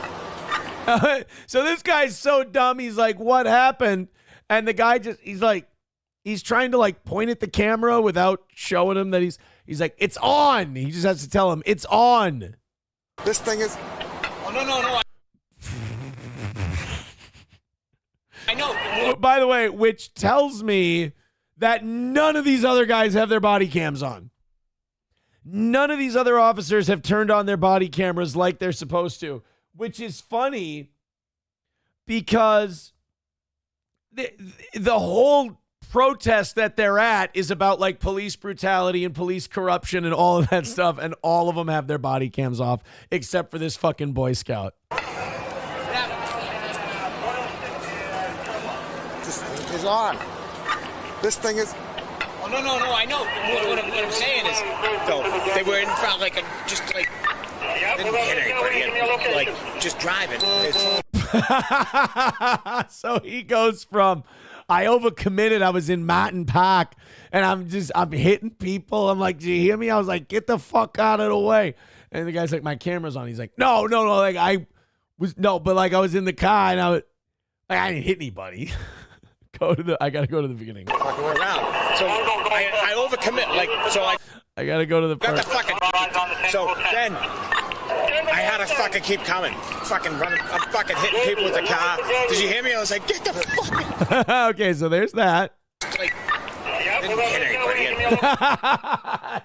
anybody. Here, before body cam. I had to fucking keep coming. Fucking running. I'm fucking hitting people with the car. Did you hear me? I was like, get the fuck. So that's before he knows the body cam is on. Here's after the body cam is on. What I'm saying is, though, they were in front, like, just like, didn't hit anybody, and, like, just driving. Shit. My windows were closed. The shit was coming in the fucking way. It was pissed. So, I was like, you gotta be kidding me.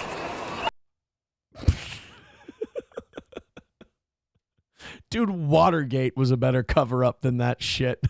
That's crazy, dude. Push this crowd backwards. We'll keep going further. This thing just fucking went on automatically. Huh? This thing just went on fucking automatically. I love how, so this guy's like, if you can't say anything, like, the body cam's on, so you only have to say straight shooter shit, and now this guy can't say anything. He's just like, oh, fuck, I'm fired. I'm fucking gone. What is that?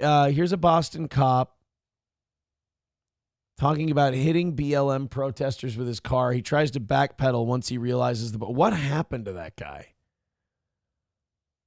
I'm trying to find out this is why you need police reform. Boston cop brags about hitting protesters. Do we have the update? Like, what ended up happening to the guy? When thousands and thousands took to the streets in dozens of cities after George Floyd's murder, demanding an end to police violence and systemic racism, many in law enforcement were quick to vilify demonstrators and blame them for violent clashes with officers. But here in Boston, one officer not only admitted that he instigated violence, he bragged about it. That is, until he realized the body camera was recording it all. It's really hard to feel sorry for this guy because, first of all, he comes off as such like Boston dog shit trash. You're like, you fucking moron. Second of all, he does it right. He might as well have spoken right into the clown's flower. Then Camera should have shot water at him. I had to keep coming. I'm hitting people with the car. Did you hear me? I was like, get the I never get tired of watching this. This thing is on. This thing is... Oh, no, I know. What I'm saying is, though, they were in front, like, didn't hit anybody. Yeah, right. What are you, fucking retarded? That was Boston Police Sergeant Clifton McHale in footage obtained by an attorney representing some of the protesters arrested that night. And when the video was published by online news outlet The Appeal months later, McHale was put on leave pending the results of an internal affairs investigation. Right. Of note, this was not his first since joining the department 24 years ago. Well, come on. 24 years, if you're not drawing a complaint or two, you're not a good cop. Globe reports that You got to remember, you're arresting the scum of the fucking earth. They're going to say you did some shit. Was also investigated in 2005 and ultimately given a 1-year unpaid suspension after they found that he, quote, had inappropriate sexual relations with a highly intoxicated woman. All right, never mind. This guy's a piece of shit. Never mind. I will go ahead and put my neck back in and no longer stick it out for this gentleman. Fuck, dude. So he's just garbage all the way through. While on duty near Faneuil Hall. This from the same force that kept on one-time union president Patrick Rose, despite an internal... Kind of looks like Tim Walz, doesn't he? A little bit. I am friends with many school shooters. Investigation that found he likely committed crimes when he was accused of sexual assault on a 12-year-old boy and is now accused of molesting 5 other kids. With another... I'm starting to notice a pattern. By the way, that cop got a 10-day suspension. I hit a bunch of protesters with my car. Take a week and a half off. Just take a week and a half, let everything settle a little bit, and then we'll bring you back. What do you say? Jesus, fucking Boston, huh? The whole goddamn city, just trash fires. Chips and Dip with $1 says, did you see the roughly 1,000-pound meth bust in Minneapolis the other day? This was weeks, if not a month and a half ago, I think, when there were all those clashes with federal agents. There was also, I guess, like 10 or 11 pedos in Minnesota, illegals that were sex pests.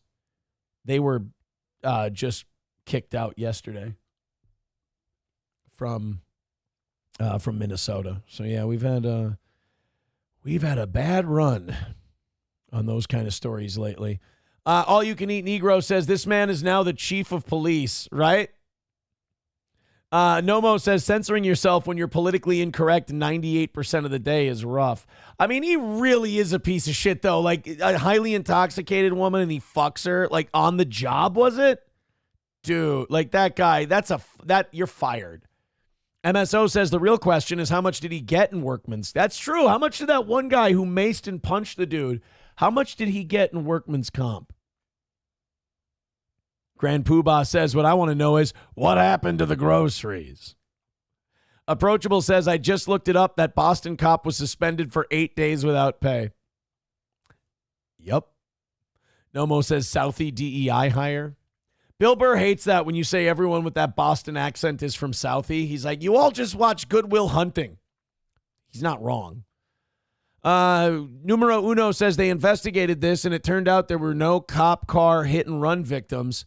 All those people K'd themselves. Oh, well, I mean, good for that guy. Terrible for the other people. Oh. Tilt says, but if they are all sexual complaints, not good. Yeah, that's not good. That's not good.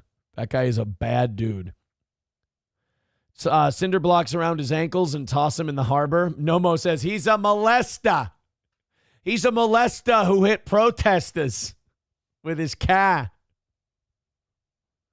Tilt says he would run over drunk women, then essay them. That was his MO. I hit her with my car. And then I filled her with my cock. Approachable says, so basically he caught a drunk driver and said, I'll give you a ride if you give me a ride. I mean, essentially, does sound like that's what happened. Chips and Diff says, play the link I sent, Aaron. That was different. Oh, okay. Your link is a different story. Let's check it. Oh, yeah, it is. This is a different story. Let's wait till this ad finishes up and we'll do this one. Yeah, this is different than the 800 pounds of meth story. God, we got a shitload of meth in this state. We got to cut it out. And usually it's in the farmlands. This is Minneapolis.